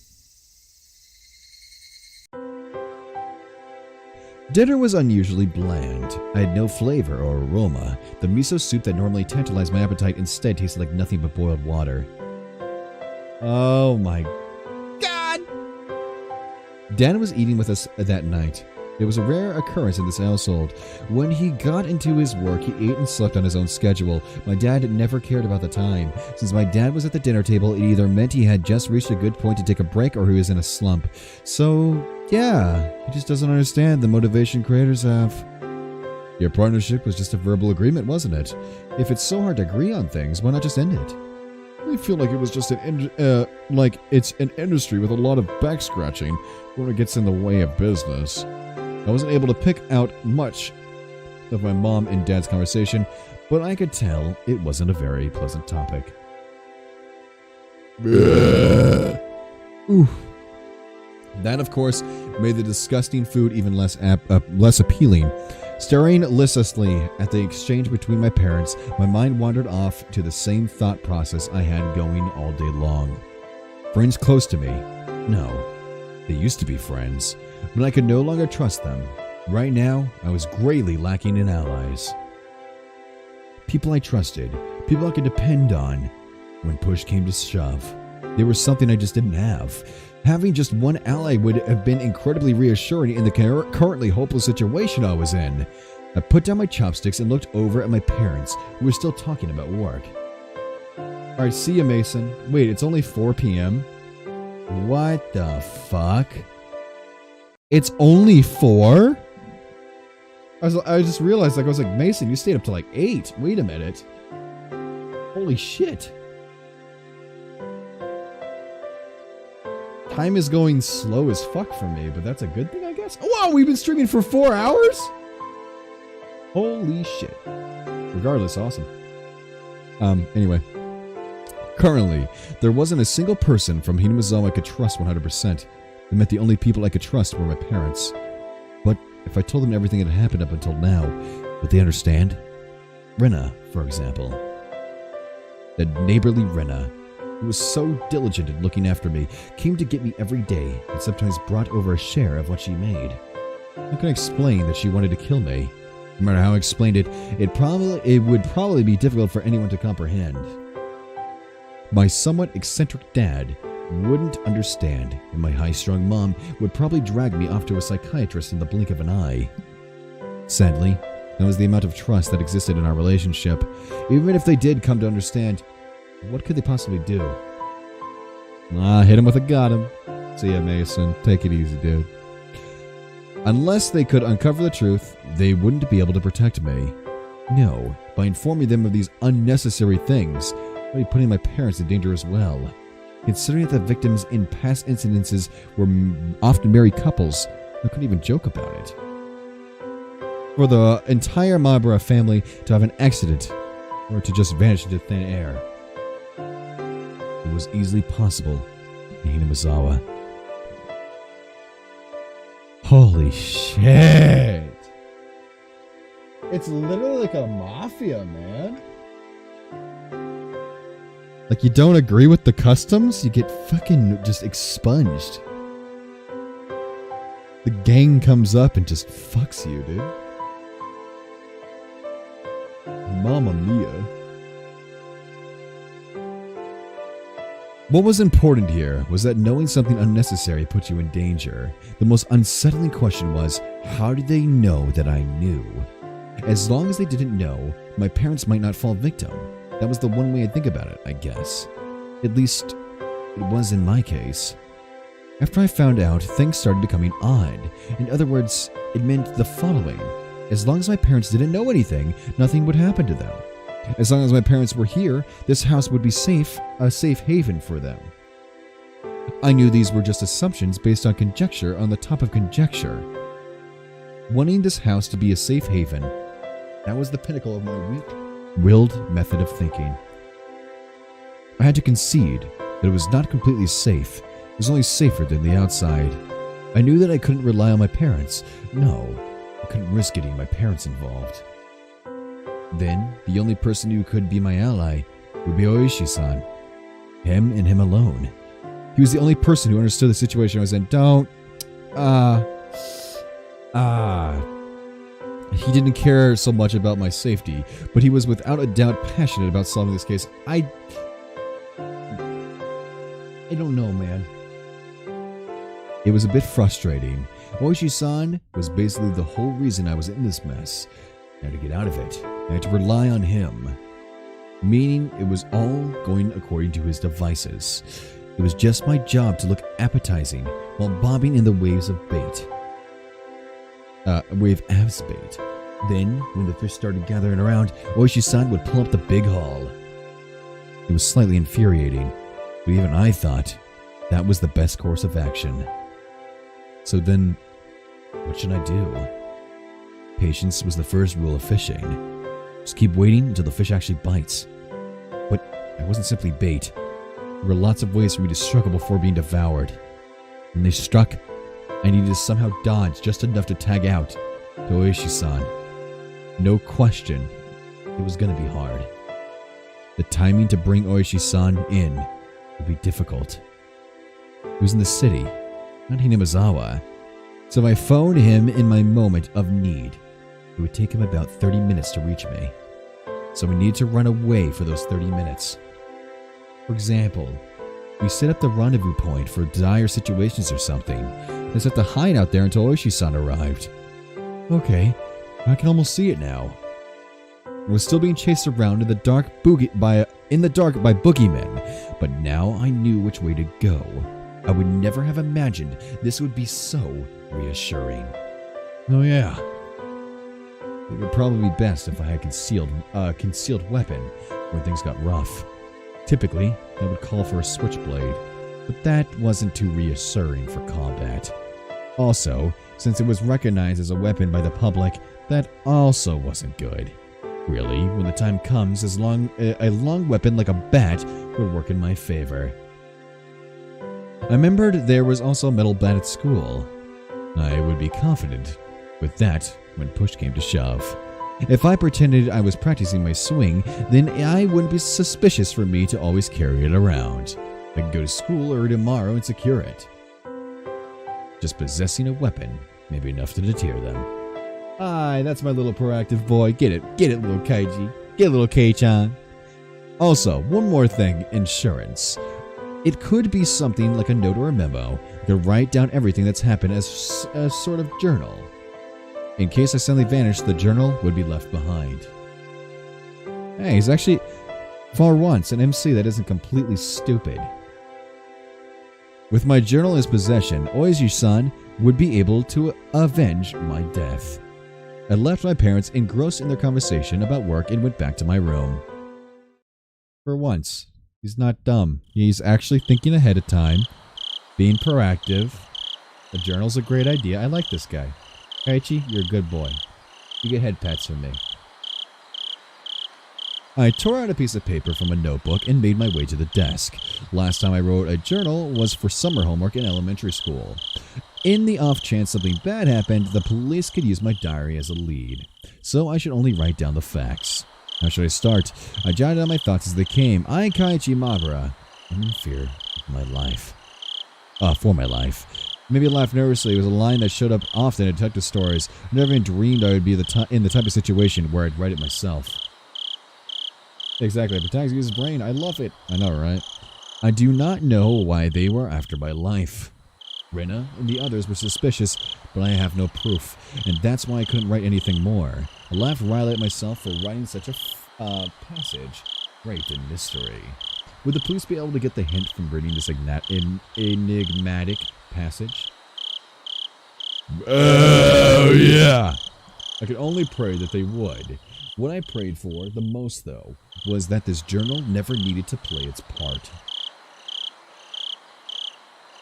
Here, I laughed nervously. It was too simple, so I wrote down one more line and I just thought of. The only thing I do know is that it has to do with Oyashiro-sama's curse. Was that too much? I probably shouldn't write more than that.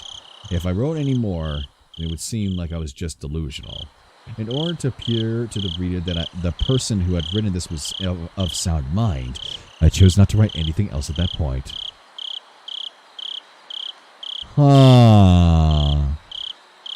I just need to add more as I learn more about the truth. I mean, I don't know if I consider him sound mind right now, but sure. Sure, buddy. I think you're fucking crazy.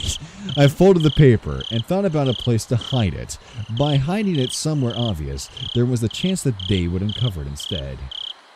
On the other hand, if it was too obscure of a location, and there was the risk of nobody finding it at all.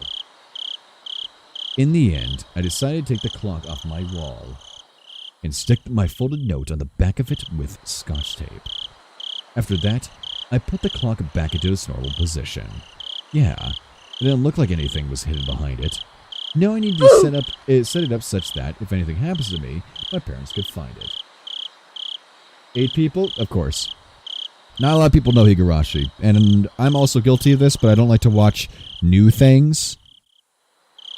Usually, if I'm casually, like, on YouTube, I like to watch things I already know, like fandom videos, you know what I mean? So. I get it. Just spread the word. Say Higurashi's good, and we'll get more people in here. I looked at it from the countless different angles until I was satisfied, and I made my way downstairs. My parents were still talking about work. It didn't look like it was going to end anytime soon, so I cut in. Sorry to interrupt. I have something I want to talk to you about. I'd never started off a conversation like that before, so my parents were both startled. They stopped talking and turned towards me. How's Kaiichi? If a favor to ask of you, please listen. Just in case, yeah? If it's not urgent, can we do this later? Right now, Mommy and Daddy have something urgent they're talking about. I don't think their talk was more urgent than mine. In any case, I started my request. Just in case, okay? If I die... Well, my parents' eyes went wide as saucers. If I die, I want you to put the clock on my wall in my coffin. If they did that, then they'd probably find it. My memoir. Both my parents remained wide-eyed, not moving an inch. Yeah, it's a little awkward. Yeah. I'd be suspicious as fuck if my kid came up. Hey, if I died anytime soon, I couldn't blame them. I made that clock in shop class and I really like it, so please. What's the matter, Kaiichi? Something happened? Mom was finally able to ask me the question and gaze. Of course, this was a normal response when someone's son suddenly talked about a subject like this. I felt bad about making them worry, but right now I just wanted them to think about the clock in my room. With the awkward mood leaving the room in silence, I decided to go back up to my room. I just wanted to go to school early tomorrow, so I'm going to bed. Good night. Yikes, dude. Saying only that, I left the living room. This fucking sound design, by the way, god damn, it's so ominous. Nothing but the chirping of crickets. And the wind blowing by, you know, in the fields of, I don't know what the fuck they have here, but in the fields, you know what I mean? I need to get to school early tomorrow and secure that bat. I should make today the last day I went to school with Rena. As I climbed the stairs, I heard my mom call my name, but I pretended not to hear her. It wasn't something I could talk about with my parents. If I talked about it, it would only make things more dangerous. The fight that had begun was mine and mine alone. I couldn't rely on anybody.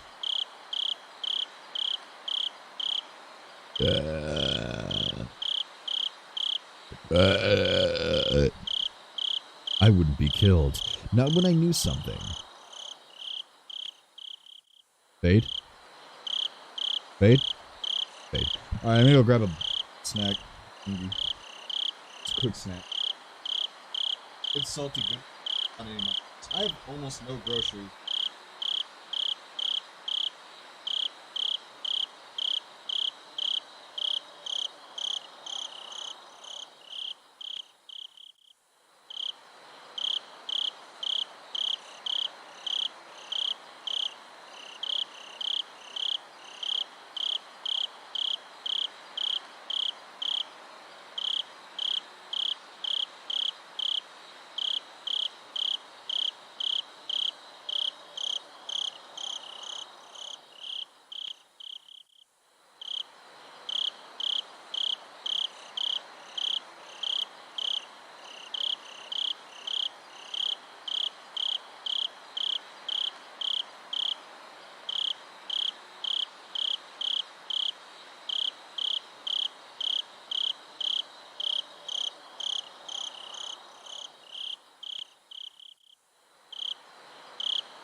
Oh, shit.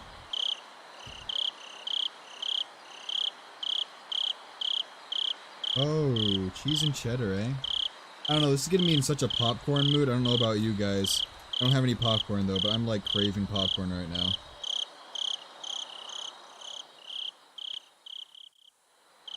It just has that like cinematic vibe where you're like, because I don't know, whenever I'm watching a good story, it's usually I'm in the theaters, right? So I want popcorn because I eat popcorn in the theaters, you know what I mean?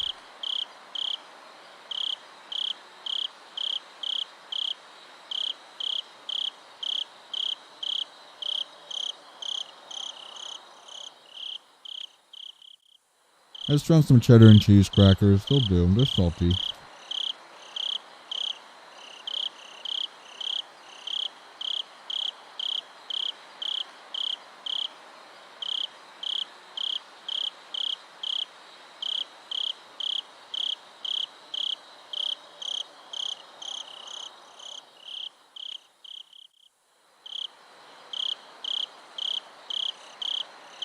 Baby.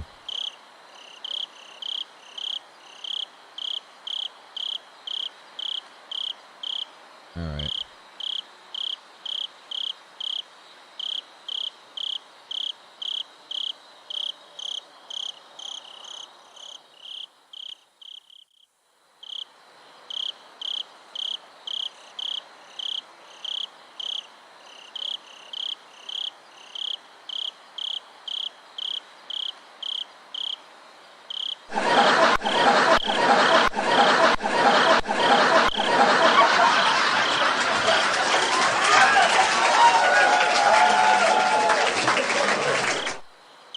I'm debating whether or not I should continue.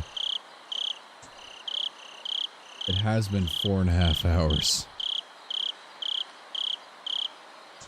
I'm getting tired as hell. I don't know. I want to, but at the same time, it's like, I don't want to, like...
About to reply with some memes? Yeah, I don't know.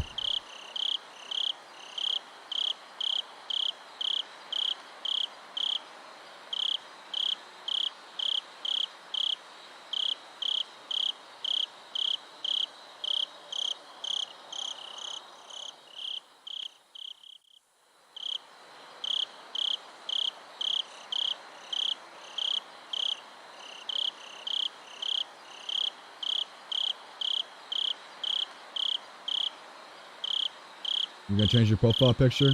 That hasn't shown up yet? I did change it. It's supposed to be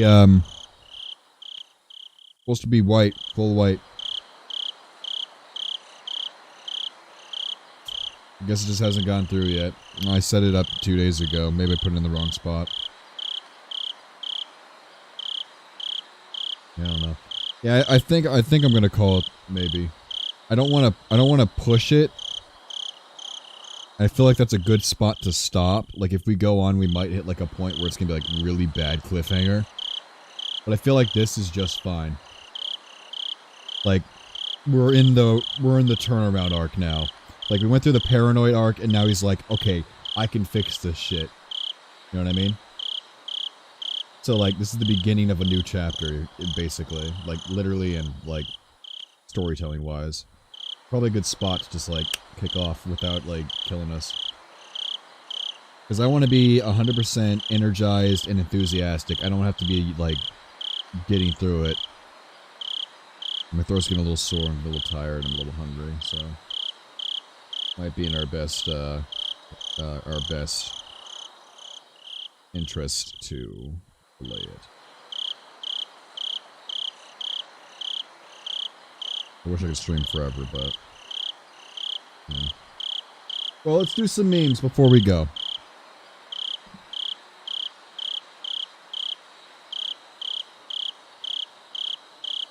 Refresh. More random info. Oh shit, 112 images now. We've broke 100 comments. Let's keep it going. Let's get this engagement through the fucking roof. Alright, I like this one. Alright. I need to make sure I start liking these. Alright, scroll down. Scroll down, get them all open. And scroll, scroll, scroll. Alright, this one. Another one by Lil G. And scroll, scroll, scroll, scroll, scroll, scroll, scroll, scroll, scroll, scroll, scroll, scroll, scroll, and another one by Lil G. Lil G takes all 3 of them this time. That's what he does. So, here's one by Lil G.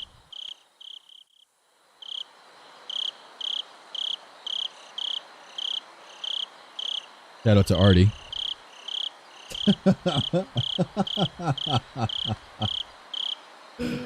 Oh. What the fuck?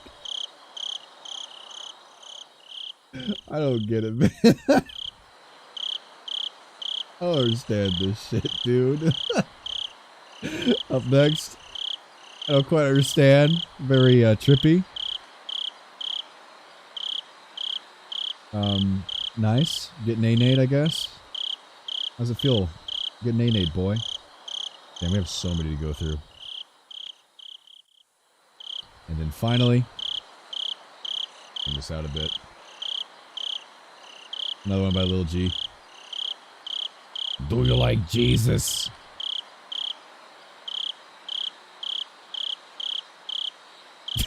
I'm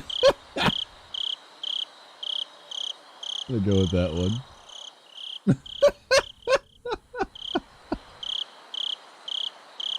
Oh, God.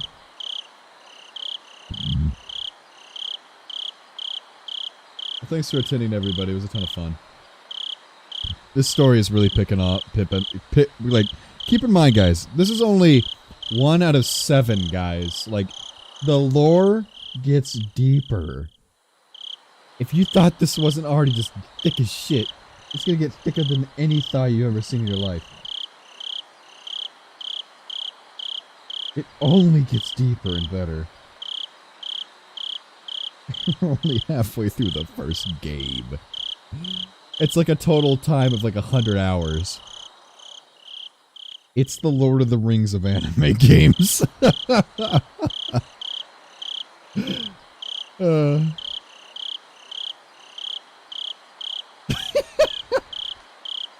We're in for a treat, aren't we? Well, take it easy, guys. I'm gonna leave you off with, you know, some good vibes. Thanks for being here. Really appreciate all your support by just, you know, being here. Makes things more fun. Gee, it sure is nice of God to invite us into heaven, eh, Catholic Luigi? Yeah.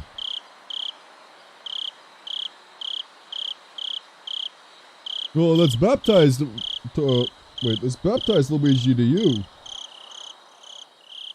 What other quotes do we got?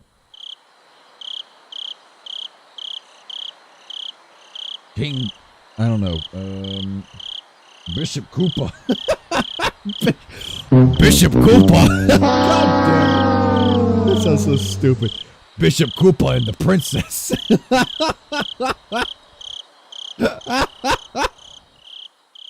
I think it's Father, though. Father Koopa. There you go. Father Koopa and the princess. God damn it. I'm so done.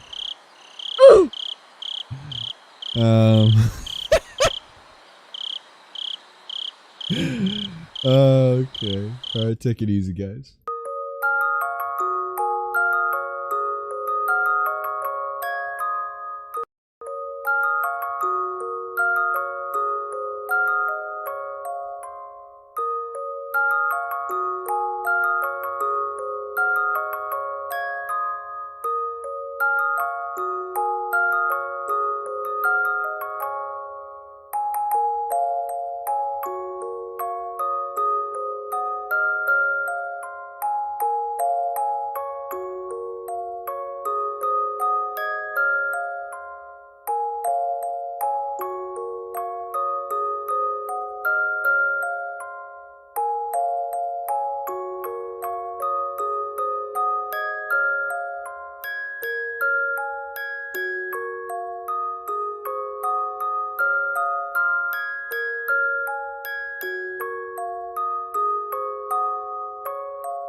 You can't spell nutrition without nut.